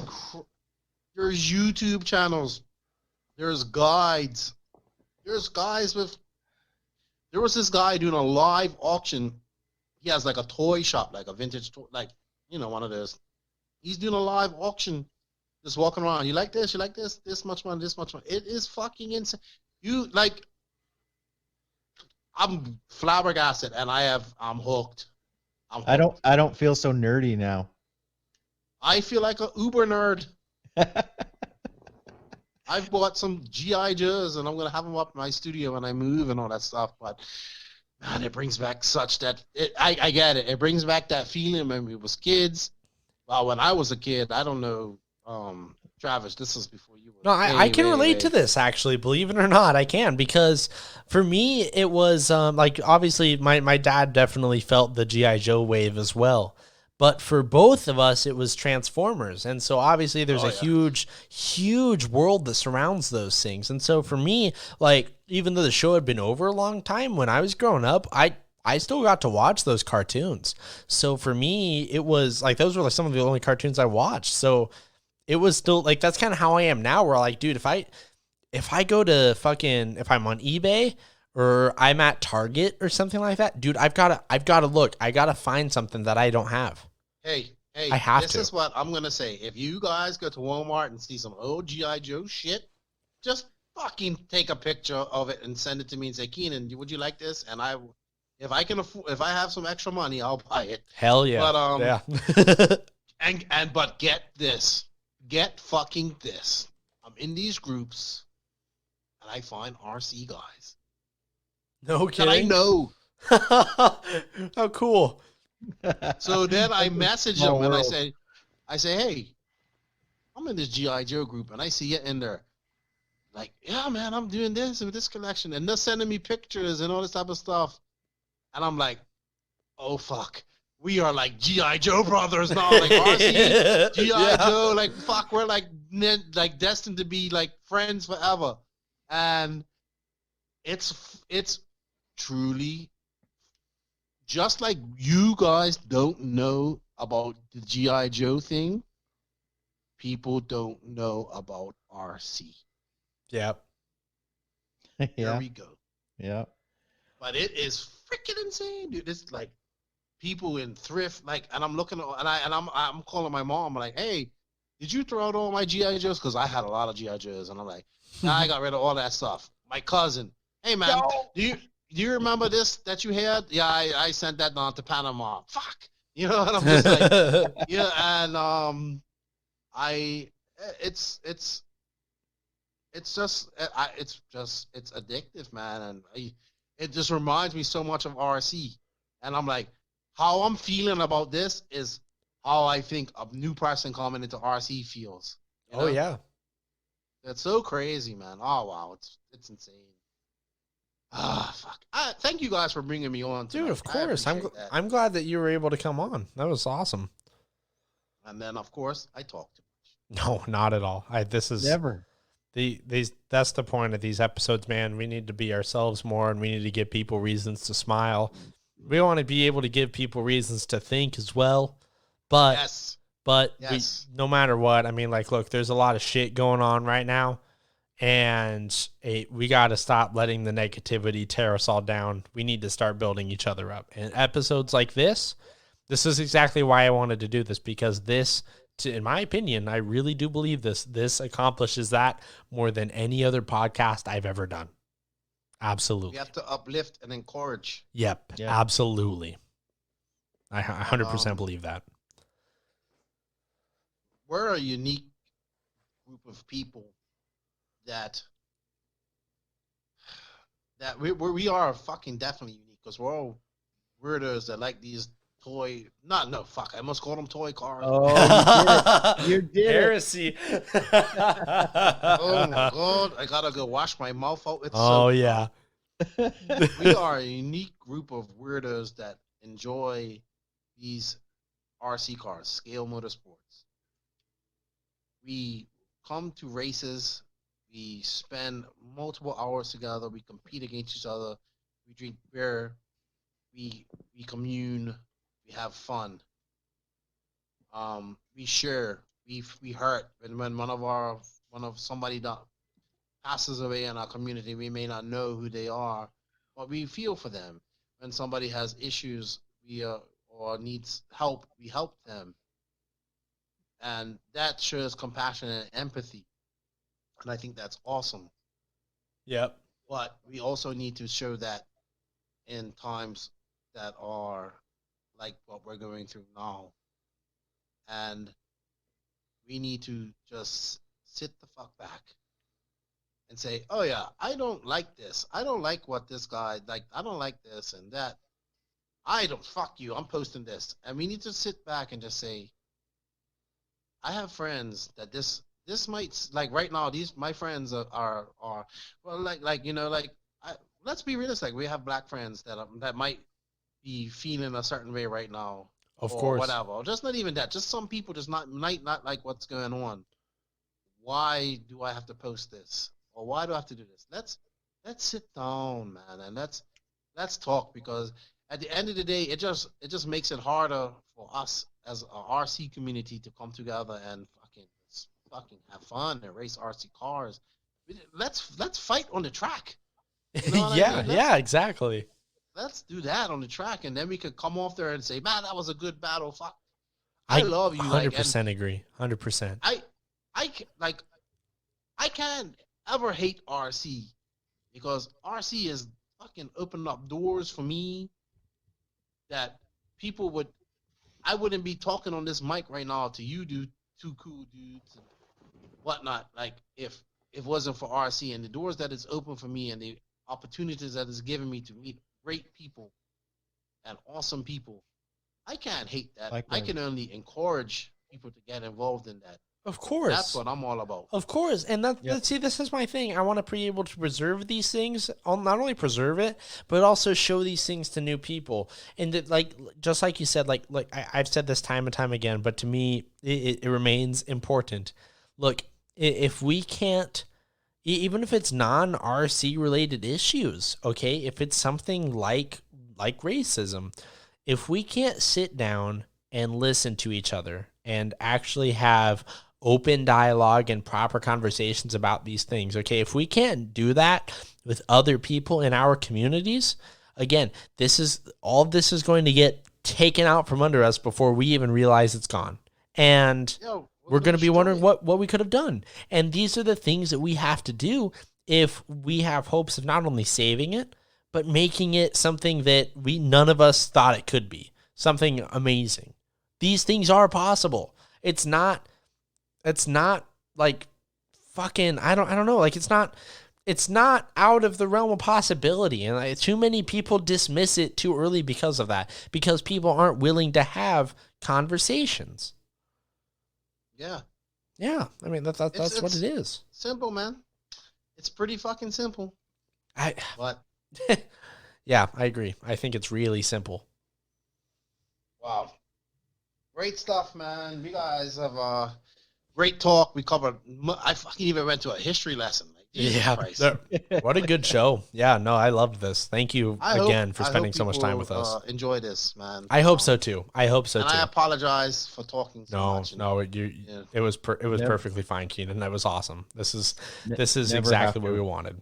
Like this is, again, this brings us back to where we were. It's that us just having this conversation, us three here, creates the dialogue that I am trying to get other people to have. Okay. Again, we all three of us walk through very different, through doorways, have come through different paths of life. Okay. If us three can sit here and do this, I think anybody can. So these are the things that people need to be doing. These are the things that people need to be challenging themselves to do. Okay. I think this is one thing that I like. Look, I'll be honest. For me, starting this podcast, TSR fucking inspired me to do this. Okay. And the thing that I want is I want someone to be able to come here and listen to like anything that we've done or you've done or any of these guys have done and get inspired to make what they love something better. That's what I want. That's why I do this. Yeah. That's what we want. I mean, we all have the same goal. I think we do. I really believe that at the end of the day. But we don't give ourselves the opportunity to make those goals realities. We don't create those opportunities for ourselves. That's Too something busy- that we got to we're start too doing. busy trying to say, like, Look at all my sponsors. It's too busy. It's Yeah, too busy trying to right. prove to each other within. Well, it's too busy trying to prove to each other within that we matter. Okay, when at the end of the day, we all do. We don't need to prove Yes. that to each other. no, we're all trying to be important. And it's like when people say to me, I want to work in the RC industry. And I'm just like, no, you don't.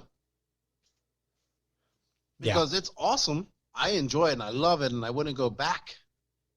But it's not all unicorns and cupcakes like you think it is. Right. It's I love it. I love it. I love what I do, and I love that we've made platforms where we can talk about things and stuff like that. But man, I tell you, man, it's a demanding fucking, like, I'm not like, it's just demanding. It's No, just I agree with you. demanding. I think most people who say that what they really mean to say without realizing it is that they want to be somebody in the RC industry. That's probably better. They don't want to live. I don't think they really understand what comes with it. Yeah. I think that's a fair way of putting it. You know, like, you guys all have regular jobs. This is my full-time job. Yep. Joseph, this is full-time job. And people were like, oh, you take this so seriously. I was like, yeah, because this is my passion. This is It's everything. This is what I wake up in the morning, and this is the first thing. I got messages, and I gotta talk to people, and you know, this is what I do. I gotta try to uplift people, and you know, like, especially it's been a bit rough for us, like on the JQ racing team, you know, like, and because like Joseph is, you know, Joseph, and Mm-hmm. you know, people get pissed, like, you know, right? It's a volatile time, so I'm trying to uplift our teammates and our team, and I appreciate all the guys that do that, and it's difficult but I think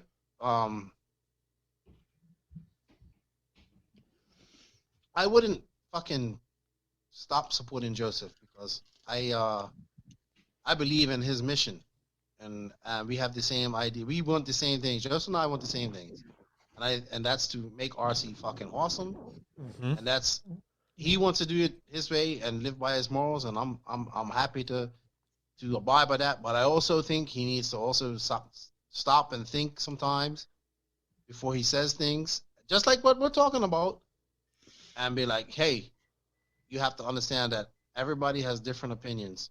I said on the subjects that are wrong, that are fucking absolutely wrong, racism, all that type of stuff, I have your back. Oh yeah.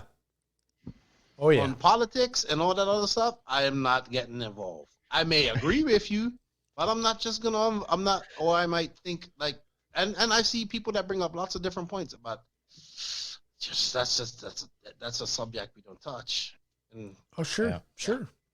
so I'm like that. So, man, let's just get the fuck back to racing, man. That's what we need to do. Jesus. I agree Soon. entirely. Very, very soon. Very soon. Well, Keenan, we love and appreciate you. Hey, I was about to Everything- say I love you guys too. Fuck, that's like Yeah. amazing. No, it's I Uh, love you guys too, man. How do people find your podcast? What I what have it on Podbean. plug your podcast, sir?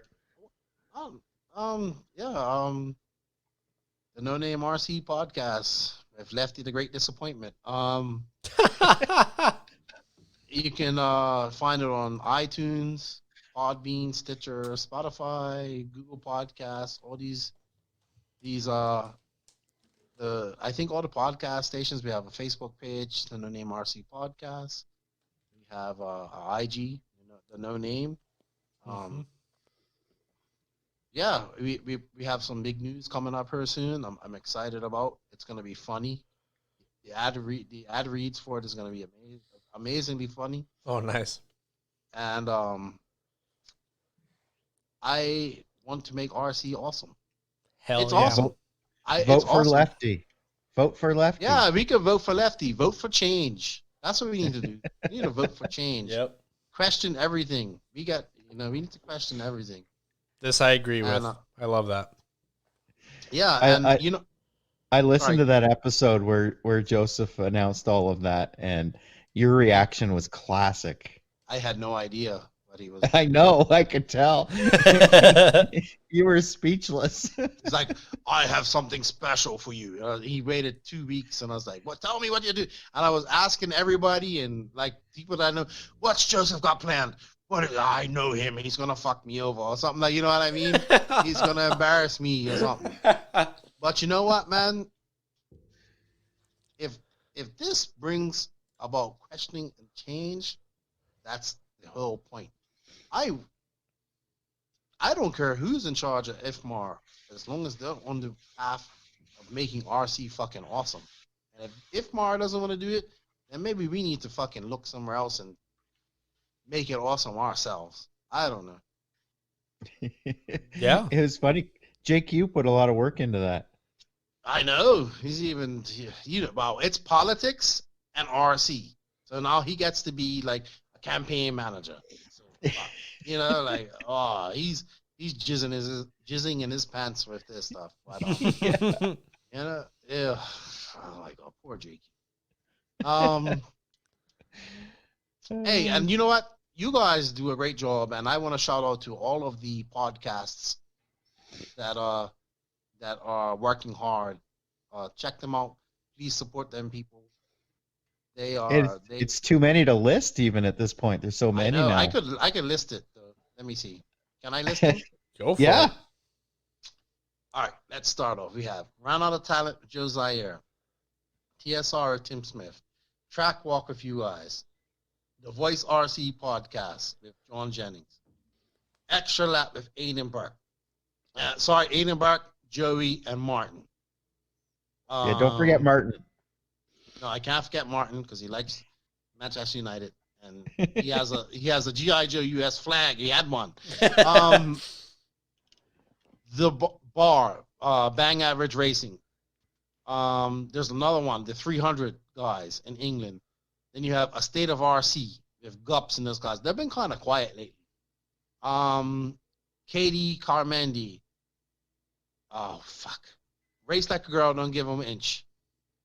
There's another one, the Real Talk podcast out of the South. I can't remember the name because I haven't really listened to them. You got my buddy Sean RC Fun Time. It's so many out there. Like, I can't. So many. Let me see. Have I missed one? RIP. Radio Impalm Podcast. MBM Podcast. RIP was the original. Rip was the RIP, original. Yep. Radio Impalm Podcast was the original one. But all these guys, they put in work, they put in time. Please support them. Go listen to their podcast. We all love RC. Hobbyplex. Even like this shit I'm missing. Like the Hobbyplex has a podcast. Oh my gosh. So many. Yeah, man. But it's all And this, good, man. this, Oh, this, your dad's podcast. Shit. Fucking that scale show. Yep. That RC scale show. Yeah. Yep. so this just in. Joseph is now awake. Is Uh-oh. he talking? He's posting. Oh, I think Joseph.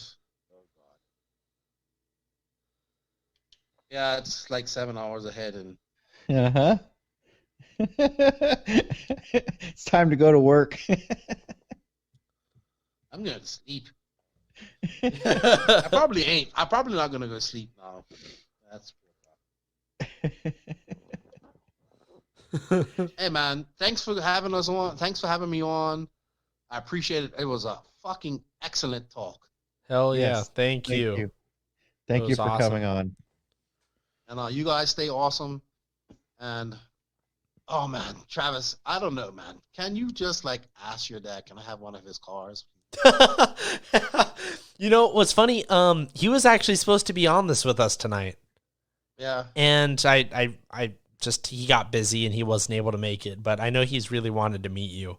But I just think that dude does some good he work, did man. that. Some of that work is insane. Yeah. No, I'll hit him up for sure because I've actually been in his ear a little bit about it recently. It's like, hey, dude, like Keenan loves your stuff, man. Just keep that in mind. I think this shit's like, wow. And I love that stuff, man. People think it's crazy. I love that scale stuff. Oh, that's awesome. Thank you. I know he really appreciates it. And Colin, your mud trucks and all your stuff, man. Awesome. You, Thank you. I just, you are the shining beacon in Serpent RC. Like, I just, truly, like, honestly. Well, it's a small world in the Serpent world, so I know, unfortunately, because it's a great car. And Yeah. you do them justice, and they should recognize that. I think Uh-huh. if they worked with you, things would be better. Well, I- if they I work with you appreciate more, that. you know what I mean? yeah, You could do it's great things. it's not for lack of me trying. Trust me. Yeah, I know, I agree with know. your sentiment, Keenan. I do. I know that. I know how you feel, man. I know. I've been there. I still am there. Yeah, I say what's changed. Nothing, man. Nothing at all.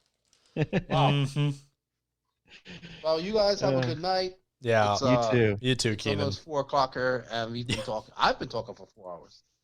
No, it's been a lot of fun. Thanks a ton, Keenan. But yeah, let's I think this, Colin, do you think this is a good point to just wrap it up all together?